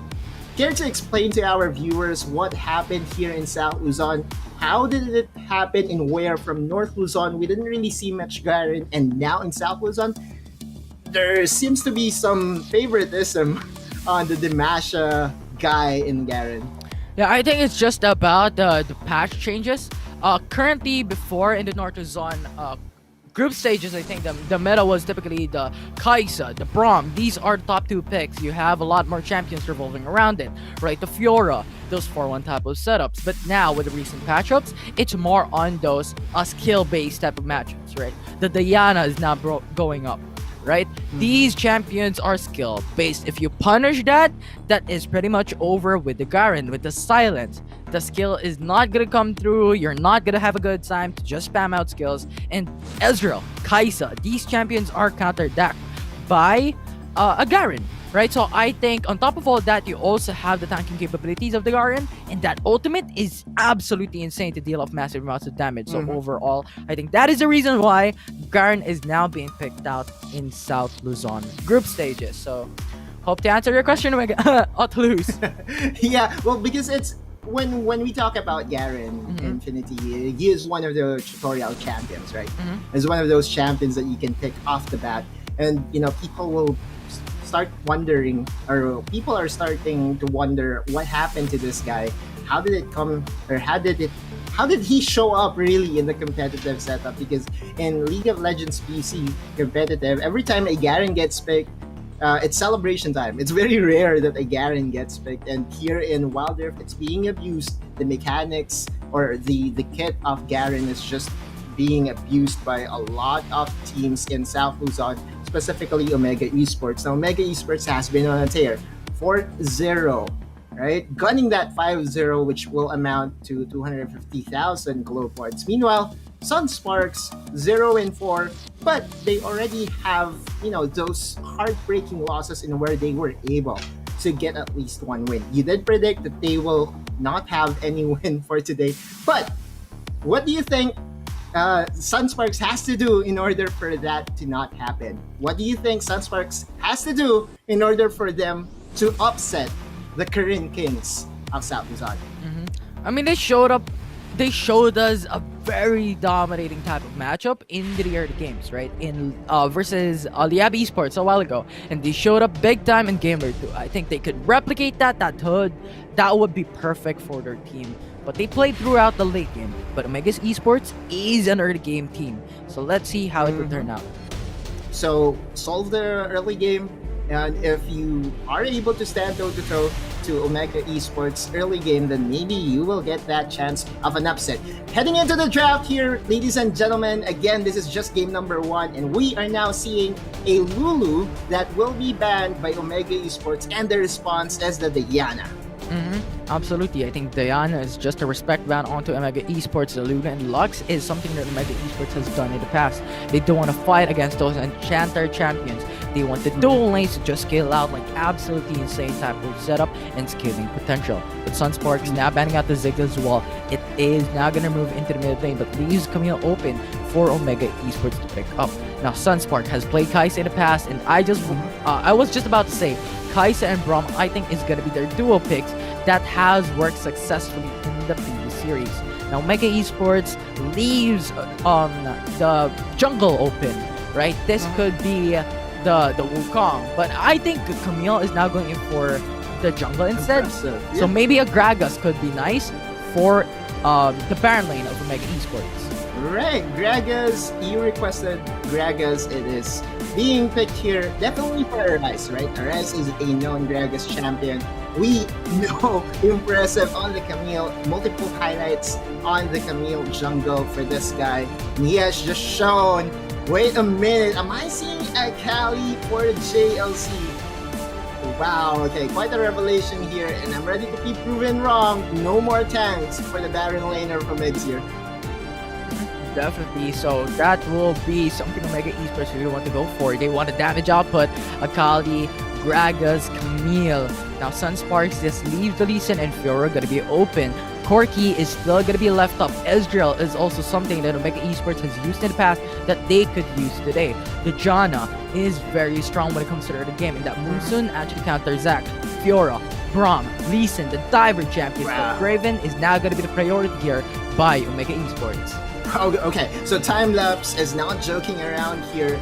Actually, if we look at Omega Esports' lineup, they are all about damage. They have gotten rid of the tank in the Baron lane, which to me is a bit surprising, but right, it's exciting as well because I could probably refer to Kaisaya on this as to how much or as to what champions were picked by JLC before, but pretty sure this is the first time that we are going to see a Cali for JLC in the Summer Icon Series. And to round up the picks and bans, we have 5722 picking the Oriana. So this is a very stable or very standard draft coming from Sunsparks here in the Mega Esports, answering with some experiments of their own and drafting the Akali. Now, the question is, will this Lee Sin from Fate be as effective as he was during game number 2 of Liyab? That is indeed gonna be the question, right? Because against Liyab Esports a while ago, they did a very good job. Fate just kicked off Gambit time and time again, and if he replicates that onto this game against that Draven, and considering that Draven is kind of squishy relative to other ADC's champions, this is gonna work that good. But of course, you need to consider the amount of disengage that Mega Esports has. Monsoon, right? You have Camille with the Hextech Ultimatum, Gragas with the explosive cast. This is something that the Lee Sin needs to respect, and Fate is gonna be afraid of this. So pretty much, it's really gonna be hard for Fate. But if that Dragon's Rage is successful onto Raven, it's gonna be wild for Sunsparks to win against Omega Esports. Right. But we're talking about Sunsparks here that I think it's just one, surprise away or one clash away. The 2 clashes away from winning at least one match already. So this is very tough to call right now because what I'm seeing on Sunsparks from the draft perspective are comfort picks. 5722 on that Oriana is very effective. Sets on the Kaisa, needs no introduction.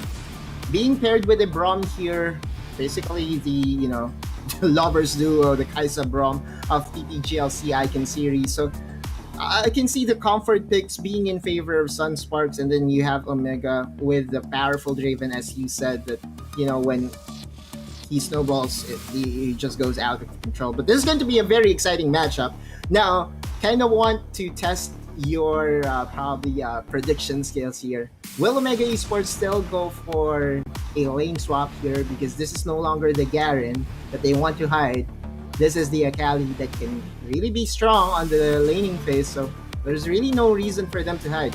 Question is, for you, Infinity, will they still do the lane swap? I think there is a potential, but I see that Omega Esports would stick to the traditional type of setup. But yeah, I see there is a slight opportunity that it can come through because of how the wave clear works for a Draven. Just massive plays. And with the League of Draven, with the melee champion against Sunsparks into the Baron lane, they can utilize it very well, just stack up onto the League of Draven, and at the end, get the kill on the Fiora, and just spike up when it comes to the gold lead, when it comes to time lapse. So I see the potential here for them to swap lanes, but considering the Kaisa is on the side of Sunsparks instead of Omega Esports, I think they're not.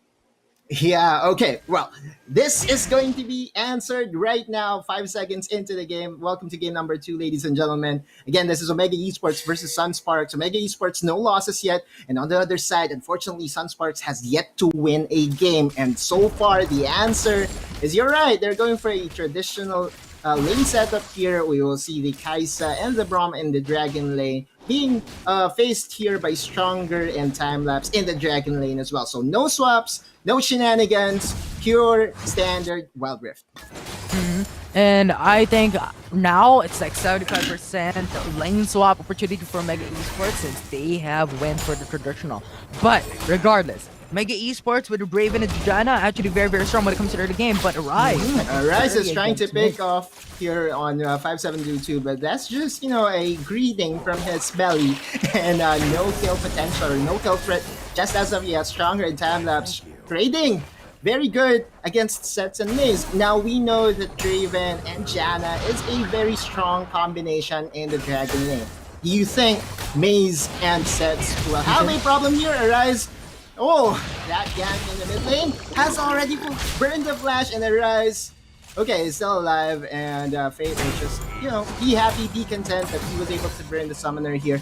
Huge win already for the side of Sunsparks. Very good early game for them, and they could probably target this one out. Again, impressive is trying to clear the Scuttlecraft, and I think there will be no contest that will happen here. Absolutely. Omega Esports is not getting the good end of the trader because Arise used up the flash. Sunsparks didn't even use anything in their opportunity to take down Arise in that fight. So for the Esports, not looking that good in the early type of matchup into the mid lane. On top of all that, you have Oriana on 5722 just poking out Gragas. Right, so 5722 has the rage advantage, but I think we have a gank here coming from Impressive. Is there going to be a first blood? 5722. It's just one hit away. Get that 30, bro. And I think he's being denied here by SISPH. Oh my god, that Shilling Smite was on point and he just leveled up. Fate is in trouble, is in deep trouble here. It's going to flash in, Whoa, but it's flash? not going to be enough. Here comes JLC. Perfect execution. Will connect. Dragon's Rage will be the response, and Devil J will be left alone. All in all, that's going to be 2 for 1 in favor of Mega Esports. Mega Esports, great job in going in for those micro counter plays. I think Impressive was gonna die there. I think that was my train of thought. But you know what? He proved me wrong. He went in for Chilling Smite, killed off 5722, and on top of all that, they got the kill onto Fate, which is very, very good. But now, look at the items. Sheen, Fade already up for Kali. He's building up for the Trinity Force. Gragas building up for the Infinity Orb. So this is going to be the quick Gragas all throughout. Going in for the damage output, and Camille as well, building up the Trinity Force. Now, Wait. Kaisa. Infinity, is that really a Trinity Force, Akali? Is that a thing? I don't even know. Maybe we're changing the meta. As I've stated in Mega Esports, is the meta breakers. It is called them through their names. But Oriana now going in for the surrounding race. But JLC and Fade is having some 1v1s here. Let's see if the Phage and the Sheen can help him out. Try to assassinate Fade. And the answer is no, but still, Fate is in the area and would love to have a round 2 on this. Now, Impressive, we talked about him. He's going in, and Fate is in trouble here. No, Scuttlecrab will be committed. Flash and Body Slam from Arise, and that's going to be in the race. Devil J had no chance at all. Now, the Scuttlecrab went to the side of Sunsparks, but I'm not going to trade that off for a kill. Now, just wanted to point out as well that Impressive is just so on fire that he's not just a Smite champion or Smite god on dragons or on objectives. He also smites down champions as well. So, okay, Timelapse is having the time of his life against 5722. 5722 is in trouble here, and League of Adoration will cash in. So, very good win for Omega Esports, 41 for minutes and 30. Timelapse went in for the double BF sword, and that is new to the rest. Typically, what happens is the Blood Thirster comes first, or the Death Dance comes first, because there is a unique passive that is available in that item. But you know what, Draven, once again, the meta breakers of Mega Esports. They're going in for the double BF sword, just punishing when it comes to the damage output against the enemy team. And look at the damage of Draven right now. It's off the roost, it's off the limits, and when you get hit by that Spinning Axe, it's gonna be obliteration when it comes to the HP. Now we have 3-man roam though from Sunsparks into the Dragon Lane. Yeah, but I think Stronger in Timelapse is going to just be so safe here. We all know the mobility of this Janna, and he can help out this Raven escape. But really, Omega Esports, you said it best, right? They are the meta breakers. Trinity Force and Akali, double BF sword. This is something that I have seen before. Wait a minute. Okay, I've seen this on one of the games that I think we're in a Draven did the same path with the Trinity Force, and this is going to be very interesting because to all Draven mains out there, there's a notice, and right now Sunsparks is posturing and taking down the bot lane. Impressive is going in Execration, so will lock down Sets, and Sets has no chance. No, he's going to flash away, and Fate is there to provide backup. Another tactical sweep is going to connect, and that is Sets going down. Guardian Angel has already been popped, and with 1v5, that's going to be a 2 kills that will favor, and that will go at the hands of JLC. Once again, methodical plays coming from Mega Esports, dominating 2 members of Sunsparks, and that is not just any champions, that is Sets and Fate, the ADC in the jungle of Sunsparks being brought down by Omega Esports. Now, here are my thoughts on Trinity Force Draven. I know it's not that viable, but when you're looking at it, the third skill of a Draven with the movement speed actually refreshes each and every time you get a Spinning Axe. So I think that is where Omega Esports is looking forward into. Time lapse just goes for the spinning axe, just spams the third skill, go for the movement speed, and at the same time, procs out the Trinity Force. And when you have a double BF sword, that damage is just too much. So I think Omega Esports, you know what, Graven, Meta Breaker is not going to be traditional. Once again, it will work. Okay, well, for now, JLC is trying to trade down and kill down Devil J here.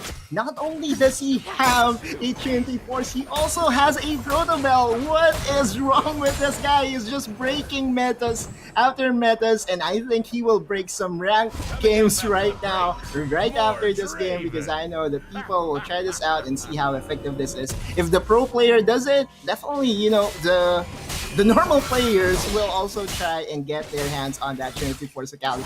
Excited to see how effective that is going to be for this game. But for now, yeah, stalemate, 7 minutes and 30 seconds. Win conditions for Sunsparks here.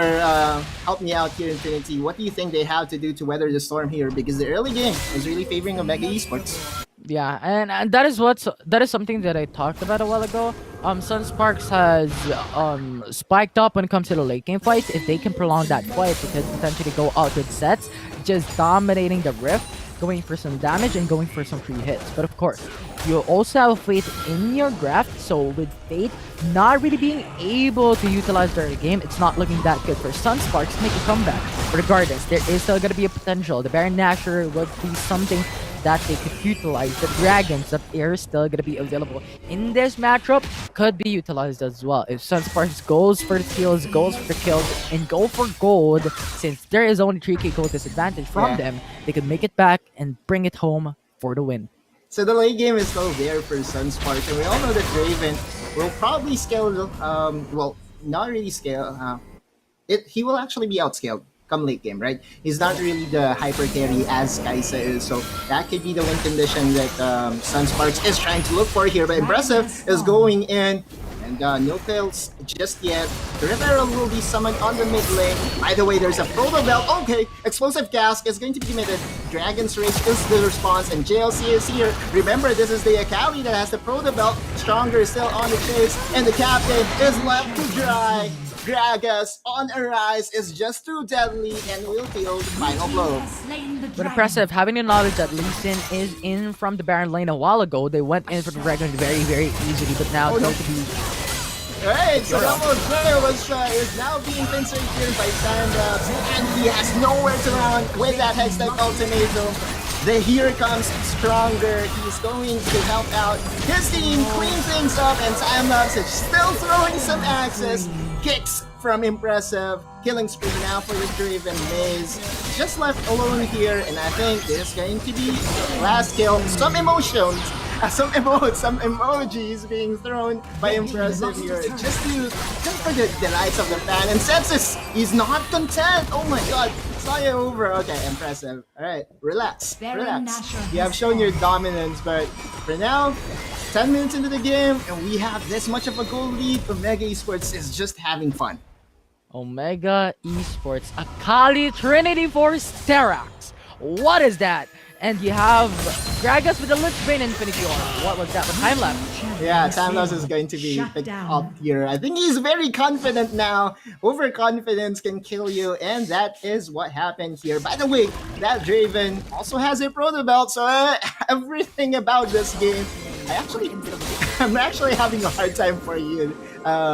Here, Infinity, because this is very hard to analyze because there are so many things, so many new things to ponder about. The Rise is here, 5722 is going to be thrown back to the squad with the help of the Explosive Cask. And Rise is just going to clean things up. JLC and Stronger with the mobility, assassinating champions after champions, and so far, so good for Mega Esports. Now the Baron Nashor is going to be initiated by Omega Esports. This might be a debate here, but Sunsparks needs to actually go for face check because they need the information. The JLC. Yeah, JLC is posturing here. Fate is still in the area. Remember, there is no Explosive Gas. That's going to be the Glacial Fissure. And Fate is now inside. Is going to steal the Baron. That's what they need. That's what Sunsparks want and need. And right now, JLC is going to be picked off by Seth with a Keithian Ring. Maze is there.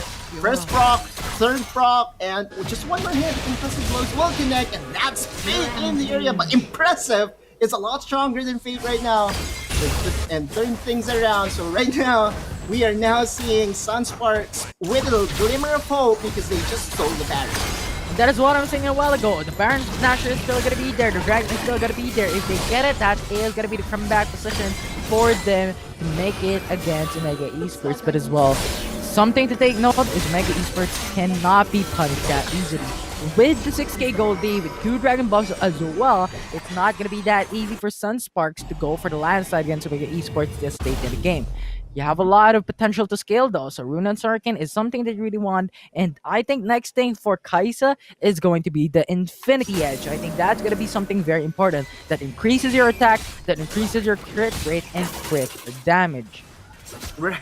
So Infinity Edge will be the next item for Sense here. And for now, Impressive is targeting Double J. Double J already at half health with just one combo, and that's the proto belt that we're talking about. JLC and Impressive is against 3 people here, and he's slowing down right now. So far, this clash is favoring Sunsparks. Sunsparks was able to pick 2 members from Omega Esports, starting to become a comeback here. What are your thoughts here, Infinity? I'm really confused on what's happening because Omega Esports went in for the untraditional type of item builds, but regardless, Sunsparks has a very, very massive play coming into the late game. And what I think is Sunsparks is not giving up. They're trying to make a lead. They're trying to come back against Omega Esports from a 5k gold deficit. They're now down into a 2k gold deficit, and that is pretty massive in terms of a 2-minute timeline. Yeah, Sunsparks, man oh man. Baron power play indeed, and they would love to have their hands on this very juicy Infernal Dragon. Remember, Infernal Dragon boosts its damage, and this is the most favorite dragon of Infinity. But so far, Omega Esports has their imprints all over, has their fingerprints all over. There is no threat of a steal, and there's going to be a secured 3rd dragon already for Omega Esports. Quite the lead in terms of objective count, and the only thing that is missing for Omega Esports is the Baron, or was the Baron that was stolen by SISPH. Yeah, and I think Sunsparks, if they want to finish the game, they need to do it ASAP. Because Omega Esports already are stacked in with permanent Dragon Balls, Infernal Break, Mountain Break, Collaborate. If this comes through, Sunsparks is not going to have a great time against Omega Esports. So if ever they have the opportunity to punch Omega Esports already and finish the game, I think they should take it and try to go to the Nexus to then go for the game number 2. Because Omega Esports is already stacked up in terms of the permanent buffs, in terms of items. The Goldie is still in their favorite 2k gold lead. So, disadvantage still for Sunsparks. Yeah, disadvantage for Sunsparks, but that lead is slowly but surely going down to a level in where Sunsparks is now able to stand toe to toe during clashes. Again, JLC is doing some experiments and doing some shenanigans here with some items on Akali that you won't normally see. But right now, this Draven on time lapse is almost full item already, if I'm not mistaken. So that's just a very strong point of focus for Mega Esports. So this is still anyone's ball game, and I'm just happy to see Sunsparks battle it out and come back from that huge deficit. Definitely. But right now, Lee Sin and Kaisa is gonna meet up with Impressive. Impressive. And Faye is going ham. Impressive will just hook shot away. Not taking any chances of a 1v1 or 1v4. Right now, Devil J against JLC. This is a matchup that will most likely favor Fiora in the late game, especially if you can dodge out those skills. And right now, that 1v1 is still active. Trinity Force JLC Akali will be held down by Impressive. Devil J will go down 46 seconds on the death timers. I don't know how that works. Akali, Trinity Force, Derax, and even Bravo Vest. But that works, and that killed a Fiora in an individual fight. And I think that's more on the survivability of an Akali to try and go for some kills. Yeah, and look at the damage of time lapse. That's 1, 2, 3 axis. That's also an erasure. That set's going down and being deleted here in an instant by Arises Gragas. So much damage coming from Omega Esports, and Sunsparks is starting to whittle down the lead that they were able to uncover earlier. Another Baron has spawned. Fate is, what, 1, 2, 3 miles away? I think there's now going to be a secured Baron for Omega Esports. DLC though, not gonna Yeah. end here. Maya is not finished, but Stronger is there for the peel. Monsoon is going to be casted, and that's A-okay for the squad of Omega Esports. Now, finally, they have the Baron, and they can threaten to finish up the match here for game number 1. I mean, going in for the reset will be the smart move right now for Omega Esports. They got the Baron buff, they got the Baron Nashor, they got a lot of kills. So going back for now enables them to buy some items, and from a 2k gold lead, they're now down into a 5k gold lead. So it's pretty massive. They have the Infernal buff, they have the Mountain buff, they have the Cloud buff. So pretty much Sunsparks needs to think of something unconventional to go for the punish. That damage, though, from Arise, there's a reason why this guy is being respected too much on this champion. He just knows its limits, right? And yeah, once you get hit by the combo, the body slam, explosive gas, plus the first skill, it's just good night, game over. JLC going against Double J here, and Trinity Force Akali is real. And it's not going to be a meme anymore because JLC is just winning the 1v1 fights in the Baron lane. An absolute menace of a champion, JLC has brought up Akali to a next level with Elder Ocean Drake now being secured by Omega Esports. Impressive. Oh no. X-Tech Ultimatum will be cancelled out by the Sonya's Hourglass, but the Hourglass is not going to be enough to save his life. Time-lapse is so mad here right now. They want to finish this game. Omega Esports launching on the mid lane with the Baron buff, with the Elder buff. This is going to be game 1 secured for Omega Esports in 18 minutes against Sunsparks. 1-0. Omega Esports. They're going around the rosy once again, but Omega Esports is gonna take it home. Game 1 against Sunsparks. Whew. That was a fun game to watch. Not only from the items perspective, but also, you know, from the engages from Omega Esports. They just know that they are, I think they are in their best form right now. And looking at the MVP, oof. Alright, no questions here. I think Impressive has racked up a lot of Master MVPs of late, like 3 or 4 already. And it's pretty much how Omega rolls. If Impressive gets to smite down not just the objectives but also the champions, he will wheel his team to a victory. And I think the Sunsparks, a little bit of comeback is the Baron steal, wherein they got killed as well, but I think it wasn't really big time because Omega Esports just took the lead once back again. And I think the unconventional items is just something that I don't understand personally, but it works. And Arise with the Leech Bane, Infinity Orb, and Rabadon, I think they really want to go for those skill, then basic attack, skill, then basic attack with a massive burst damage potential. And JLC with the Trinity Force, Sterex, and the Rendo Wind's Omen, alongside with a Bramble Vest, just enables for him to go for the sustainability, the defensive capability, to just roam into the Baron lane, go for some split push. So it's just amazing to see Auto lose. Yeah, JLC did receive the most damage for the whole game. So, ladies and gentlemen, be wary for the tank Akali because it's coming straight to your rank games. I'm going to assure you right now, it's going to be a problem for you and for everyone. Now that we've seen an Akali tank, I want to see an Orianna tank, Aurelion Soul tank, Ashe tank. Omega Esports, can you do that? But yeah, I do agree. That was a joke, guys, for those of you that doesn't know. But Right. Oppo, yeah. And the Oppo Reno 5 highlights of the game. Talk us through this, Infinity. Yeah, it's simply the early game where Omega Esports keep on dominating when it comes to the Rift. They went in up against 5-7-2 sets. They were just pinned down, they got the kill. Red team has stolen the Baron Nashor, but they were punished by Omega Esports. And I think this could be better utilized by Fiora because he was split pushing already. So he could dive in under the turret, utilize the Baron Nashor, and get an inhibitor turret. But at the end of the day, with the slow wave clear potential, Fiora wasn't really able to do so. So that Baron Nashor was simply gonna be wasted, and Fiora got punished, the only one that only has the Baron buff available for the team.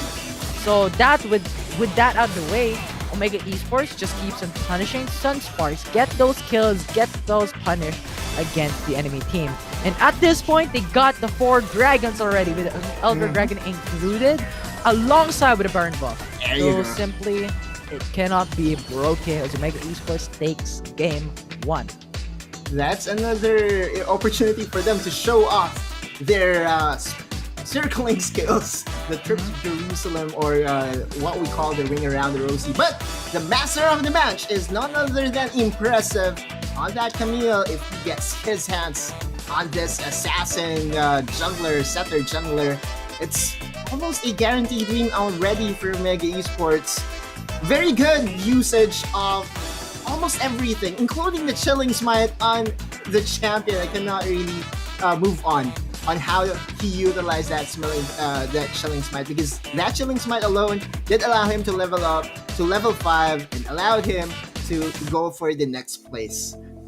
Methodical play, man, from Omega Esports. They went in for those strategies, for those methods that is out of this world.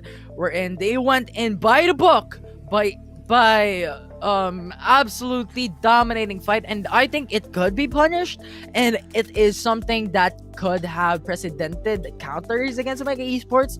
But Omega Esports, with the mechanical play, with the micro plays, alongside with the unusual type of items, they just brought it in so that they cannot be countered. So Akali Tag Man is gonna be the name of the game. It's gonna be the new meta, with Draven going in for the double BF sword, right? So new picks, new things, new all around. We've seen the double PF sword from the AD carry of Next Play Tempest, right? That's one of the point of discussion in our groups.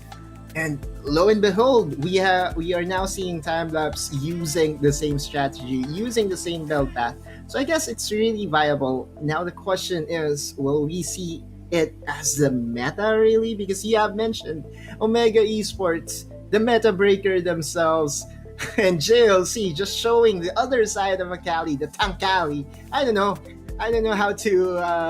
I think there's no words to describe as to how Omega Esports played game number 1, because definitely Sunsparks was caught off guard. Yeah, caught off guard. I think that is an understatement, because Sunsparks just went in, surprised from what Omega Esports is doing against themselves. And with the untraditional type of game style, with the untraditional type of strategies from Omega Esports, there is unexplored counter picks, right? Unexplored counters onto these type of strategies. So I think Sunsparks really wasn't prepared onto battling against a tank Akali, a double BF sword Draven. But to go back onto it, I think a double BF sword Draven is actually quite usable when it comes to the game, especially if you get the first blood, when you get the first couple of kills, because the spinning axe is just being exponentially increased when it comes to the damage output. And that stinger, I think, just follows through with the amount of skills that the Raven actually produces.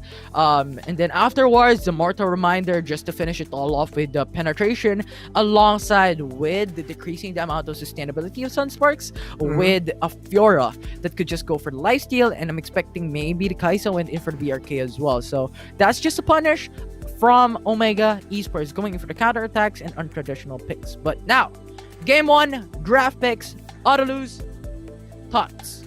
Okay, alright, so Lulu is a ban to target the Olaf plus Lulu combo. Now, that's going to be very interesting, because in South Luzon, I have prepared for people just abusing the Lulu plus Olaf combo, but it does seem that the teams already have figured it out, and the Olaf plus Lulu combo, in terms of success rate or win rate, is not really that high. Now, that Lux is also an enchanter, something that will help the Dragon lane be more successful. And I think their plan all along is to test out their metal with the Draven pick it's very successful, by the way. And this is the first time I think that Omega Esports went for the normal lane or the standard lane. It's so interesting, right? How to, I don't know. I think I have to spend 30 minutes or 60 minutes to analyze and break down that game on an item point of view, because you know what? There are so many things that is yet to be tried in Wild Rift, and there's no standard way of doing it yet, right? And Omega Esports has proven again that this time around, it's not just the lane swaps that they can test on; they're now willing to test out the items. And Omega Esports did this in the past, right? They banned out the Lux, they banned out the Lulu against Liyab Esports previously in the past series, and I think they're doing it once again. They really don't want to fight against the capabilities of Enchanter champions up against them, especially when they're going in for the Graven type of setup, especially when they're going in for the Kali type of setup. The Lux light binding is gonna hurt a lot, and on top of all that, when you have a Draven, you want to go for the burst type of potential, right? You need to go for as quick as possible when it comes to killing out enemy teams. And I think Lulu, if they give it through the side of Sunsparks, it just gives out the wild growth, the more sustainability type of setup for Sunsparks as well. And considering they are the first pick on this one, it's really just a matter of banning out certain champions that you really don't want to fight against. If you're the red side, this is where you ban those high priority type of champions, right? So it's literally just a creative type of mindset from Mega Esports, being the blue side selection. And then also, I think that Omega Esports is just having fun. And in Wild Rift, in competitive or be it in ranked games, you'll perform better if you're having fun. And right now, I think they're having the best time of their life. Impressive is just out of this world, or is out of his mind right now. He's getting steals after steals, and that's not going to be possible without the confidence that he has right now. He knows that he can carry the game from the jungle standpoint, and it showed up again here during the first early minutes. The early skirmishes, it was in favor of Omega Esports. Why? Because of the smite god, right? The smite god that doesn't smite not just the objectives, but also the champions. Man, you are unfair. Anyway, so talking about Sunsparks here, I know we have talked about Sunsparks a lot of times before. We knew them as probably the best Yasuo team out there, right? Even before Team Secret showed off Tatsuri on that Yasuo pick with a combo with Trebor, it was Sunsparks that was known to really be able to use the strategy effectively. Right now, it's not showing too much promise because they used the Yasuo composition earlier during the previous series and didn't really net them the win. However, for game number 2, I think it's time for them to bring out the Yasuo again. If they want to at least get that win, they need to go back to where they're comfortable at and where they're confident at. And I still believe that 5722 is one of the best Yasuo players that we have here in the Philippines. You read my thoughts on Luz. I was also gonna think about it, and for a different reason though. Sunsparks now onto the first priority pick. I think they could pick up maybe the Camille as the first pick, and for the second or third rotation, they could pick up the Yasuo Wukong combo. And I think that could stop there. Because the problem a while ago with their previous games is they went all in and depending onto the Yasuo. So if Yasuo was punished when it comes to the team fight, it was over when it comes to the 5v5. So if you have a very sustainable ADC with a very, very strong support alongside with a Wukong and a Yasuo combo, I think that will be the perfect formula for the side of Sunsparks. There is a lot of potential when it comes to the early game. And at the same time, when it comes to mid-game late game fights, Wukong and Yasuo could just scale out in terms of damage output against the enemy team. So I think Sunsparks could do the same thing, but change out the ADC and the barrel lane that they have picked up in their previous series. I agree, totally agree here. When it comes to the Yasuo composition, Sunsparks is one of the top teams out there. But I really have to possibly tell Sunsparks right now to respect the Camille of Impressive. Every time, man, that Impressive gets his hands on this Camille, it's almost a free win, right? He reminds me of a lot of junglers in their international scene that when they get their hands on their comfortable champions or on their pocket picks, it will just be a game over. So somehow, at some point, Impressive has impressed and has really, introduced himself as the best Camille jungler. if not in the Philippines, in South Luzon, right? So definitely a tough task for Sunsparks to even it out. I still believe in them. I did predict them winning the series, right? 2-1. So, yeah, I'm willing to still go all in and predict that Sunsparks will still come up with the win here. All they need is one more win, one good clash during game number 3, and yeah, they can take their first win in 5 games, because if I'm not mistaken, both these teams have 4 games already in total. So this is their 5th game in the Icon Series South Luzon, and yeah, if you already have 5 games in your plate, that means that come next week you will only have 4 showings. So this is going to be very important for Sunsparks, and I'm going to change my tone here because I kind of want for Sunsparks to remember how important this game is. If they still would love to have that chance on the top 2 on the playoffs, now is the best time to show up. Now here's the consensus though. Is Sunsparks gonna be able to pick out the Camille, or Omega Esports is gonna be able to pick out the Camille as well? Because I think with Omega Esports now going into the red side selection, they need to ban out those high priority type of picks, right? And that one of the top priority picks right now is going to be the Camille. They don't want to give it to Camille. They don't want to give it to Sunsparks. If they ban it out, they could pick up Jarvan 4. And Impressive is also very, very comfortable when it comes to using the Jarvan 4. So I think the consensus here is Omega Esports is going to ban out the Camille to then go for the Jarvan 4 to try and punish Sunsparks when it comes to the draft. Okay, so Jarvan 4 and the Camille, almost the same thing. Then Arise, you still have to solve his Gragas. So there are so many things that you have to ban out if you are Sunsparks. But if we're talking about Sunsparks, I think they will really have to default back, possibly take out the Camille, and then for the first priority, for the first pick, if they're going for the blue side here, they must, I think, to get that Gragas, and possibly use that Gragas wherever, right? Just as long as they can deny it from Arise, I think it's already a win. So Gragas first pick is not bad. If you actually, if you look back at the stats right now for South Luzon, also in North Luzon, Gragas being picked leaves the table open and leaves the flexibility still with your team.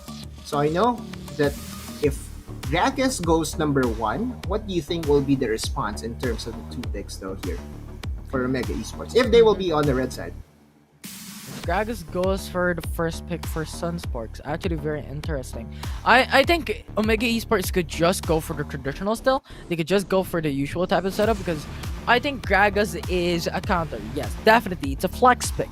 But if Gragas is now being first pick, Omega Esports could now go for some other champions. They could go for the Kai'Sa Braum as their first 2 picks in the first rotation. Jarvan 4 is not something that Sunsparks has been using in the past.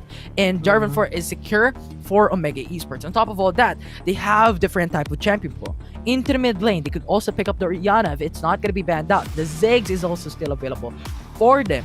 And there are a lot of champions that Omega Esports could pick out now that they are into the red side selection. So pretty much, I think the answer to Gragas is pick out the traditional type of setup that you typically do, because there is no clear counter to a Gragas, right?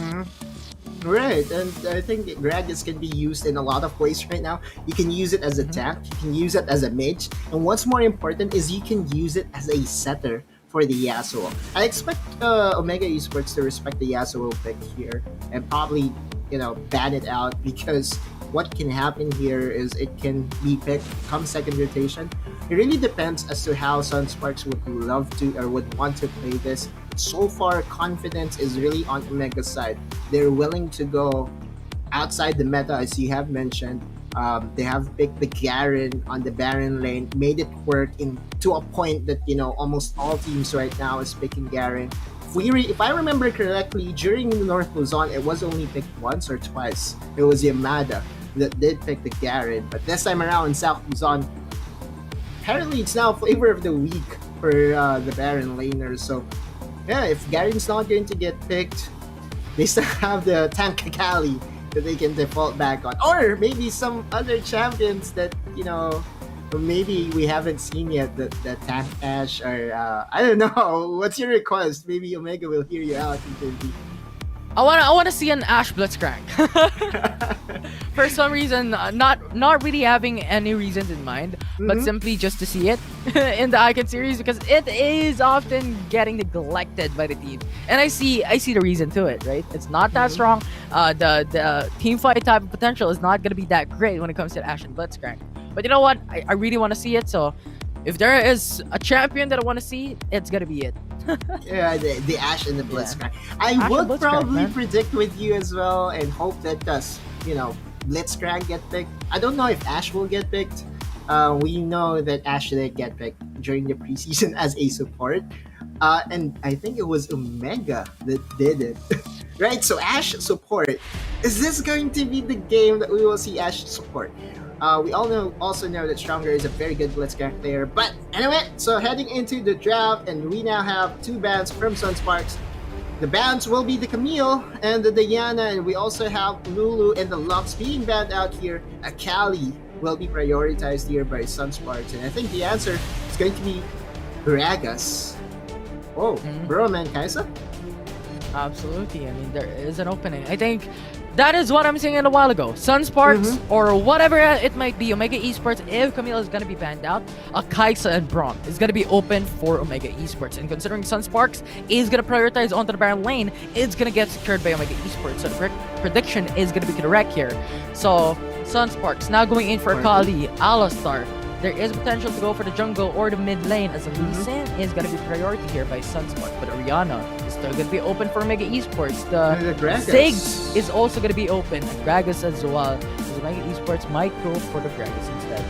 Yeah, no requests will be fulfilled just yet by Omega Esports. That's the cinch, and that I think is the Protobelt cinch by Chelsea going onto the top side or going onto the Baron lane. And this is going to be interesting because Sunsparks is saying that we're not going for the Yasuo composition with the picks that they have right now. Or maybe they will still do it. Oh, they went for the standard double AD composition, putting Ezreal on their captain sets, and they also have a standard mid laner for 5722 in the core team. The last pick is going to be Evelyn. Impressive is just flexing his champion pool right now.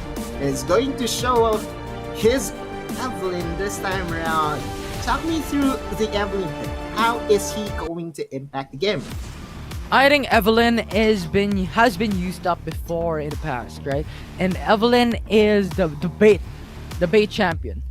And when it comes to going in for the split type of setup, that is also massive because Evelyn, when it comes to hitting level 5, it's just the amount of invisibility, it's the amount of roaming capabilities that Evelyn could do, and I think that will be the name of the game for Mega Esports, with Evelyn actually going all around the map, trying to make a play, trying to support his teammates to then take a kill against Sunsparks. Yeah, but we are now headed straight into the game, and we are now seeing Sets and Maze on the mid lane. So who is going where? That will be cinched by JLC on the Baron lane, facing up against 5722's Corki. Now, Corki has been nerfed in terms of the package timing. Look at this. They're now swapping lanes, and they are putting 3 people down for Sunsparks. So they're kind of doing what Omega Esports is doing, right? They're rotating and making sure that they will get favorable matchups. And 5722 is meeting up with a Rise here, but that's just a free pick. No harm, no foul. Definitely. So right, no kills will still be made for now. As I think Omega Esports is waiting for a level 5 of an Evelyn. JLC is also waiting for the power spike of these 2 teams. So simply it's just a respect game. Right now, the first 3 minutes of the game, I think the 4-minute mark, the 3-minute and 30 seconds mark, I think that is where everything will happen. And we might expect some team fights to occur later on. Right, and who did the adjustment here? It's actually Sunsparks that did the adjustment. JLC is in trouble here. Okay, barrier will still be enough. But, right, okay, going back. Who did the adjustment here? It's going to be Sunsparks. They want to chase around, this cinch. And that, I think, is a tempo advantage for Omega Esports because they were the ones that was in the first step. Right now, they're still trading. Oh my god, that's a first blood in the punish on the top side here by SISPH. I mean, Sunsparks with the Lee Sin. Lee Sin is known to be very aggressive at level 3. and they are just utilizing their advantage when consider the game, and that is clever from Sunsparks, right? This is something that they want to do, and this is something that could lead them into an advantage when considering game making fights. All right, so we now are seeing impressive. Okay, is there going to be a chime that will connect? Nope. Okay, so impressive time lapse and stronger here will have to reset, and because their life bars are down, but sets will try to not let that happen very easily. Fate is ganking the top lane again. JLC is going to be pinned down by two-man team from Sunsparks and going in for the throw from JLC, but will that be enough as Sunsparks is actually catching up behind? Akali's damage will not connect, but 5-2 is just here to go and take the kill, the finishing blow, and that will be the 2-0 in favor of Sunsparks. Oh, wow. Okay, so this is Sunsparks getting their early lead that they need, and what they want really right now is for them to just press on the advantage. And again, we talked about 5722's impact on that Porky, right? Porky right now comes to the package delivery cooldown. The package now is 150 seconds if I'm not mistaken, so quite a long time for the package to reappear. So you have to pick your spots whenever you're going to go for the special delivery play. But for now, who's in trouble? It's going to be JLC suffering 2 deaths already. Impressive though, just hovering here in the backside, actually going in for the cancel of Sets' recall. He just waited for the Alistar to go back, and that was the punish that Impressive is looking forward onto Sunsparks. But Lee Sin is hovering into the bottom side of the map as well. Stronger is gonna have the sights onto the support is gonna see each other, but no kill will be made, and Funnel Drake will be alive. Yeah, and the package will be picked up here by 5722. What's more interesting actually right now is that it has now become a thing again. Muramana on that Corki is now being picked up, maybe to help out on the late game damage department, but well, that thought, I think we will have a 5v5 for this Infernal Dragon. JLC Stronger will spot out Fate here, and JLC is going to be engaged upon, but no kills just yet. But here we go. It's gonna be the Corki. Ezreal is going in for the push, but the guy All-Star went in for the knockback onto Impressive, and Impressive is gonna be burned down, melted down in terms of the HP, but Impressive goes invisibility. And you have the Akali though, just going back for now. Still gonna be alive. Impressive is just hovering all around. They want to get the steal, they want to get the kill onto the Infernal Drake. That is going to be pretty massive. Corki went in for the package, just go back out, go away, go for the circle around the Dragon's Pit. But Lee Sin is going to fall down. The jungle is not going to be available for Sunsparks, as Sunsparks is going to get punished. Alistar falls down as well. It's a 2-for none. We have the flash from Timelapse getting killed onto the Ezreal. And 3-man Rom, Devil J, 1 HP, and Arise will take him down with a triple kill from Timelapse. Infinity, the Smite God, is at it again. Impressive was able to get the Infernal Dragon for his team. Not only the Infernal Dragon, but he was also able to dissuade any attempt from Sunsparks from winning that fight. That's a 4-0. Fate comes in. That was unexpected. They had no information into the bush, so Fate that just had a free kill, jumping all around, kills up Impressive with the Dragon's Rage. Right, Dragon's Rage onto Impressive. And Evelyn is actually not that tanky, right? This is a champion that is very squishy. An AP champion, to say the least, that can be, you know, a menace when it comes to the damage department, but it's not really fit, all that tanky. Now, what is underrated about her is her ability to regen her life. But right now we have a fight. Alistar actually went in for the 2-man lockup, but there is no follow-up. Alistar falls down. Explosive cast actually just leading everyone into the side of Sunsparks. The flash is now gonna go into the Rift Arrow Spit. Kaisa is gonna fall down. Ezra falls down as well. 2 ADCs has fallen, but Omega Esports has the number advantage as 5-2 will fall down. Sets will fall down. We have JLC going in for the 1v1 against Fate. The barrier is now gonna be forced out. The Arise went in for the body now will not connect, as we have Devil J still gonna be alive into the fight, as the Mega Esports will go back home with the Infernal Drake and the Rift Herald. With the Rift Herald as well, and that's a menacing laugh coming from Arise. And I think that's Cinch doing the laugh thing, right? And our viewers will will hear that as well. That whenever he flings out someone, he will just automatically laugh at your face. And that's basically what happened here. JLC initially during the early parts of this game was being bullied out, but after a successful fight in the Dragon Lane, he was able to stabilize, and Omega Esports wants a kill on 5722. Ooh, but a charm will not come through as impressive. Doesn't really want to go ham when it comes to 5722. He doesn't know. He doesn't have any information where Sunsparks might be. Sunsparks hovering to top side in map. Mega Esports can now punish into the bottom side. But Rifter will now walk through into the tier 3 turret, going in for the push here. Tower for his blood will now go to the side of Mega Esports, getting those golds up and running for their team.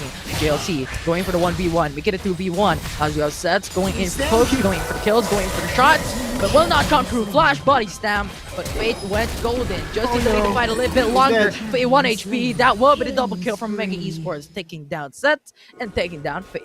That's my cinch right there. 2v1, not a problem. And that's because JLC did play it out very beautifully, just getting the honey fruit for enough sustain. And whenever you have the insanity potion, it actually boosts up your recovery whenever you're getting the fruits, and that's the reason why it's best for you to get the honey fruits whenever you're on that insanity potion or the ultimate of the cinch. So right now, his item again is the proto belt, and I have already, glamored about this item choice by JLC, and he's doing it again. So I'm just excited as to how he will impact future fights using this proto belt. And I think, correct me if I'm wrong here, Infinity, whenever you're going for the proto belt, once those missiles hit, the slow will already connect.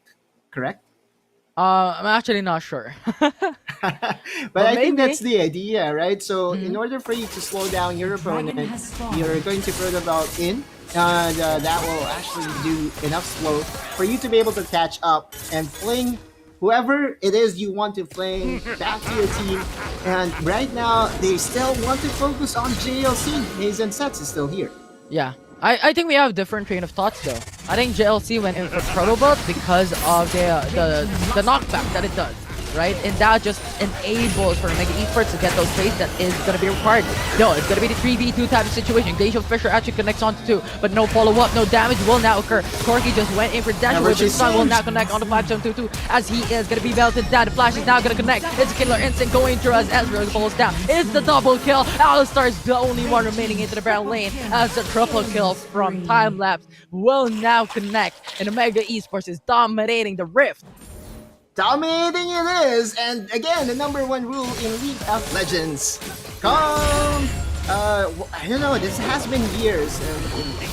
Rise? Oh, Okay, Dragon's Dragon's Rage, just to Rage. save Yeah. themselves, yeah. That's enough, disengage. But yeah, the #1 rule in League of Legends, the #1 unspoken rule, is to never chase Cinch. And what happened there, they did overcommit onto the Cinch, allowing his team to just back him up and clean up the fight for him. So Mega Esports is really playing around the Cinch pick very beautifully. So far, impressive. With already 2 objectives onto his belt, he's going to get his 3rd. The Smite God himself from Omega Esports is now on the Rabadons as well, and that's also a Proto Belt. I guess this is the best. I think this is the most favorite item of Omega Esports, the Proto Belt. Yeah, we now see 2 Proto Belts coming through for the Mega Esports. And yeah, this is very interesting though. Evelyn, first item Rabadon. And typically this doesn't work out because sometimes the Burning Geese is going to be the priority, the Infinity Orb is going to be priority because of the damage output that it provides. But maybe Evelyn really wants to go raw damage potential against Sunsparks to really deal those massive amounts of damage when it comes to the early game. So I think that was Omega Esports' train of thoughts into game 1, picking up the Rabadon's first item. Actually quite expensive though. Yeah, it is expensive, and the value of Rabadons will only spike up with more AP that you have, and that's the reason why it's second item. Oh, buddy, Alistar actually went in for 2-man knockup, no follow-up. Glacial Fisher connects onto 2, but Braum just went back to safety with a dive onto his teammates. Now, Mega Esports is just happy to go for the pressure. Okay, Arise though with a flash body slam out to connect onto the Gragas. Actually, what was that? Ezreal falls down. Kaisa went in, Killer Instinct. The root connected onto 3, and that was a massive play from JLC. 2-man knockup, goes golden. Just to delay the fight. Fade 1 HP. GA is gonna be popped. Alistar went in for the knockup onto Braum as Braum will fall down. but Time Lapse will get the kill instead. That was a 3-4 in Yeah. favor of Sunsparks. So two champions did the killing blow or the final blow during that clash. One is Timelapse on that Kaisa, was able to get his hands on multiple kills. Same with Devil J, but Timelapse is not that done. Double J with a Kingdom Rain. What was that? Time Lapse getting It's a 2 penta. kills. Godlike. Omega Esports getting the unofficial ace. Yeah, that's an unofficial ace and a non-official penta, if I'm not mistaken. So, how many kills does Timelapse have?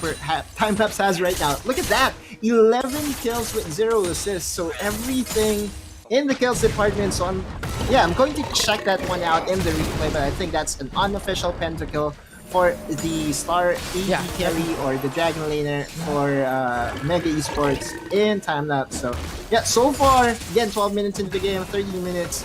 The lead has ballooned once again, and Sunsparks scrambling here and is trying to defend, but they're not going to be successful in doing so. But Gragas actually looks forward into a fight once again. Fate actually goes for the clear onto wards rather. Alistar went in for the one-man knockup, and that is gonna be the stun. Glacial Fissure to follow through, and Gragas just dealing damage into the backside. Lee Sin will be melted down by Timelapse. With the amount of damage, with the amount of items, that is too much to handle. Oh no, Kali though into the backside, went in for the shots, went in for the kill. But that is 1-for-1, as Devil J is gonna be the only one alive with an ace coming in from Omega Esports. That will be the wipe out, and Omega Esports is looking into the mid lane. Yeah, that's the Oppo Reno 5 Team Ace for the side of Omega Esports. Yes, they were able to pick up Timelapse, but with all the members being down and being dead as well, that just means a free Baron for the side of Omega Esports. They're running away with things once again, and Timelapse is probably not too happy that he was picked off there because he was already legendary. But he will say that, you know what? Okay, fine. Wait, did his team not wait for him? Normally, you can wait for your teammate to revive before you deal the final blow on the Baron, but Mega Esports is kind of leaving Timelapse under the bus here, so we'll see what's going to happen next. I think they were just respecting set with the two-shot barrage, but nevertheless, right now into the mid lane, Kaisa went in for killer instinct just to delay the fight. Akali went under the turret, tried to kill Timelapse, but Timelapse will now be slain, so 1-for-1, but make it a 3-4-0, 3-4-1, Faye the only one alive, May's the only one alive, but make it a 1, only alive for Sunsparks. Fate just went back with a Baron buff Omega Esports. They're now looking into the mid lane. They're trying to finish the game. A lot of dead time is around for Sunsparks. And now the question would be, can Fate actually go for the defense onto Omega Esports? They're diving under. The flash body slam went into Fate, and Fate will be gone in a blink of an eye. And Omega Esports, that will be the team ace. And they're looking for the Nexus. They're going for it. Ring around the Rosie. Just to delay the fight. They're going for the Nexus, but at the end of the day, Omega Esports is taking it home. It's a 2-0 and taking series number 3. Right, series number 3, and that's their number 5 win. So that's a total of 250,000 glow points for Omega Esports, just showing their dominance. They're too strong, man, right now. They're very confident. They know how to just feed the right people in their team. And regardless if Timelapse is going to be picked off, they know what to do next, right? They still have a plan, and they're going to just counter your composition on point. I think JLC was the unsung hero of that game because JLC was heavily targeted by Sunsparks. Remember, starting the game with 0-2, but yeah, in the end, who's the MVP? Timelapse. Definitely. And I think at one point, Sets was, 4K gold behind against Timelapse. Timelapse in terms of the gold is just absolutely menacing for Omega Esports. And look at that, 16K, Sets 10K when it comes to the gold. And just because it highly reflects onto the items that was built up by Omega Esports as well. And yeah, when you're looking into the graph, it's looking kind of weird because Omega Esports just fell behind when it comes to the early game. And I think that was because of Fate making some moves, making some plays when it comes to the early game. And 5-7-2-2 as well. When it comes to the early, they were really punishing Omega Esports. They were getting kills from kills from kills. But Omega Esports, because of the time lapse, just killing throughout the game, you have the Evelyn, you have JLC, and you have Arise with Agragas, just disrupted the enemy team. They came through, time lapse, scaled out exponentially, and just broke off the roof when it comes to item lead. And when the game finished, I think it was only time lapse that was able to go for the item lock. And I think that is just a reflection of how much gold he was just farming all throughout the game. Yeah, because he was not just farming minions, he was farming champions. And I think one of the most underrated play by Omega Esports during that game was on that dragon fight, in where the Evelyn by Impressive was already chunked down. But because of the passive, he was able to regen back to half health. And Sunsparks did not expect it to happen, right? And did not respect that Evelyn will still be in the area. They thought that they have their hands already. As we look at the Oppo Reno 5 play the game for game 2. Right, game number 2, and this was Devil J. This I think is the 1v1 between Devil J and Timelapse, and Devil J was successful in assassinating the Dragon Laner. This was, I think this is the final clash where they again target Timelapse. Good priority on or priority target selection. Devil J was denied because Kaisa or Timelapse was just so far ahead of this game. And look at that explosive cast onto the flank, knockback after knockback, misposition or disposition after disposition, and this I think cemented everything. Another ring around the rosy, because why not? Do it again for the fans of Omega Esports. There you go. Circle around that Nexus, flex those emotes, because Omega Esports just showed how dominant they are in South Luzon. What a game. The master of the match, it's going to be time-lapse onto the ADC from Omega Esports. Always a pleasure to watch this guy, right? He's so flexible, he can play the AP champions. The first time I saw him play, he was on the Ziggs. He can also play the hyper carry, the queen of the late game, and the Kaisa. And that's just a very good showing from the side of Timelapse. Just out maneuvering 2 AD carries. It's not just one AD carry on the side of Omega Esports here. Sorry, Sunsparks here. That's the Corki, and that's also the Ezreal. And when you outdamage them both combined, that just means that you have basically stomped the game, and you have perfected, and you have been heralded as the master of the match again. Definitely. What a game! What a series! Omega Esports and Sunsparks. The commendable play still from Sunsparks. They showed up that they can do it when it comes to the early game. But Omega Esports just came through when it comes to the late game type of potential. And when it comes to game 1, I think Sunsparks in that draft specifically also has proven to us that they are strong when it comes to the late game as well, but punished in the end by Omega Esports. So I think Sunsparks definitely has the potential. They are really, really strong when it comes to one part of the game, when it comes to one part of the facing of the matchup. They really just need to bring that utilization, bring that advantage into one specific phase, and bring it to the rest of the facing of the game. Yeah, I absolutely agree. Again, we're talking about Sunsparks here. That was the finalist for the preseason. But, it's easier said than done. I know that they will need this week to recover, to reset. And I'm so much looking forward to Sunsparks getting back on track come next week. What a beast of a game. What a beast of the series that we have just experienced from Omega Esports and Sunsparks. I'm Infinity, and this is Autolose, and we will be stepping away. And when we return, it's going to be the panelist desk giving us more insights on what just happened throughout series number 3. Bye, guys.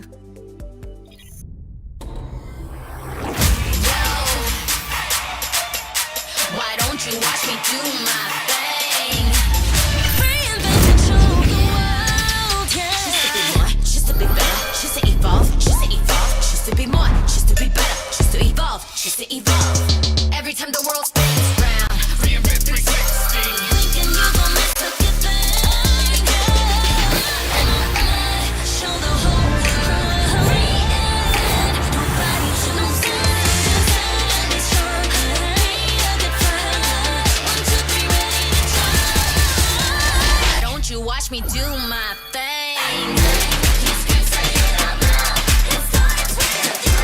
Take it to the next level with Globe's fiber, LTE advanced, and 5G mobile connection. Now you have the power to reinvent your world. Globe. I love my curves and the skin I'm in. Switch it up, turn around, take it up again. I know you feel me.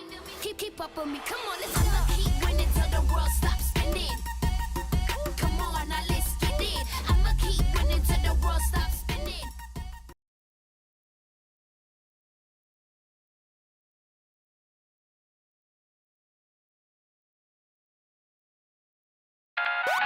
When you want to level up your entertainment, G-Pay your way and get the latest games and movies on Google Play using Globe Prepaid and Postpaid. Add payment method on Google Play. Enable payment through Globe Prepaid and Postpaid and confirm. No credit card needed. Simpleng steps para tuloy-tuloy ang purchases at downloads sa Google Play. Your safe one-stop shop for apps, games, music, and movies on your Android device. Use Google Play now through Globe Prepaid and Postpaid para level up ang entertainment. Also available in TM. Sekreto ng mga gwapong Master Gamer? Para fresh all day, bring your clay game with Master. New Master All-in-One Clay Wash. Fights germs, controls oil up to 12 hours, and helps prevent pimples. New Master All-in-One Clay Wash. Sekreto ng mga gwapo.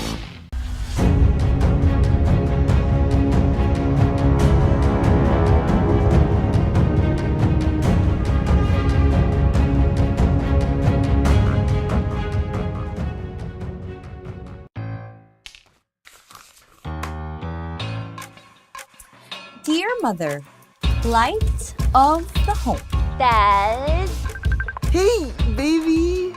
Greetings, Professor Rodolfo. May I be absolved from Math Club tomorrow. May Globe Virtual Hangouts kasi.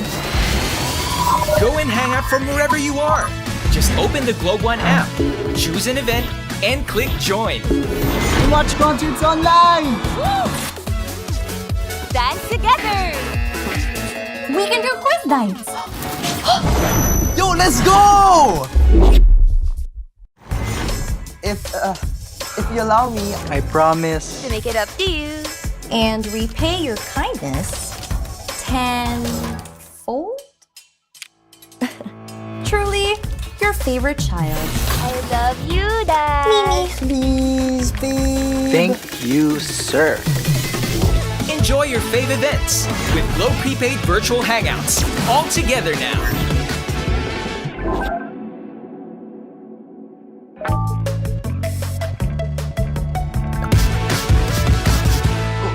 Yes!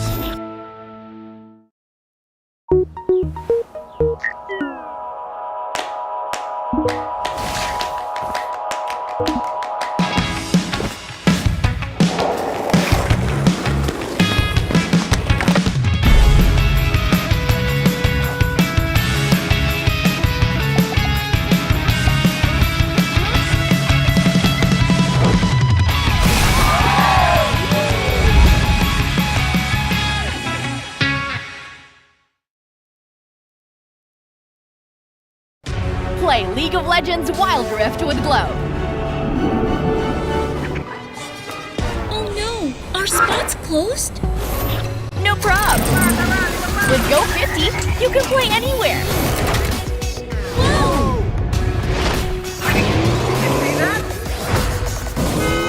Game on with Go 50 and level up with Go Play 10 for even more League of Legends Wild Rift. See ya!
Omega Esports closes the day with a dominant 2-0 against Sunsparks. They win 50,000 more Globe Cup points as it becomes even more apparent as to who is the biggest titan, the biggest threat here to claim the throne to South Luzon.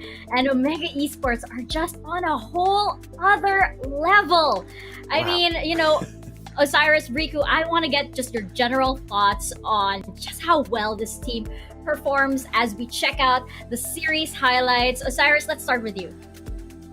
Well, they are one of the best teams to watch out, especially at the playoffs.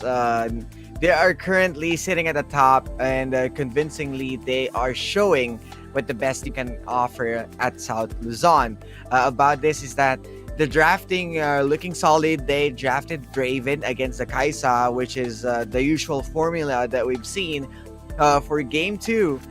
We also saw Evelyn in the hands of Impressive. So it shows the wider champion pool of Omega. And yes, they might be sticking onto the meta, but they can also show a different side of the spectrum.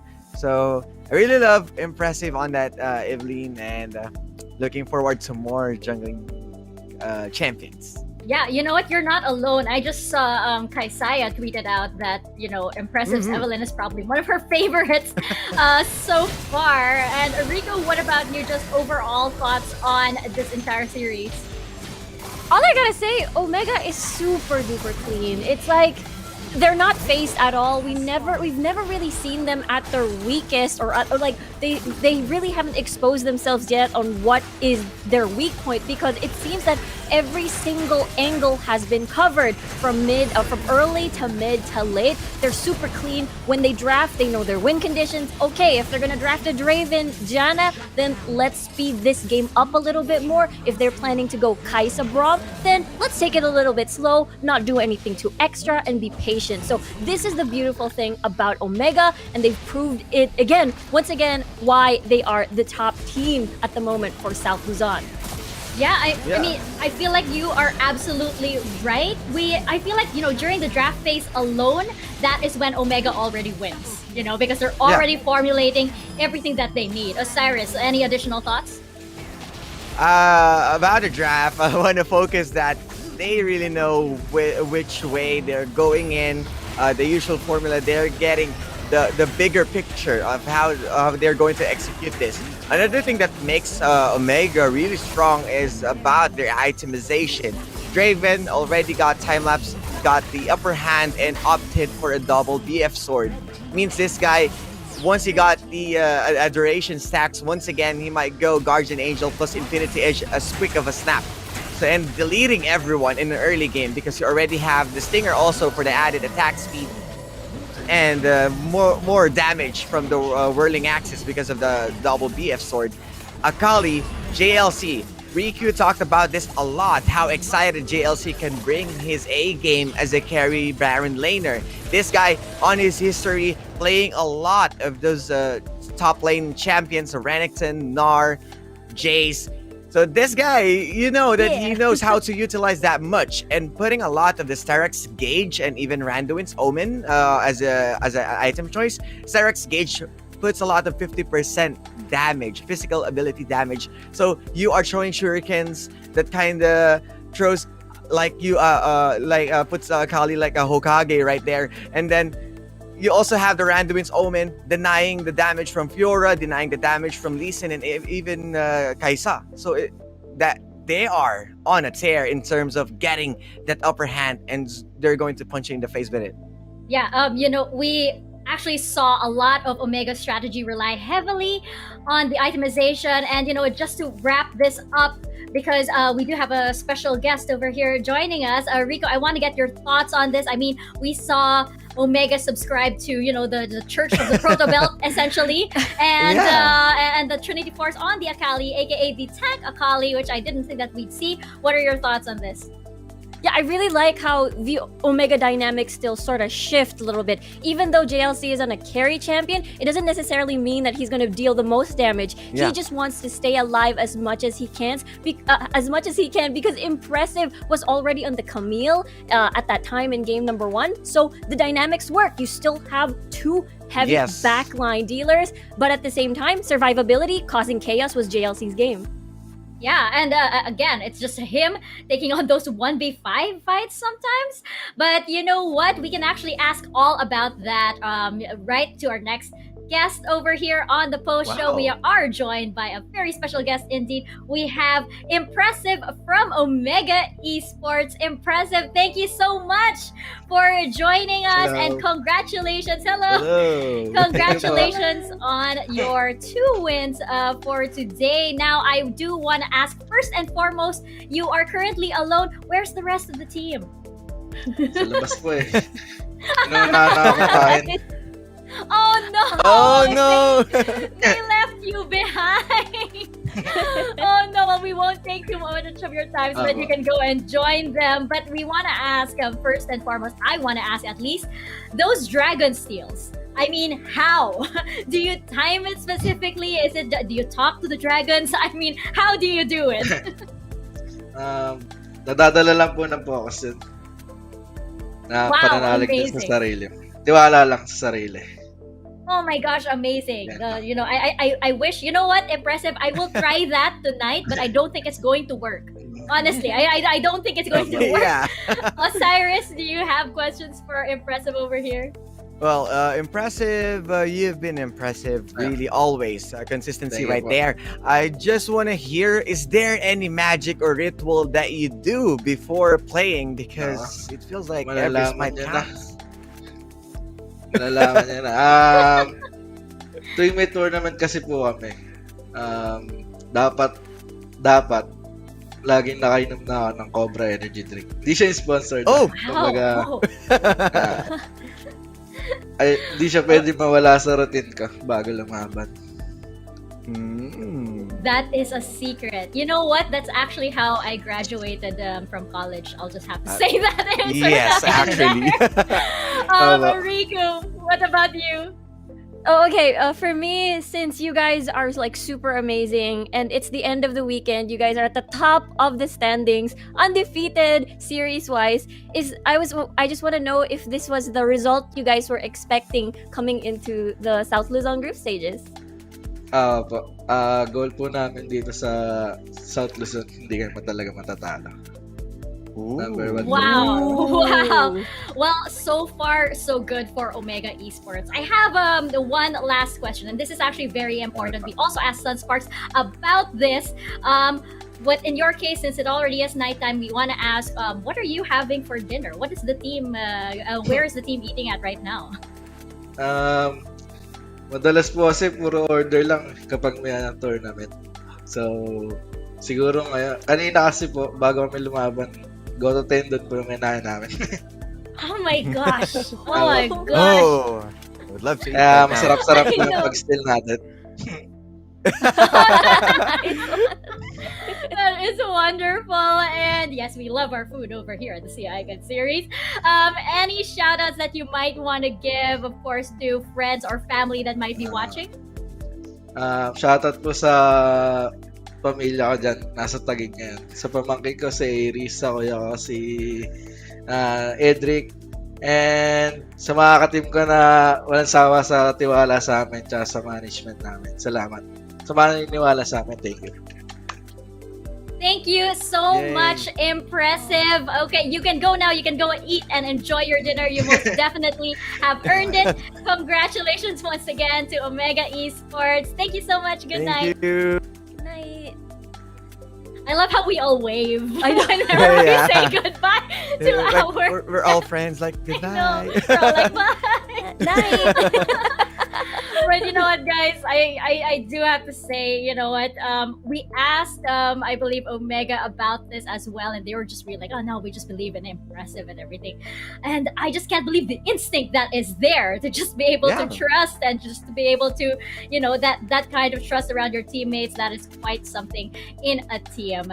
But of course, you know what? Impressive isn't the only one who has won big over here at the Sea Icon Series. We also have winners for Wild Course. Yay! We actually have a total of 14 winners today, as we will be giving away our major giveaway as well as our minor. Let's actually have the minor giveaway up first. These are the winners of 380 Wild Course, and the winners are Osiris. Would you like to take this away?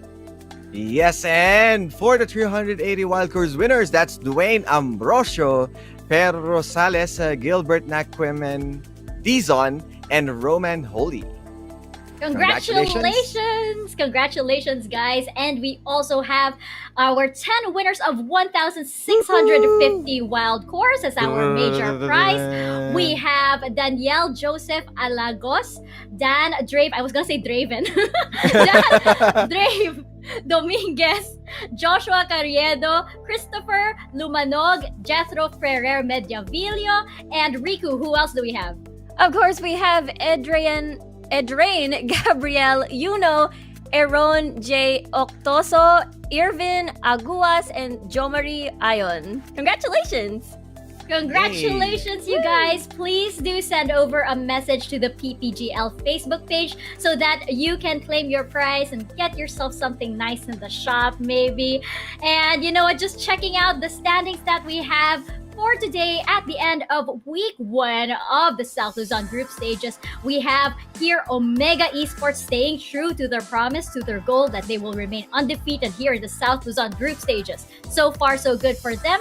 But Liyab Esports slowly getting in there in second place. Execration in third, and Sunsparks in fourth. Now, as it is, you know, this is just the first week. We do have week 2 coming up, and we are going to see who will be the top 2 to advance into the playoffs. Just a bit of a recap of who we have over at North Luzon. We are currently in the South Luzon group stages, and coming right up, we do have Visayas and Mindanao as well. And the playoffs, those that will be at the first week of June. So stay tuned to that, as all of the top teams will actually go head to head. So far, it's Team Secret and Next Play Esports that are confirmed from the North Luzon group stages, and by next week we will actually see who from the South Luzon group stages will be advancing.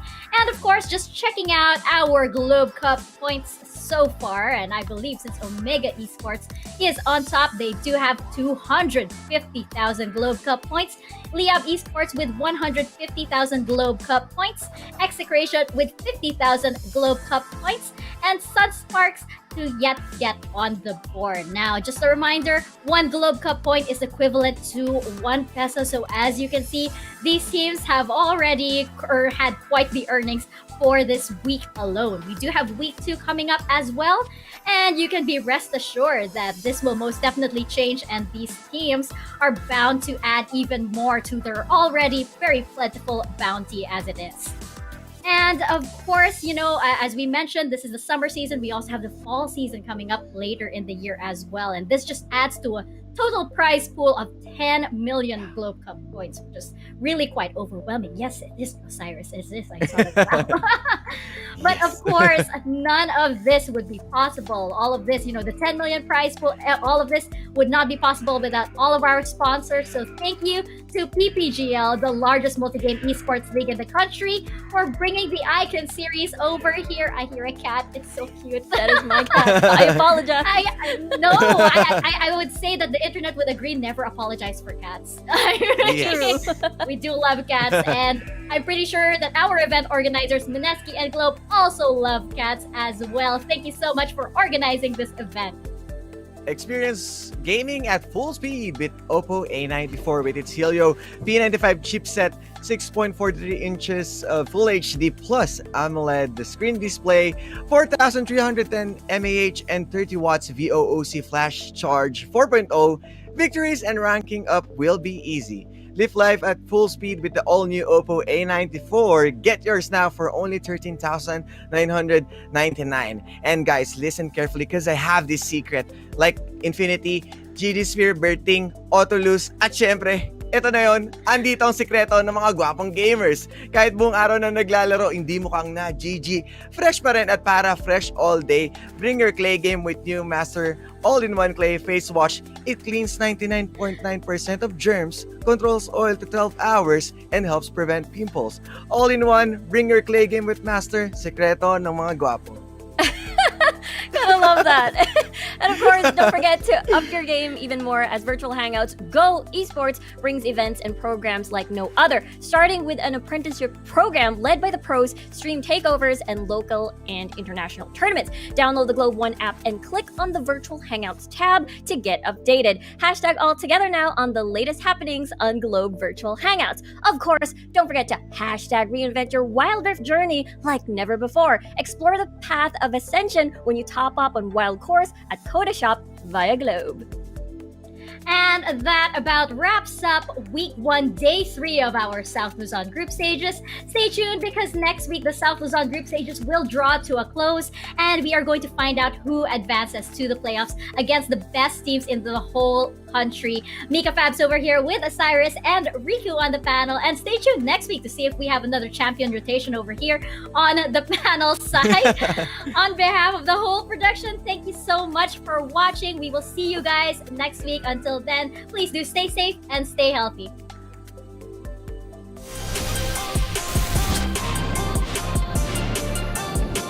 Welcome to Wild Rift.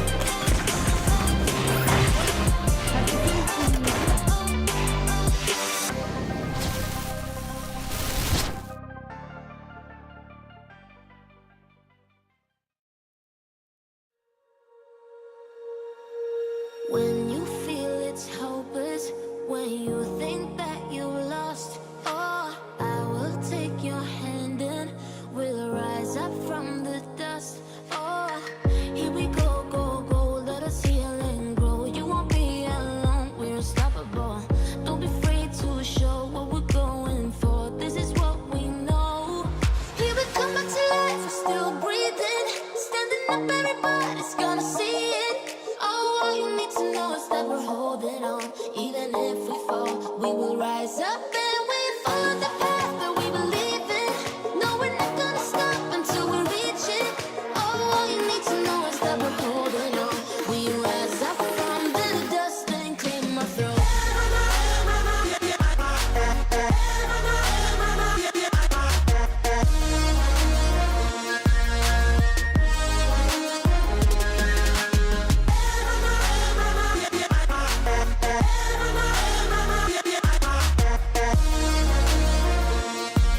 We rise up from the dust and claim our throne. We all have our reasons why we are on this track. Oh, we all have our burdens, yeah, but we just keep on fighting and we never look back.